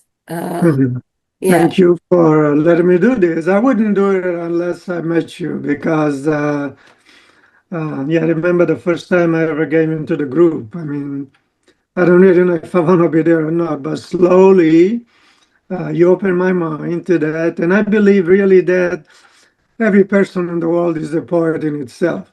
It's just, I mean, you can say a sentence the way it comes out of your mind, and that's a poem to me. Because you believe in what I just said. Yes, yes. So. Yes. Yeah. And yeah. And Becky too. And you know, I know she was shy. She used to come to the Tennessee Poets Day, and we have exchanged few words, but she used to be very shy, and I'm so glad that she joined us. Yes. I even read. And then here she actually chats with us, and I'm so glad. You know, like. See, I even wrote a poesy about you, a poem about you, which I don't do for everyone. So you're a very dear friend for me. Yeah. Thank you. Thank you. Wonderful. So we can, I think, move on to the audience poetry. And who wants to go first? Becky, you have one? How many people do we have?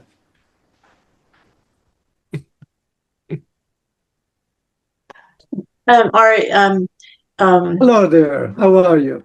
Hey, you did a very good job, Joseph. Yay. Very excited. Well, you know, it's You're all like, you to me, you're like the Italian Robert Frost. I mean, you're just, you paint such a picture.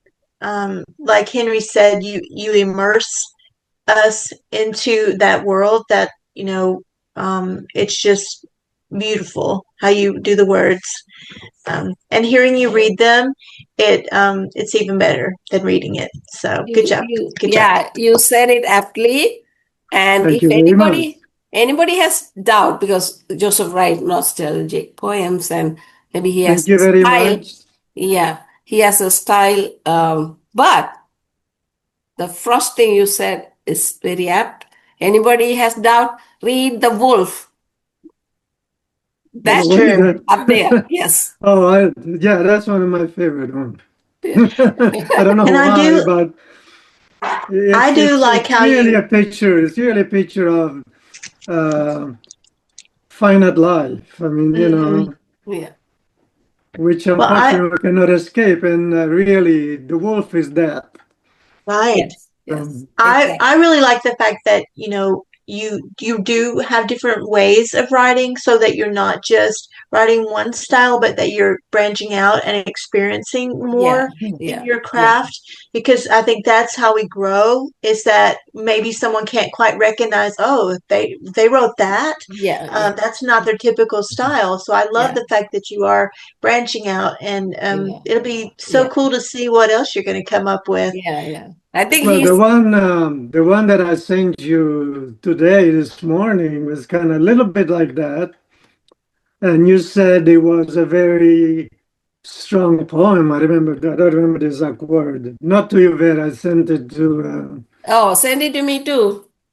It was powerful. Now I am back. Yeah, it was a really powerful poem. It was. It was very good. Yeah. Because, he was missing his land and also thinking of aging. The themes are there, but then I see these things about the child that was powerful, like so. And then the wolf, like very powerful. Without telling, you're telling about something is so fantastic. So that's the Robert Frost Italian. It is it's a little bit scary, you know, because it is the truth. And what can you do? Yes. You know, Yeah. you stay behind four walls, no doors. Yes. The Exactly. wall don't help you. So That's That's it. that poem is up there. Really. And Becky said it aptly. Anyway. Yes, yes. Thank you.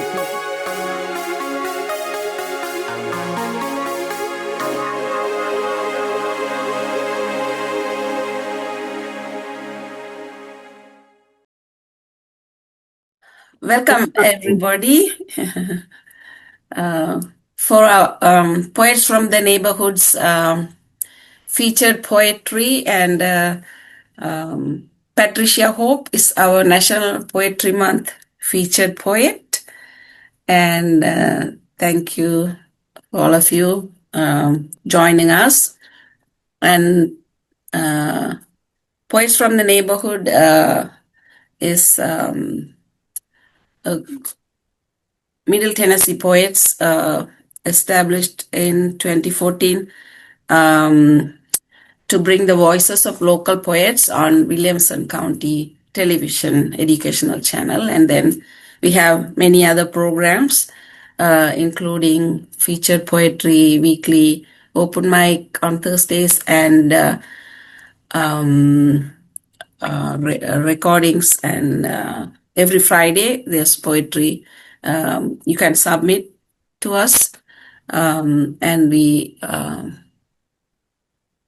read them on the TV. And it comes on every Friday.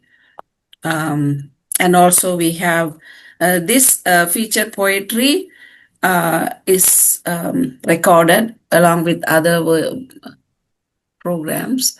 And this specially will be included as the virtual program of our 10th Annual Poets Day virtual event. So after the featured poetry, all the audiences have a chance to read, and that all the readings also will be recorded and will be included with the 10th Annual Poets Day program, and will be released, aired on Williamson County TV, as well as will be on their YouTube channel later on. So we will probably share the links and information later on. So thank you, Pat, for coming on to do the featured poetry.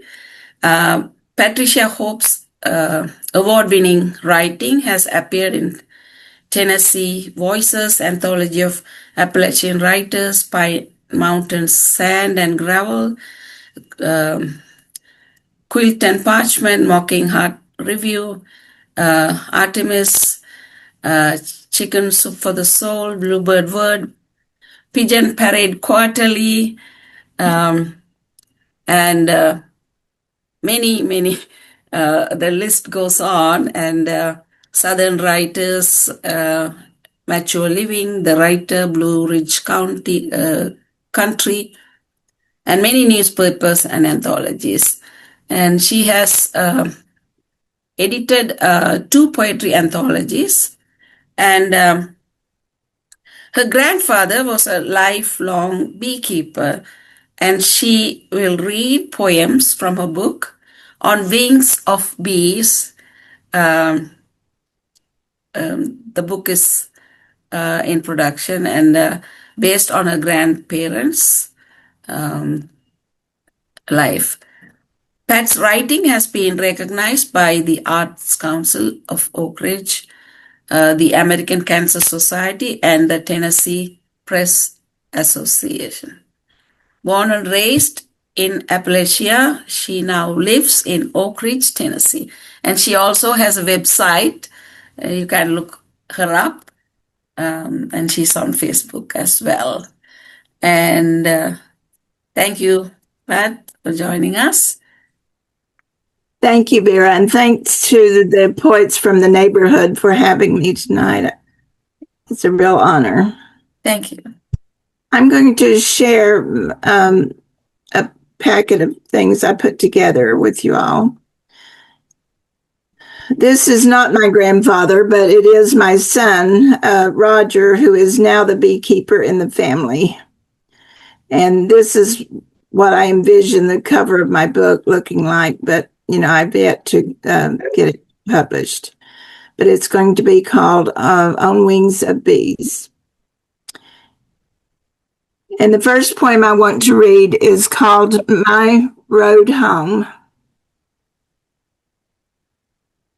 It's a soft May rain splattering the sycamore leaves outside my bedroom window, October fog sneaking into the early morning valley before the sun comes up and roots it out.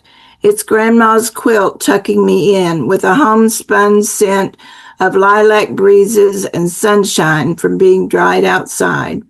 It's wildflowers blooming in kaleidoscopic colors, phlox and trillium, forsythia and ferns, coreopsis and pastoral fields of crops and sun-ripened fruits as far as the eye can see. It's a mountain where the trees are brushed with so many shades of green, I can't see the same shade twice. Oaks and maples, sweet gums and elms rise to the very face of God, where he favors their beauty with a bounty of life, birds and creatures of every kind. Once wildcats, panthers, and bears roamed these mountains, along with Native Americans and our fathers' fathers. Deer still drink from the streams and rivers of our ancestors. We hold to a simple life here. Wash day Mondays, backyard beehives, a stout iron pot set over an outdoor fire where Grandma will make hominy. Family and friends. Sorry.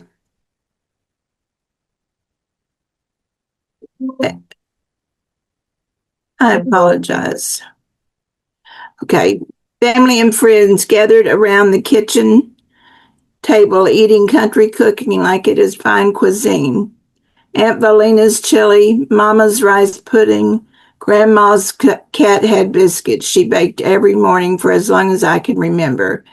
It's good memories and bad, wars and storms and Papa's big hands building a fire in our little black stove on a winter morning.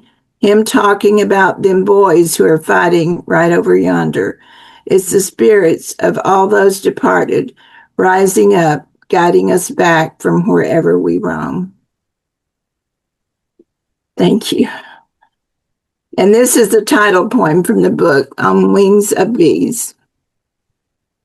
I remember big feet barefoot on a cold porch, you gathering wood and sticks to build a fire, warming your hands, the same hands I wouldn't let touch me after you rubbed your dead father's bald head, the hands that lay a straight row of corn and okra and held a tiny honeybee, turning him over and over in your cupped hand while you cautioned him about coming into the house.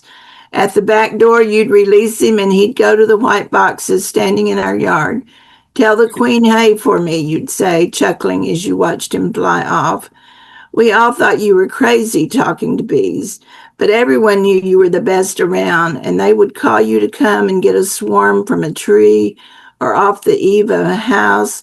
You'd climb a ladder and without any protection, take off your hat and scoop them into it.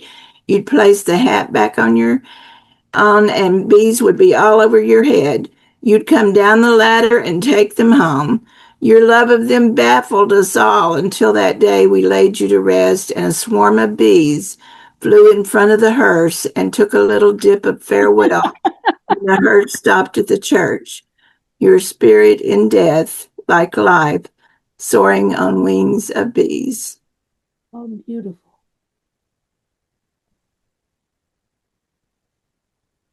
This one is cutting apples. Mm. I can see her grasping the round fruit in her hand, wiping the shiny orb on her apron. Her hands carried the spots of life like blemishes she sometimes cut away from the apple, from too many loads of wash hung on clotheslines in blustery spring or fall's foretelling of winter. She almost always peeled it slowly over the sink where a pan of scraps caught everything we humans didn't want. peelings, eggshells, bits of food scraps, fodder for gardens, hogs, and our dog, who didn't know what dog food was. After she finished peeling it, she cut the apple into quarters, then cut the core away from each fourth. Then she'd cut each piece into slender slices. She always gave me the first piece, telling me once it was bad luck to cut an apple without sharing it. To this day, some 70 years come and gone, I always offer a piece of my apple to a coworker, a grandchild, even my dog sometimes takes the proffered piece. She told me once the number of pieces of peeling that fell from the apple was how many husbands I'd have. I hung on to every word, her peeling falling in one long spiral. It took a lot of practice to get that good. My future husbands falling from my knife like dominoes, each pushing the next one beyond my ability to keep track, to the brink of disbelief.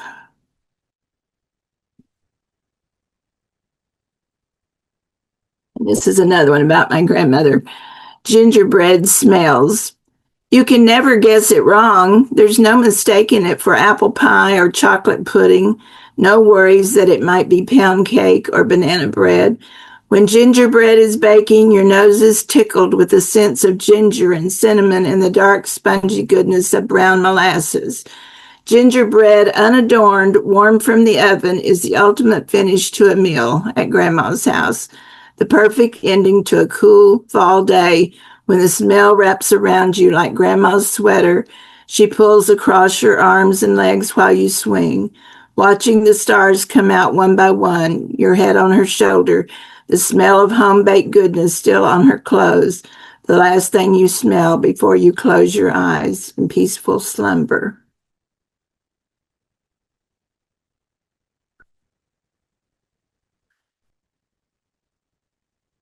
When I was living with my grandparents, I saw a lot of relatives come and go, and I had an aunt who lived in Mississippi, so we went there one year, and this poem is a result of that trip. The first time I went to Graceland, Elvis was alive, and his uncle sat at the gate to guard the singer's estate. I took a rock from the driveway, and you would have thought I saw Elvis himself. I was so proud of it. We were on the way to Greenville, Mississippi to see my aunt and uncle and cousins for a week. While grown-ups sat on the porch after dinner, sipping sweet tea and discussing Ike, I was listening to Love Me Tender and Jailhouse Rock on 45 RPMs, along with two cousins in the back of Aunt Helen's house. The river, just 2 blocks and 1 levee away. After we went to bed, I listened to the rhythm of the huge fan that circulated air through the house. But before I fell asleep, the lonesome wail of a tugboat foghorn wafted through the night as it pushed a barge southward toward New Orleans. I wondered what it would be like to hitch a ride on one of those boats so I could see what big city life was all about. Little did I know it would take me 40 years to get there, and the mighty Mississippi would be altered after it danced with the evil Katrina, and that even Elvis could die.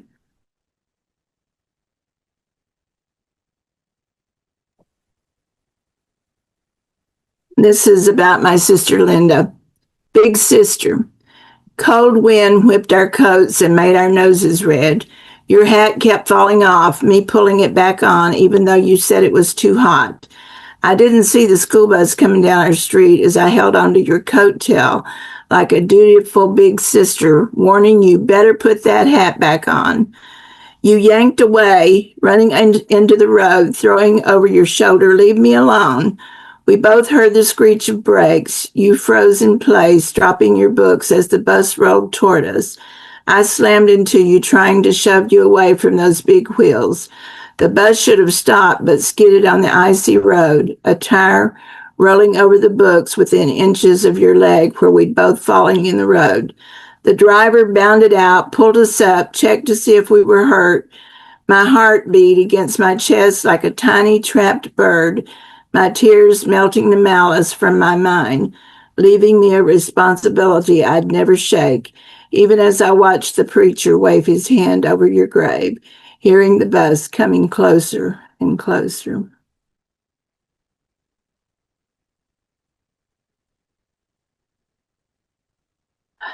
hoping. I scatter grains of flour into my grandmother's bowl, hoping this time her knowledge is with me. Ashes tossed into a mountain wind or across the lake's dark waters. I want her to rise up, plump beside me, make biscuits, mouth-watering, reason to get up biscuits.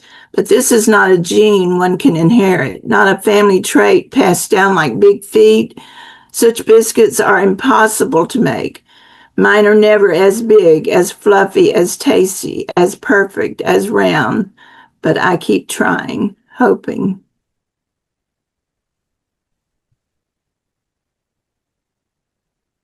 I like to do nature and weather poems, so this one is called Drought.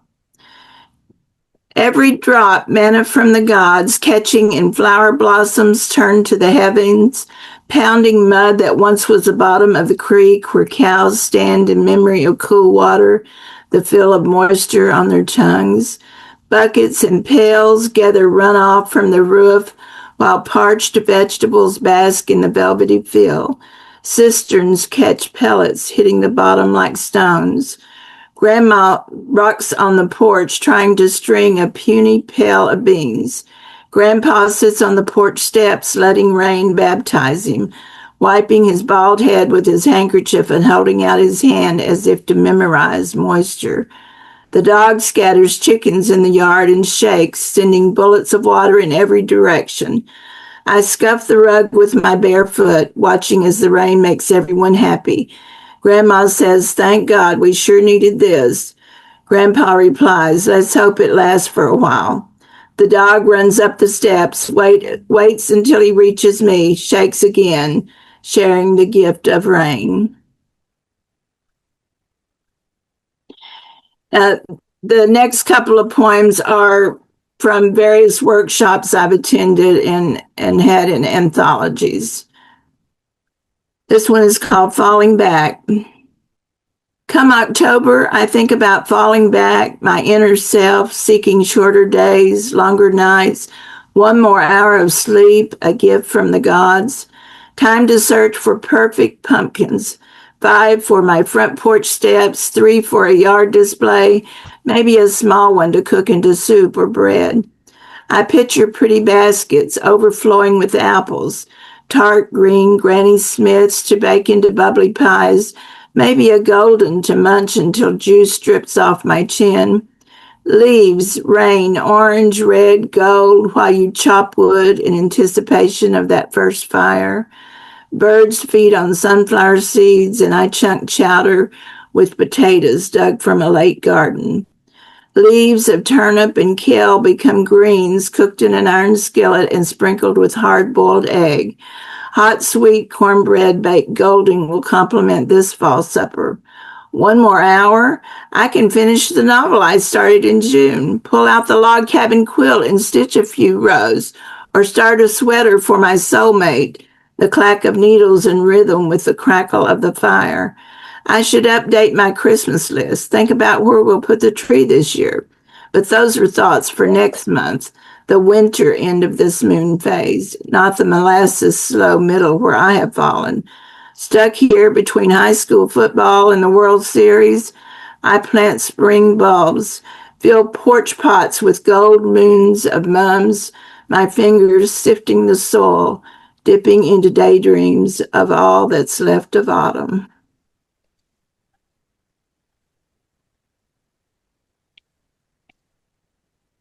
And this one is called Ask Me. The first line and the title are taken from a William Stafford poem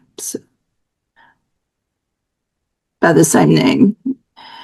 Ask me. Sometime when the river is ice, ask me about your great-grandmother and how she dumped a pan of dirty dishwater on my grandpa the night he got drunk.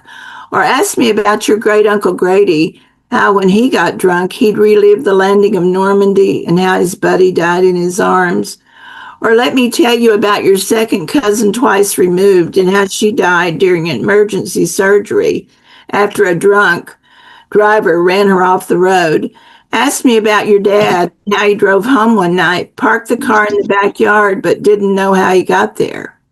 Asked me about how I survived a night with a madman who told me he killed his brother, pregnant with you in a big city with no phone and no car, your father at work, how I snuck out when he fell asleep, walked 3 blocks to a payphone to later learn he didn't kill anyone. He was only drunk.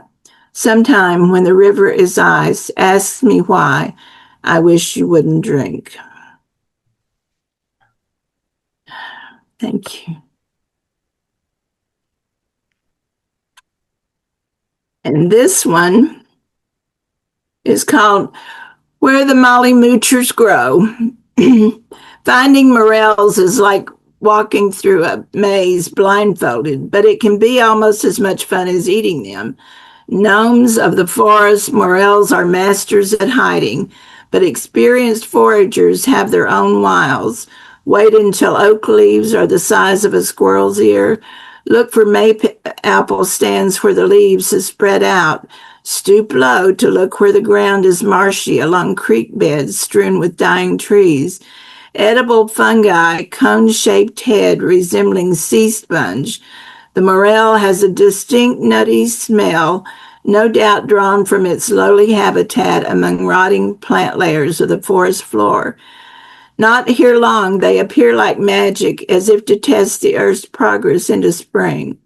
West Virginians call them molly moochers. Connoisseurs call them delicious, cooked with chicken or fish. Well worth the hike to find them. A morel mushroom by any other name is also good when sliced in half and fried in cornmeal, like they do in Kentucky, where they call them hickory chicken. Think about hunting them in late March, but it may be late April before you see them. Morels are not easy, but those spongy heads poking through the ground are so worth the trouble. All the Molly Moocher lovers have to do is go find them.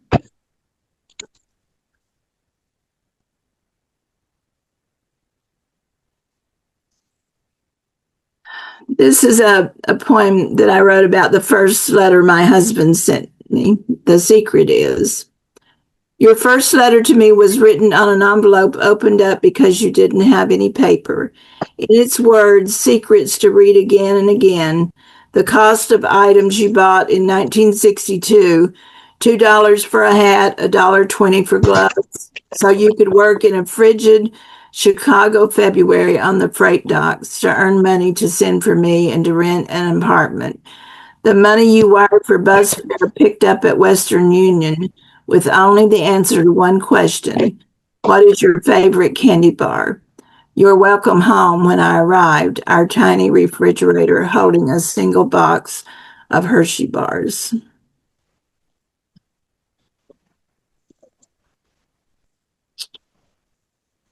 And this is a newer one I wrote. This is to my great-grandson David at age 3. If only you could remain like this forever, severed from the grown-up world of tomorrow, eyes wide with wonder, unafraid to giggle, to sing, to repeat everything an adult says. I love your delight in made-up things like puppies sent on rescue missions and magic school buses that can turn into ladybugs to teach children about plants, or baby sharks swimming in a make-believe ocean where everything gets along as we all sing along in a repetitive world. Baby shark, do-do-do, baby shark, do-do-do, mama shark, do-do-do. You run between the chairs, tumble into the couch, laughing as you fall onto the pillows like it's the most fun thing in the world. Then you run to me, climb into my lap, and turn your thoughts back to Paw Patrol rescuing a tiger. I hold you close, wanting to drink this memory like morning coffee every day for as long as I live.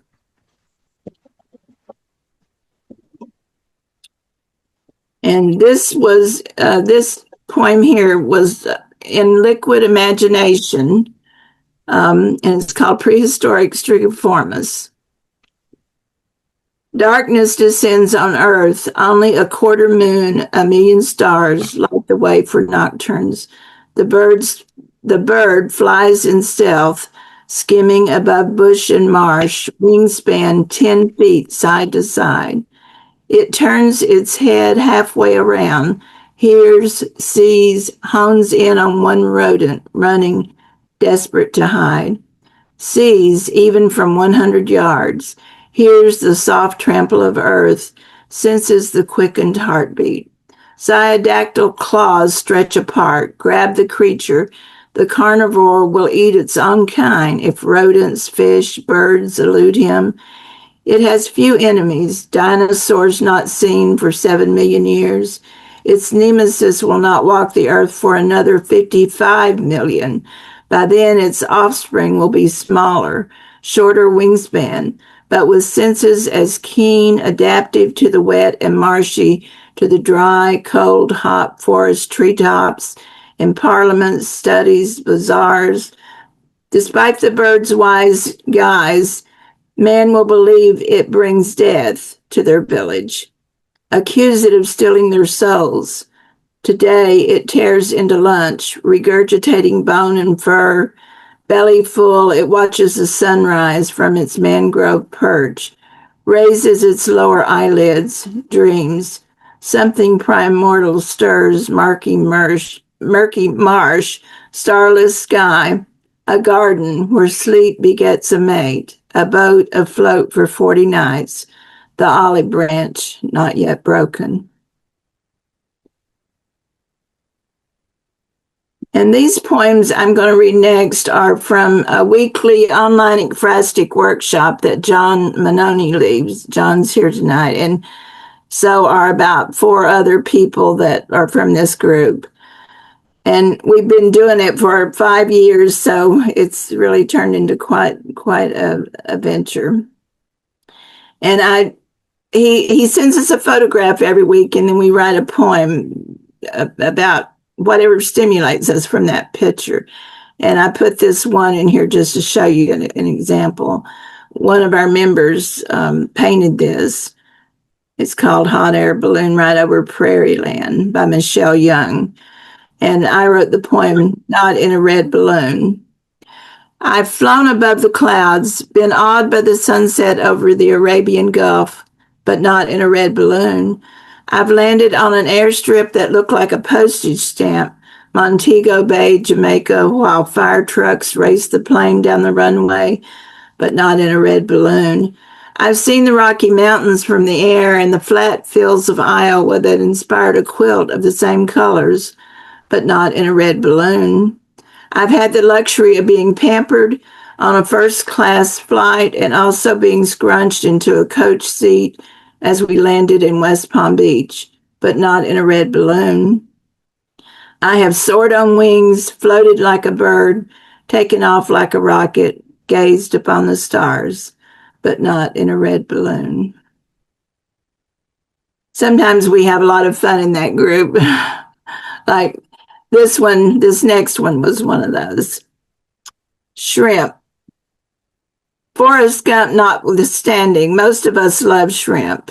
Those edible crustaceans that can be fried, baked, broiled, presented in scampi and gumbo, spread atop a steak, dipped in cocktail sauce, rolled in coconut, steamed, grilled, put on a salad, and served with grits.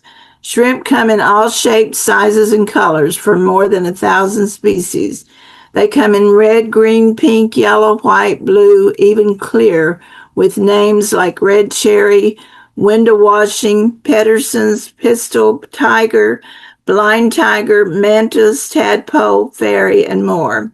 They look like they descended from lobsters, but it's the other way around. Shrimp date to the Jurassic era, are found in oceans, lakes, and rivers. Mama might say shrimp are like a box of chocolates.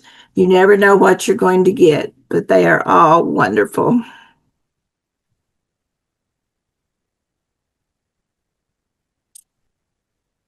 This is what we call a prose poem, and we've been having a lot of fun with these lately. So I wrote one called Ghost. Ghosts are not flimsy little things that float in the breeze and play pranks on people who can't see them. They are see-through apparitions who haunt the living and do what they can to obfuscate the world of the undead. They do this by passing from room to room, through the walls, or by getting into your car and begging you to slow down, or by making the stairs creak. Sometimes they slam doors, flip lights on and off, even hide under your bed. They may throw things across the room or leave cold air where warm had been. Some steal your keys or your comb. At times they watch you sleep because they are invisible, but ever so often we see them plain as pudding. Ghosts, at least ghost stories, are better heard than seen. But once you've seen a ghost, you'll never be the same, and you'll have no doubt they are real as rain. In fact, there may be one sitting beside you now, influencing everything you say and boo.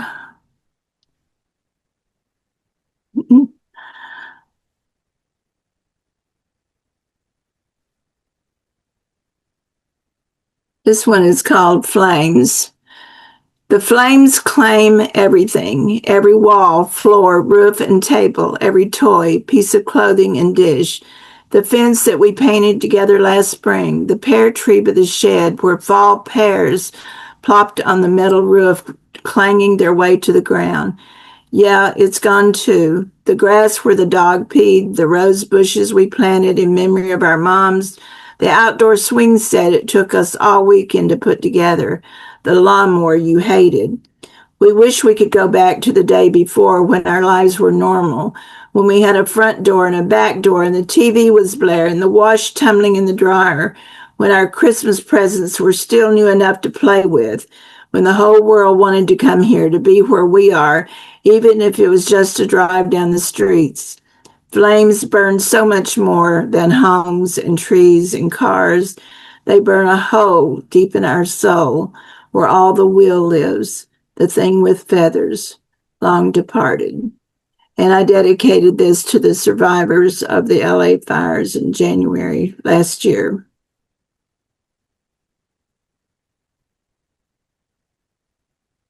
And this one is called Insomnia. He squats beneath the box elderbush outside our bedroom window, sneaks in when we're brushing our teeth. After all, that's what thieves do. He lurks in the shadows behind the closet door we left open or even under the bed. He waits for us to settle in, close our eyes in anticipation. Then he snatches the delicate stream of slumber left by our forefathers. He yanks open the drawer of subconscious where we stored it last, causing our eyes to pop open. We stare at the dark place where the ceiling stops while he soundlessly carts it away. We count sheep, horses, count backward from 100, recite our favorite poem. Whose woods these are, I think I know. His house is in the village, though. He will not see me stopping here to watch his woods fill up with snow. Until finally we rise from the bed that is now more torture chamber, make our way back to the wide-awake wing of our house, make herbal tea, drink warm milk laced with melatonin, try flipping through channels, read a chapter in the book on the coffee table. We need to sleep, have big meetings tomorrow, need to be alert. But sleep is gone from our grasp, taken by the rogue who roams our bedrooms, snatches it when we're not looking, then hides it in secret craters on the moon, some of it dripping like honey from his pockets, where he tripped over the pointed stars.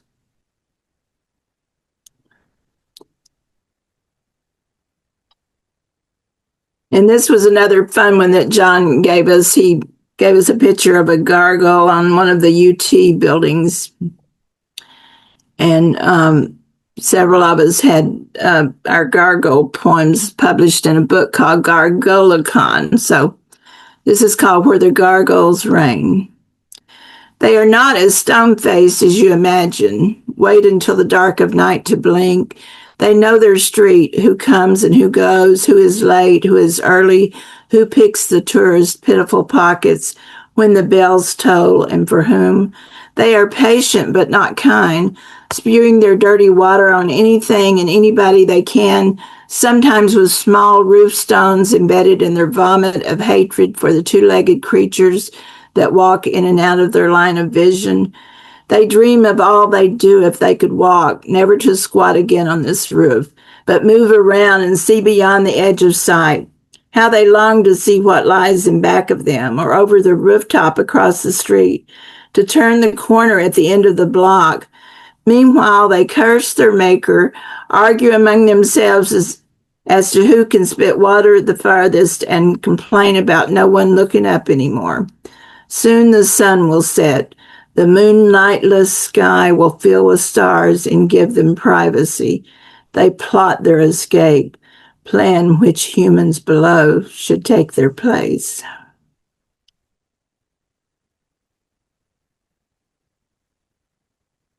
Just a couple of more. Bear with me. This is Golden Sunset. Poseidon's chariot charges across the waves, him standing at the helm, trident in hand. The water churns around him as his horses kick up giant waves of white foam.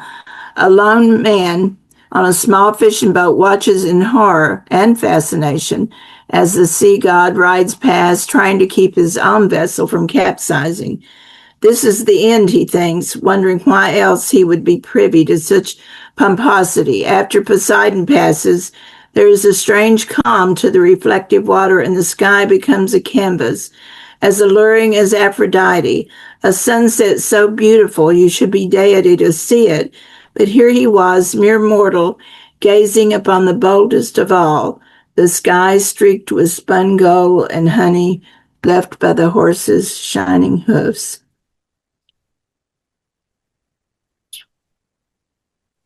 And I'm going to do the final poem. I think it's appropriate because this is what I wish for all of you.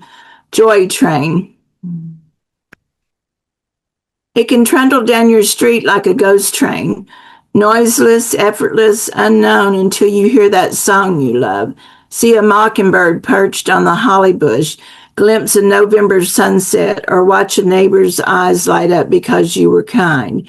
It can drift from the sky in a December snowfall to land on your upturned face. You can hear it in the first four notes of Beethoven's Fifth Symphony. Da-da-da-dum, da-da-da-dum. It can come softly, quietly, like a golden maple leaf floating to the ground, or that earliest warm day in the year when you know spring has arrived. You can't buy it or sell it. You can't grow it or groom it. It's never loud or obtrusive. You can't keep it on track or derail its arrival. It can chug in on a gloomy day and help you understand that the next day, the next hour, the next minute are all worth getting on board for, because who knows what joys are yet to be enjoyed.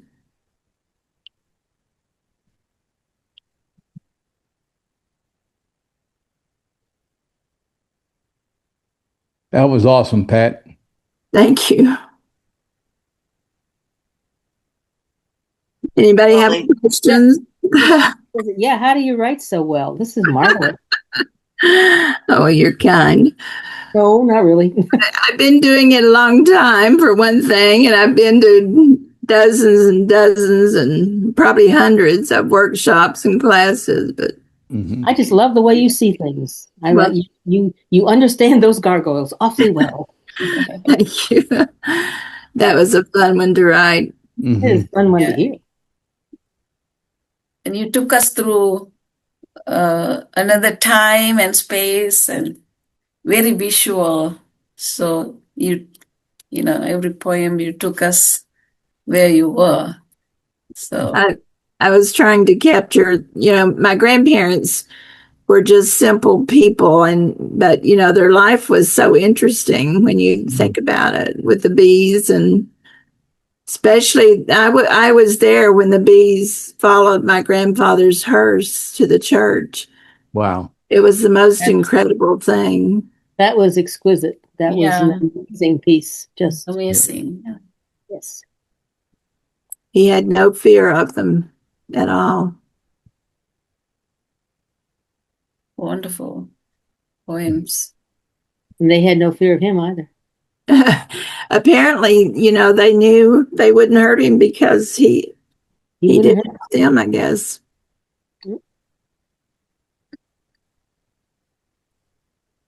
Yeah. Well, thank you all. I'm looking forward to hearing your poems. So, this was fun. Thank you. anyone has any questions, you're still welcome to ask, Pat. I just want to say that coming from a foreign country, I didn't know anything about the land she lived in, Appalachia. So listen to what she said. Now I feel that it's great, simple, and fulfilling in many ways. And I wish the world today would be the same as it was yesterday. Exactly. Yes. Thank you for that. I'm glad that you got that from my poetry. Yep. So when's your collection coming out, Pat? I'm working on, sending it around to different people. Okay. So it's a full-length collection, so it's a little harder to market than the chapbook. Try Iris Press. Oh, okay. I thought about that. Your last name, I think it's so intriguing and symbolic that your last name reflects a lot of what I was feeling throughout your poems as I was listening. You have you seem to weave these wonderful connections between lives and in the end, that message of hope. Have you ever, how people talk about branding? Have you ever thought of something like that? Well, not really. I do use my full name when in my writing. I like Patricia Hope, but in everyday life, people just call me Pat. Okay. But I think I do like to write uplifting poetry. I like for it to have a takeaway that somebody can, feel better about something over. Yeah. I think all poets try to do that, but it's important you also write about the sad times and my sister's death and things like that are in my poetry because that was part of my life growing up. But you also had light moments in it. Yes. It's a lovely balance of how you do that. Wonderful balance, yeah. I like things that tell a story. Yeah, these are wonderful stories, and yes, you really capture the moments and lives, which is a hard thing to do in poetry. So, really appreciate your work, and all the best wishes for publishing it. Thank you. Some of my best teachers are in this group here: Connie Green and John Manoni and Becky and Claudia and Jennifer and Ruth, all my friends, Laura, Sherry, Heather, Kate. They're all, they've all inspired me a great deal. Thank you. That's wonderful. Quite a compliment. Yes. I didn't mean to leave out Nikki or Ray. Thank you. Thank you, all of you, we inspire each other, and I know what you mean. I had a lot of mentors that otherwise I wouldn't be here. I wouldn't even know that I'm a poet if others didn't tell me. So, so that's wonderful that you had your mentors and support group. And John, of course, we have heard him before. And tell me, how do you pronounce your name correctly? How should we pronounce your name correctly? My name? Yeah. Simply it's Veera. So Veera? Okay. Veera, R-A. Veera. Yeah, trill the R a little bit. It's a soft R. So yeah. Okay. Veera. Great. So yeah, it means courage. Excellent. Oh, nice. Pretty name. Nice. Thank you. Thank you. So my last name is Rajaratnam. So my Viraja R is a pen name for my creative work. So make it shorter. So Yeah. yeah. Yeah. Thank you for asking. Yeah. And yeah. And yeah. Thank you all for coming and supporting us. And this is amazing, amazing work. And thank you, Pat, for sharing your wonderful poems. And it's, very uplifting. And like Joseph said, we could experience all that you had experienced. You took us there with each poems.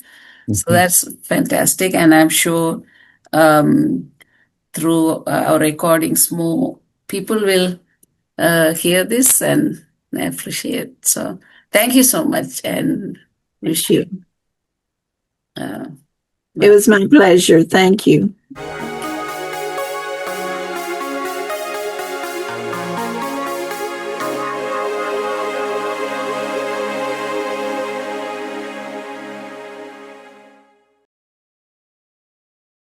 And so, Becky, you want to read yours? I'm sorry? Okay. Okay. If you are ready. Otherwise, somebody else can read if you want to. Okay, great. This is called resilience. She excels. A teeming forest on a snowy eve, brimming with new beginnings.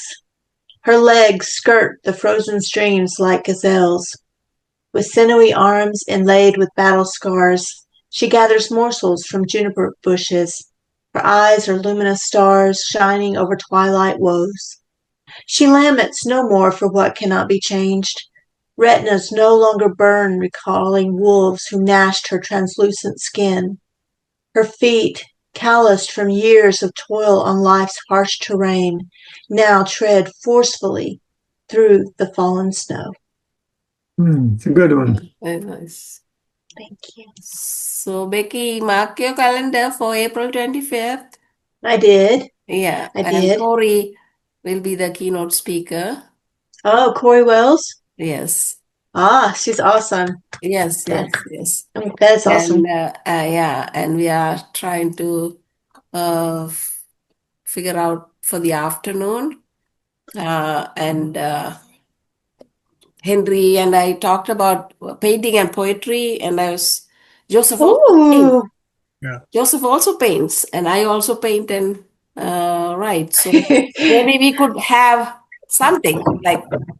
I am a terrible painter, and I will prove it. Ta-da! Oh, then you can paint us too. I'm horrible. No, doesn't matter. Like we did painting what this makes you paint and write? My daughter came and we did painting together, and it for trying to do Christmas, and it was a disaster. In fact, it was so bad that on the back of my her boyfriend's painting, he put that he was age 4. He signed it Alex, age 4, because it was. It's a gift to paint. So regardless, what makes you paint and write, we will talk about that. Maybe we'll have a roundtable discussion. Oh, that's some cool. questions, something like that we could do with Joseph also, painter and poet, for Tennessee Poets Day. So we could all come together and do some. We could bring some supplies. That would be really neat. We could. That would be neat. We could bring our paintings and interact with the audience or something. So I'd love to do. I'd like that. That'd be really cool. Yes, and also I think from the library they have some, for writing books they have the facility that for free you can do so. So that's an idea. Maybe they can, whoever in charge can come and talk about that. That will be helpful too. Yeah. So. Do you know if they have gallery space at the library? Because some libraries for the painting. Mm-hmm. Yeah, they do. I had exhibitions because they do like a rotation with the Arts Council of Williamson County. I used to be a member, and now I am, with the grandchildren. I just stay with the and didn't do the, I think the last one was 2019 I did. So you had to book like at least a year early because it's a rotation. Yeah, so we can see where, if you ask them, they might have like not this year, but in the future. So it used to be like that. Usually when my exhibition is done, I'm right away booking. So that's like year after kind of things. Gotcha. Yeah. Okay, so who wants to go next? Maybe Henry? Yes. Yeah, okay. Poem is, Yeah. I don't have it to send to you, sorry. Okay. It's titled Maybe I Broken. wanted last year. Okay. Thank Broken. Sitting and waiting for this weather to change. At some point, alter the storm in me, where the sunrise still reflects awaiting hope, peeking between clouds, searching for eyes, wanting to rise from darkness unbroken. Find a way to rebuild the lost remains thrown around like a tantrum of an angry child who stomped in defiance, screaming, blowing a wind into the ears of this peace. Glaring through this new day as more light reveals the broken pieces of the self, twisted within the uproot trees and bricks, once a house and business building now. Band-aided castles of plywood and glass, which hide stale dreams and old papers, file away in sturdy file cabinets with long railed arms, which locked the memories of days before the cloud. These metal beasts stood proudly, untouched by the mighty wind like a treasure chest of nothing but old tax form and letters, for children to inherit and scratch their heads, wondering what to do with all these files. Sensitive notes to shred and then burn until nothing remains of the old paper world, where pages blow upward like orphan kites, running from their string, an excited pilot, a frightened child trying to fly it to heaven, with worn and bruised stolen wings, while shielding eyes from the sun's rays. Don't look into the sun, my child, or you'll go blind. A cloth and bamboo built kite breaks and burns, then falls into my arms as the scattered remains of those burnt offerings as charred proof. Once you had wings, the wind whispered, I will resurrect your broken self, and then stirred old incantations, lacking words of fear to grow strong wings. Beautiful, Henry. Thank you. Yeah. There's such emotion in there about the storm. Yeah. It's amazing. Yeah, it's something that I wanted to write. Like right now, Sri Lanka had some really bad flood and all these things happening, but I can't get myself to write that. So I actually appreciate listening to that because just how it is very strong and just brings out exactly the feelings and desperation of that situations like that. Yeah. Thank you, Henry. Wonderful. Joseph, you want to read your poem that you wanted to read? Oh, you want me? I did one this morning when I got out of bed. Oh, wonderful. It's called I See. I see. I see beyond the glass bare branches of a tree suffering in the endless cold of winter. They sway slowly, slaves to immobile roots like human life, withered elderberry on walls, yellowed ruins which helplessly surrender to the sweet slumber of a painless end. I see beyond the glass the reflection of a vanishing existence. That's that's like the wolf. Basically. Yeah. But I have a longer one, so you guys, whoever's next, and then I can do only one more because everybody's waiting for me. While hummingbird watching, be still and watch your mind flutter, ghostly like those hummingbird wings, the buzz louder than your heartbeat. Be there, hovering, listen with intent to your hidden heart that beats nonstop to lift you.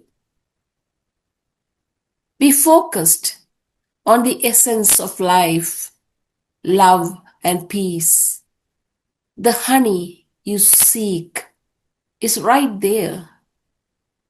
Believe the sweetness is all for you to share. Journey joyfully, flying into this universe.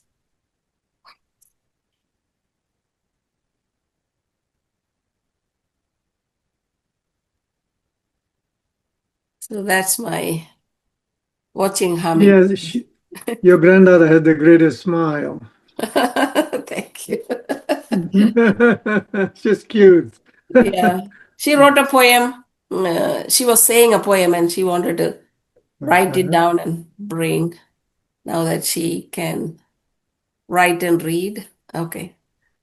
But I love her to say it, just on the spot. Yeah. Okay. Go ahead. Snow. Louder. The snow is a blanket of white. It shines in the sun, making angels sing and children play while snowflakes fall from the sky. There is so much joy everywhere. Christmas is near. That's cute. I like that. She was saying it and made Apapa, my husband, to type it. But I told her, just say it because even I can't say it. She can say it on. So, yeah. It's lovely. She did a very good It's job. lovely. Lovely poem. Very short and very sweet. And I like that she said, it shines in the sun, making angels sing. I was thinking when he said making angels, I was thinking like children making angels, but No angels. You sing. I was like, wow. So that's what. Good verse. Yes. Thank you for that.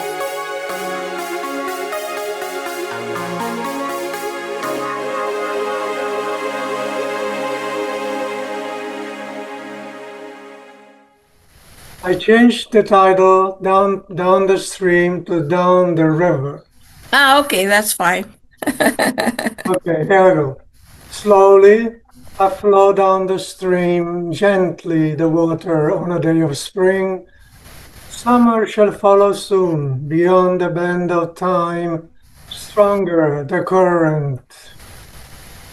Autumn silently away shall fly. Winter, a season of peace, turbulent the wind, steals the beauty of dreams. Life is a stream, gently at first, a raging river ending somewhere, where existence shall cease to exist. Hard to see the end, there are rocks obscuring the final bend, a river bringing us to the unknown land. Nice. And then it says, there are rocks, obscuring the final blend. Life flows downstream, no bridge at its end. You added, okay, I didn't have that. Okay, thank you. Yeah, that's a nice poem.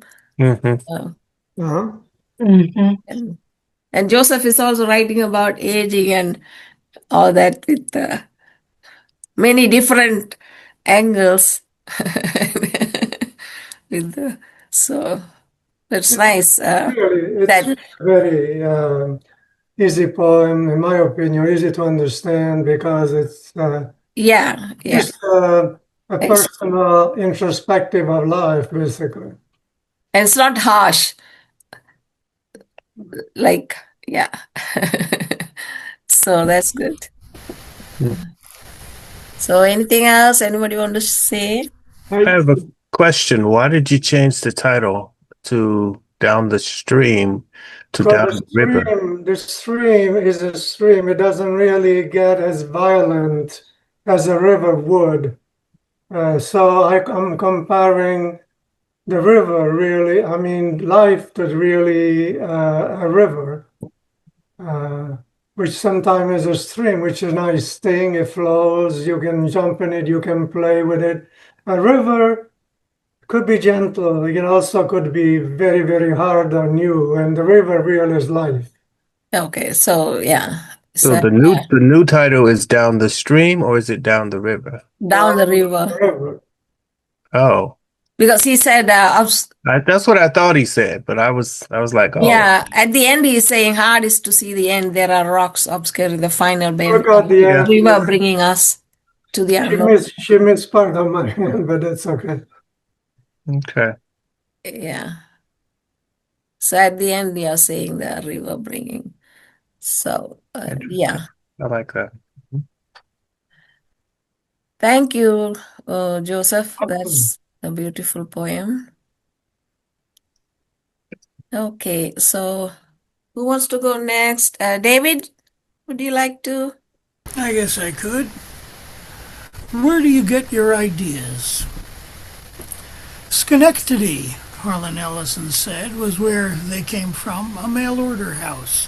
Do you believe that? Don't. You have what you need to find inspiration. Just try to get in touch with why you want to write.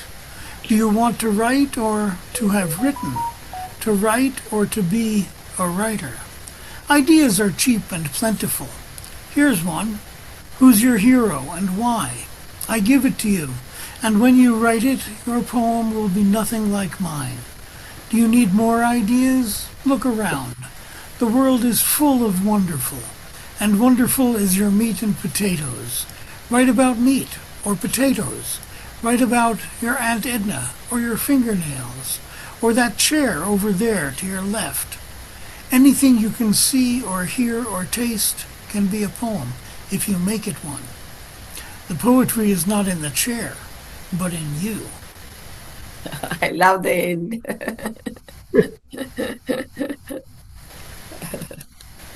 Love the end. Yeah. It's, you can write about anything.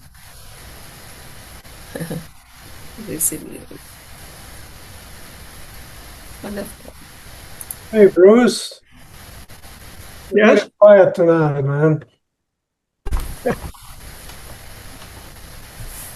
Yes. Who wanted to say something?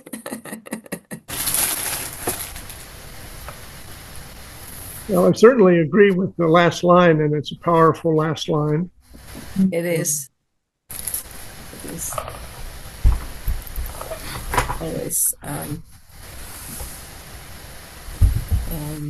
Yeah. I have been traveling and I didn't write a lot. So it's been dry a little bit. You'd think that when traveling, but I was too busy, so it's been a dry season. Yeah, so who want to go next? I'll go. Bruce, yeah. Yep. I didn't send it ahead, so I can't show it to you on the screen. I'll just have to read it. Okay, it's fine. I call this poem A Way Through Hope. The hope of mind is thinking the impossible possible.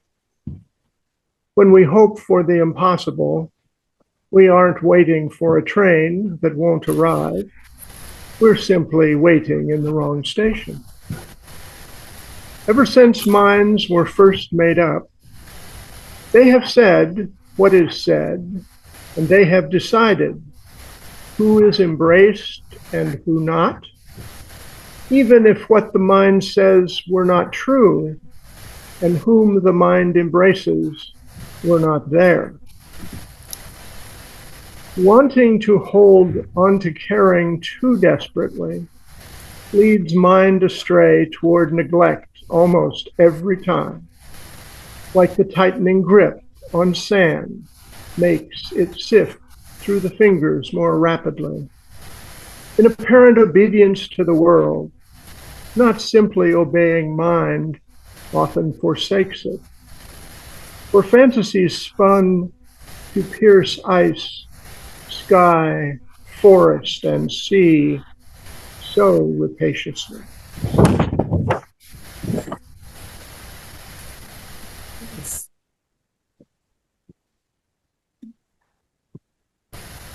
I love that line about caring too desperately. Oh, yeah. I really think that we sometimes we just try to hold on to something. We want a very good outcome so hard, so much that we don't do it. We don't get it. And it's hard to that's a very good line. Yeah, thank you. And also the harder we try not to grasp something, the more we try that, the harder we clench our fists and the faster the sand falls below the hourglass. So I was trying to get, it's complicated. If I didn't have the word to, T-O-O, this poem would collapse of its own weight. But I try using to indicate you're overbalanced one way, ease off. Now you're overbalanced the other way, ease off there, etc. Because that's sort of my picture of how our minds work. Yeah. That's powerful. That is. Yeah. When they do work, that is to say. Yeah. We've not seen much of that so far yet, but the year is young. What can you say? Please don't say that. Like books are getting warmed up. Yeah. Yeah. Thank you. Thank you. Henry, you want to? Yes, I have one. This is one I actually just completed in audio, working on 2 audio projects, and it's a poem that's from my book, Black Skillet Blues. I wrote it way back when I was with the Art Wire, with the Porch Writers Collective in Oz Arts, Nashville. And it was a tribute to James Baldwin. Okay. Because there was a performance called just Notes of a Native Son. And it was a group, and they did this wonderful musical rendition of Baldwin, his life, and what he aspired to do in terms of social justice. So this is the 3rd poem. But this actually became my favorite. That's why I put it in the audio. It's titled Just Above My Head, Searching for James, a tribute to James Baldwin. And thank you, Becky, saying you should read that at the group. All right. When you are gone, we seek sad eyes leaking slowly in more disbelief, hoping to feel, hearing a faint charm in our hearts thumping, resounding like distant drums of our motherland. Floating along many notes without any rest or measure, sounding like gospel music, clinging to those old hymns, shining on the Nile's currents as wild catfish dance to tunes from Egypt to Mississippi. Not wanting the song to end, but know it must be heard. And bellows in the deep, trying to find his words, lost in this sea of tears. Slowly drank sips to extinguish the peaking fire, flames of crosses having nothing to do with this country's salvation. A mocked, gray, moldy soldier looking for his crossed flag, you torch with your words. You, the warrior without fear, throwing liquor at their flames, which burns inside you, stinging when going down, laughter when resting long, not 1 minute or second of mourning, just about you. Instead, we listen to music which reminds us of you, that nomadic native son known for your torn soul, trapped in onion pages, still an old pastor's son, graceful lips chanting of the soul and heart to rise. One day from the dirty black, twisted by the neck to silence the screams with the bloody flag, freedom layered on sewn violence into the fabric of a blind nation. Marvel at us making things, pavers of crushed heads, thoughts of a better life, trapped in mortar, wrapped in fear, a blanket for cool nights, snatched away for wings, torrid angels crave salvation. Then fly to our hidden homes, bring us full cotton bundles, filled with old Dixie pride, cotton turned into a rope, braided hairs of comfort, some made wicks awaiting fire, full of kindling, flames to dry our sweat of labor and seal our wounds. Working for the American dream while sleeping in this nightmare. Rambled prayers sung to us, shouting so God hears them, longing to praise in words a worn altar of sacrifice. Still clinging to excuses. Preacher man's son smiles at the choir and runs to Paris. The wild child knew angels brought death, not redemption. As his father shouted, making church members run and scream, praising, "Hold on, hold on, hold on! The Lord will save you. God not done with you," he says. They waited patiently. The son had enough of the old words to soothe the lambs, deep sorrow wounds, wanting to be human and not feel shame, to want more than just getting by. We always working and working and working, then fall out near death, free for many Juneteenths, news still getting to ears of corn we eat for Kwanzaa, to respect Karinga's dream as a lucid realm to make real, way before the salt in our eyes and the shouting from our throats to make us remember why we long. We still cling to those old quilts, staying with our sweat, raining our tears and blood. Memories pour between the thread lines made by a circle of women, exchanging stories and laughter. Memories of the smell of death in their noses, burning a stench of rotting strange fruit in harvest. Flesh hanging like soaked tea bags, burnt left on the blazing fire.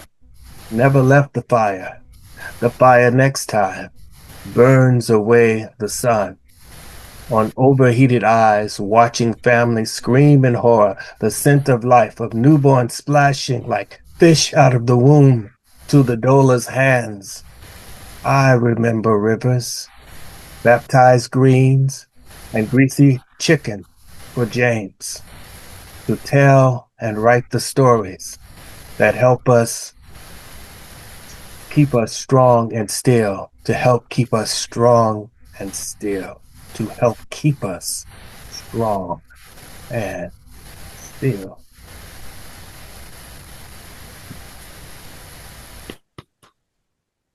Very visual and moving. Thank you. And yeah, Certainly I is. like that angels bring death, not redemption. Yeah. Would be something The if little boy everyone knew. could have such a eulogy Mm. for themselves. Oh. So the news impact. So this was an old one, but in some way it's still concerns arise without knowing at the State House. Fraud shadows, the race disturbed, sleepless. Questions, questions, and more questions. What fraud? What's the impact? Does it matter who's at fault? The clock ticking the whole night long. What's the solution? Questions, questions, tossing and turning, the soft silky sheets weighing down. No solid answers, rolling aside, rolling to the side. When will the Congress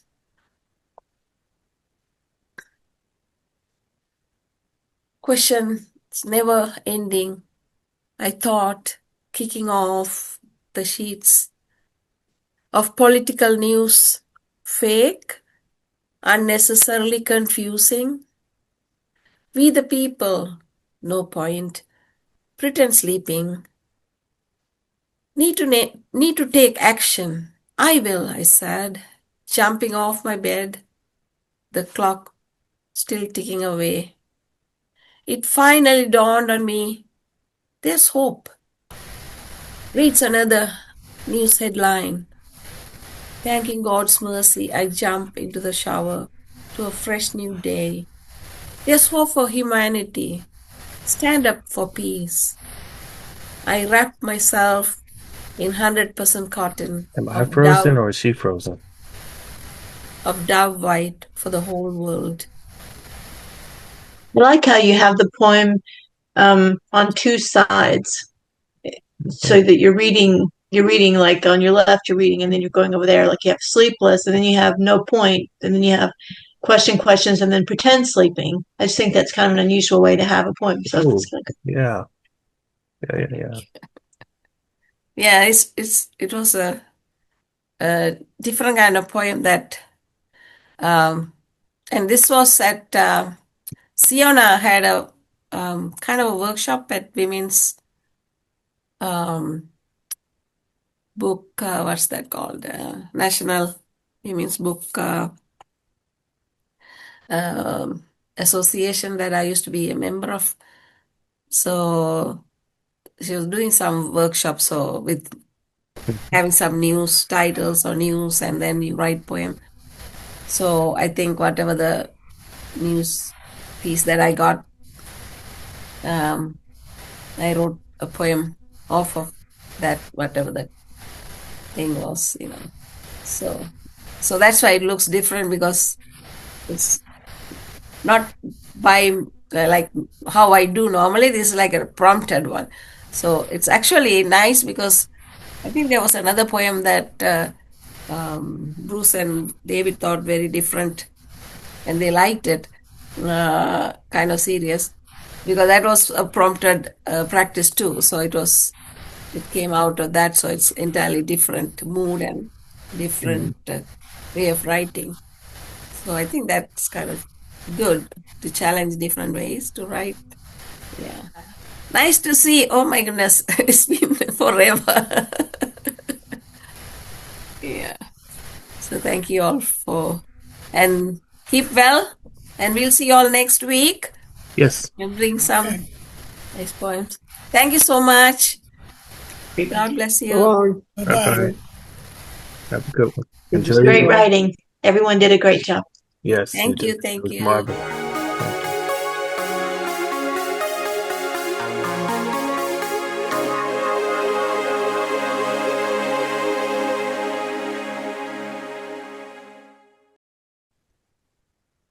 I'd be glad to volunteer to start.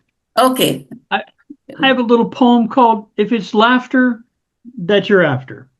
They tell me it's good to laugh. Laugh once, laugh twice. Deep in your life, joy you will splice.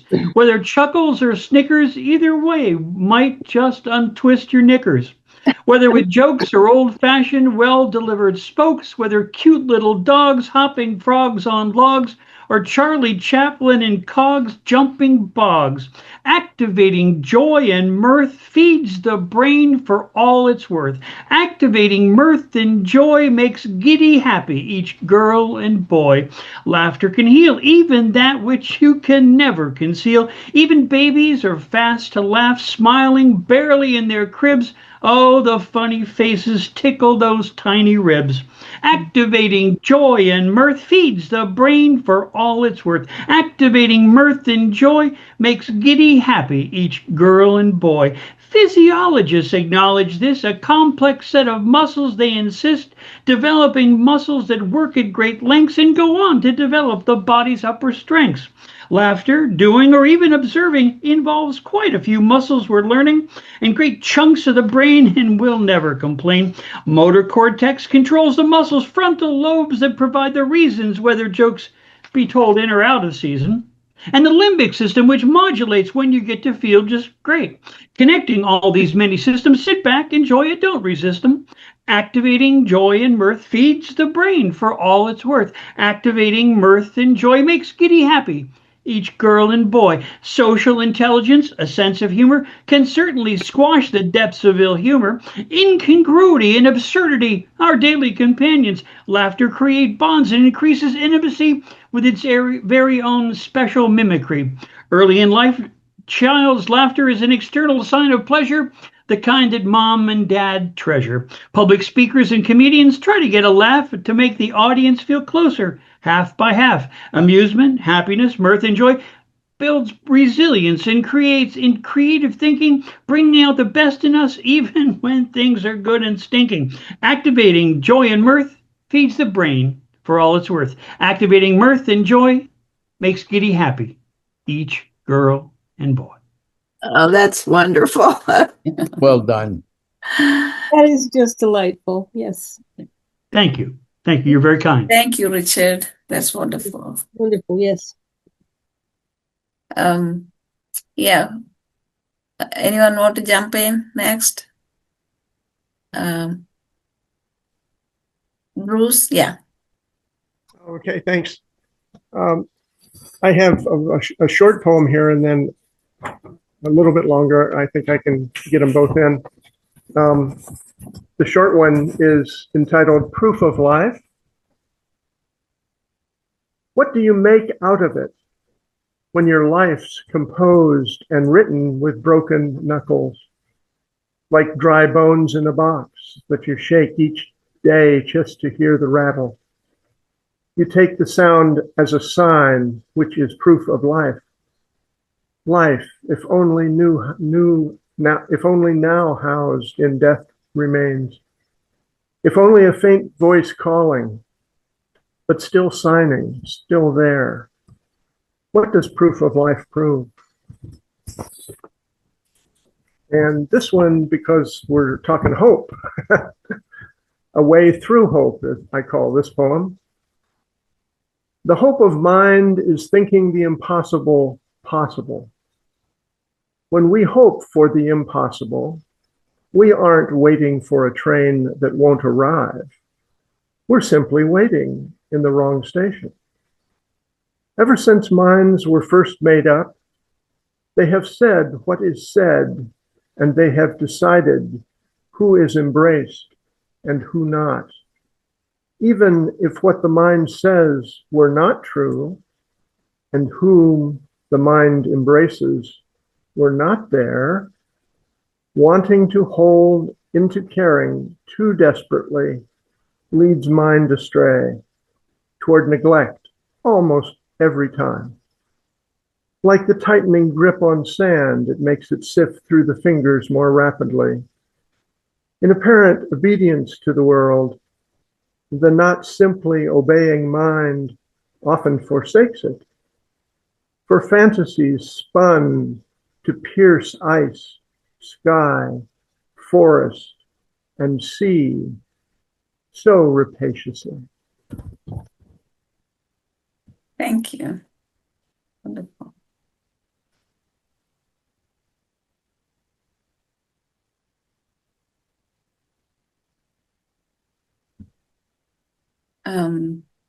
Yeah.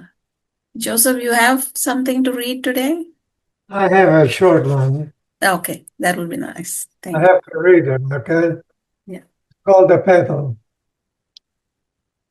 I caress the petal of a flower, trembling in my hands. A solitary beauty in the sunshine is first spring.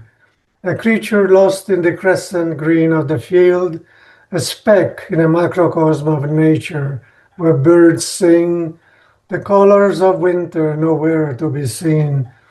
The breeze of spring sings a gentle song, nature a brush with the colors of rainbows, a masterpiece created to admire for a time not too long. A flower, a dawning aurora, a new companion to a curious wind, a petal born where birds sing, a hand touching the beauty of spring, a creation of a beautiful thing.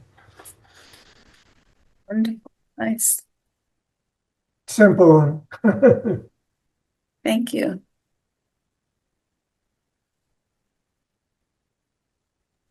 Anyone want to jump in? Okay, Claudia? Sure.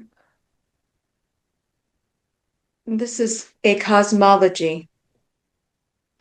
There stands a shed covered in tar paper, set upon concrete blocks to keep its wooden frame from rotting. It is an accident giving shelter from the rain to creatures that scoot in and out as they choose, unconcerned with April.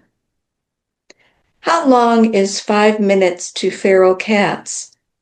Perhaps it has been raining for a feline year, and the shed is an ancient monument built by gods who do not seek their worship. Thank you. Thanks. Anyone else?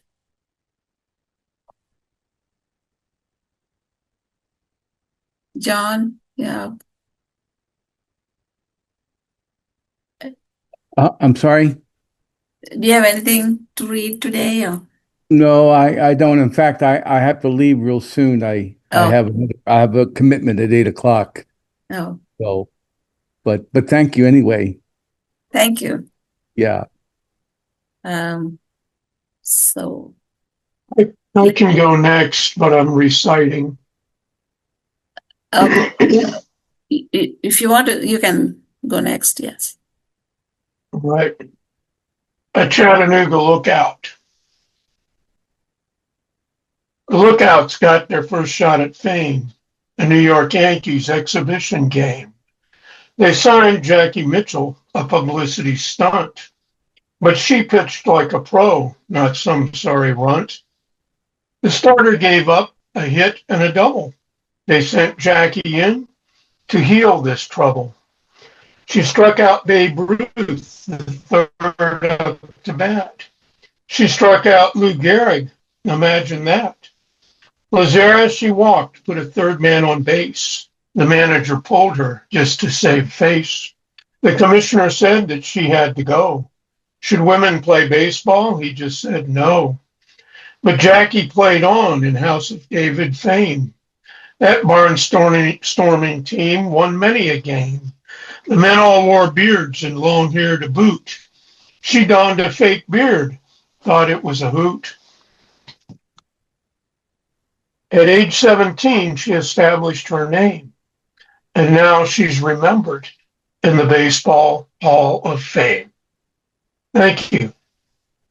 Thank you. Wonderful. Anyone else want to jump in? I have a short one if they have time. Okay, go ahead. I read this before to the group. It's called The Wolf. Okay. Yeah, nice. The wolf comes at the dusk of life, silently hiding among the fears of the night, drooling at the mouth, savoring the sweetness of the first ultimate bite. Life, a room without door, open to everything, indefensible, useless walls, offering an impossible refuge to us all. The wolf relishes its feast. Thank you. Wonderful. It's a different that one. poem. Yeah, that's a very nice poem.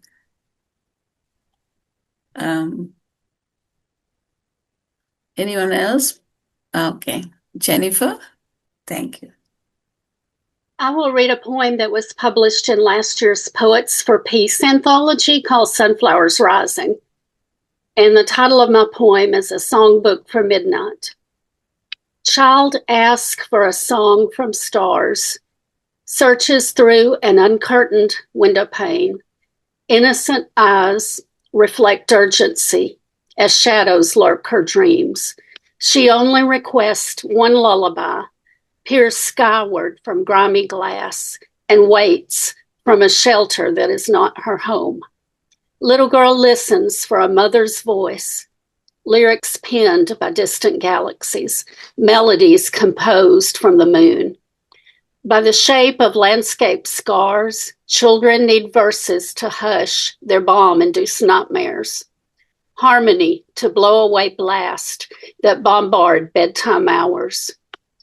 In collaboration with Sky, we write songs for the orphans, sleepless at war-torn midnight. Music blankets their longing in universal language of peace. Wow. Thank you. Wonderful.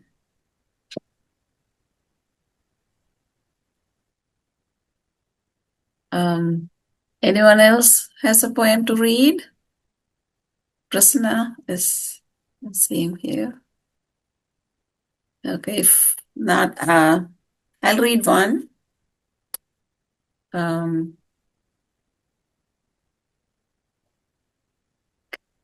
see.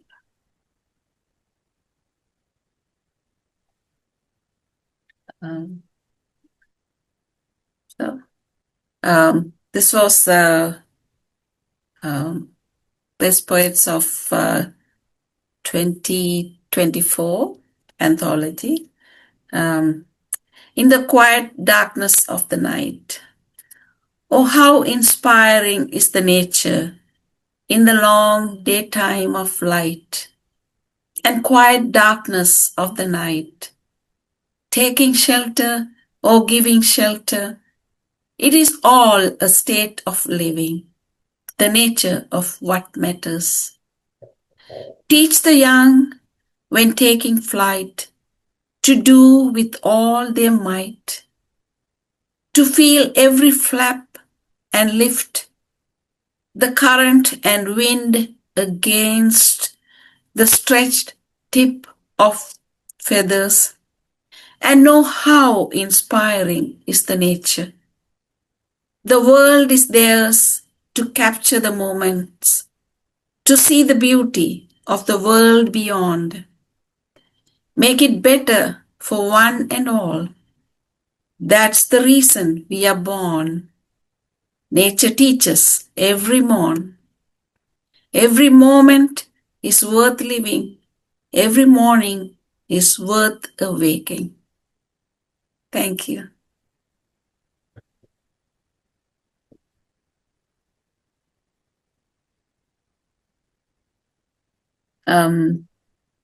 So anyone want to share one more poem? Done? Okay. Yeah, this was a wonderful evening, and I will jump in, ma'am. Vida, ma'am. oh, This is Prasanna? Prasanna. Okay, great. Yeah. Thank you. Thanks for having me. Thanks for having me, and thank you one and all. And this is my poem. In the club of desires, gasping to find my breath. Where am, where am I roaming around, whether in the mundane or esoteric realm? Unable to look around, unable to read the lines of mine. My heart desires to be brave, yet my mind resists, craving. I am in dynamic humming. I am choking to take in the air of hankering, wherein many beguiling to lure the lure of the feeling around. In this conundrum, I became a red blueprint with much of ambiguity surrounding. Albeit in the club of desires, I am going along to seek something that feeds my mind with much of learning, consciously or unconsciously. Still wondering whether I'm grasping or just undoing. Whatever I'm saying, maybe just a rambling. Nonetheless, I'm called your the unholy poet. Thank you. Thank you so much, Prasanna. Thank you for joining us from the other side. It must be a very early morning for you. Yes, 5:36. Yeah, he's joining from India. So good. Yeah, thank you That was so much. good. Yeah, thank you so much. That's a fantastic group of poets, and thank you all for coming and um, uh, joining us and sharing all your poems. And you're all welcome on site on April 25th in Williamson County Public Library, Saturday, April 25th, all day poetry. So we will be happy. And every Thursday we join via Zoom at 6 p.m. CST. So we would love to see you all whenever you have time. And thank you, Pat. Thank you, Vera. I had such a good time tonight. Thank you, everyone who came out. I enjoyed your poetry as well. Thank you. Thank you, Pat, All right. making the day great. Thank you all. God bless you.